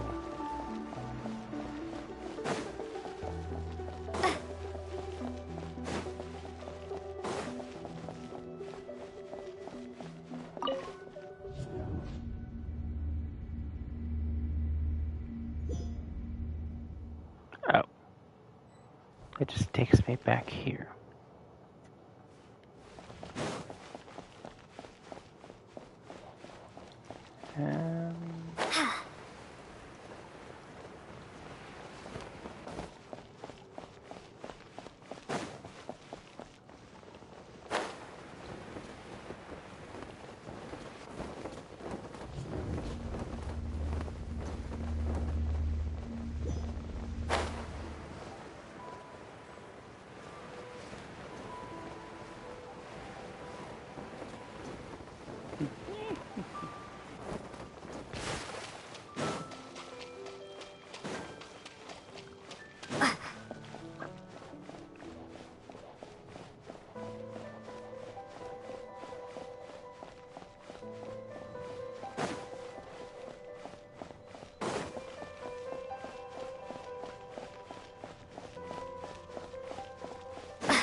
Home?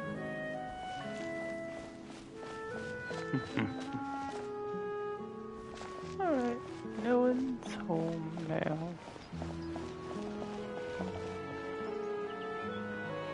Alright, needed a nice pretty spot to end on. Well, we have another quest complete. Maybe when the next one comes around, I'll be doing that one. We'll have to see. But for now, thanks for joining. We'll be seeing y'all next time in the next video.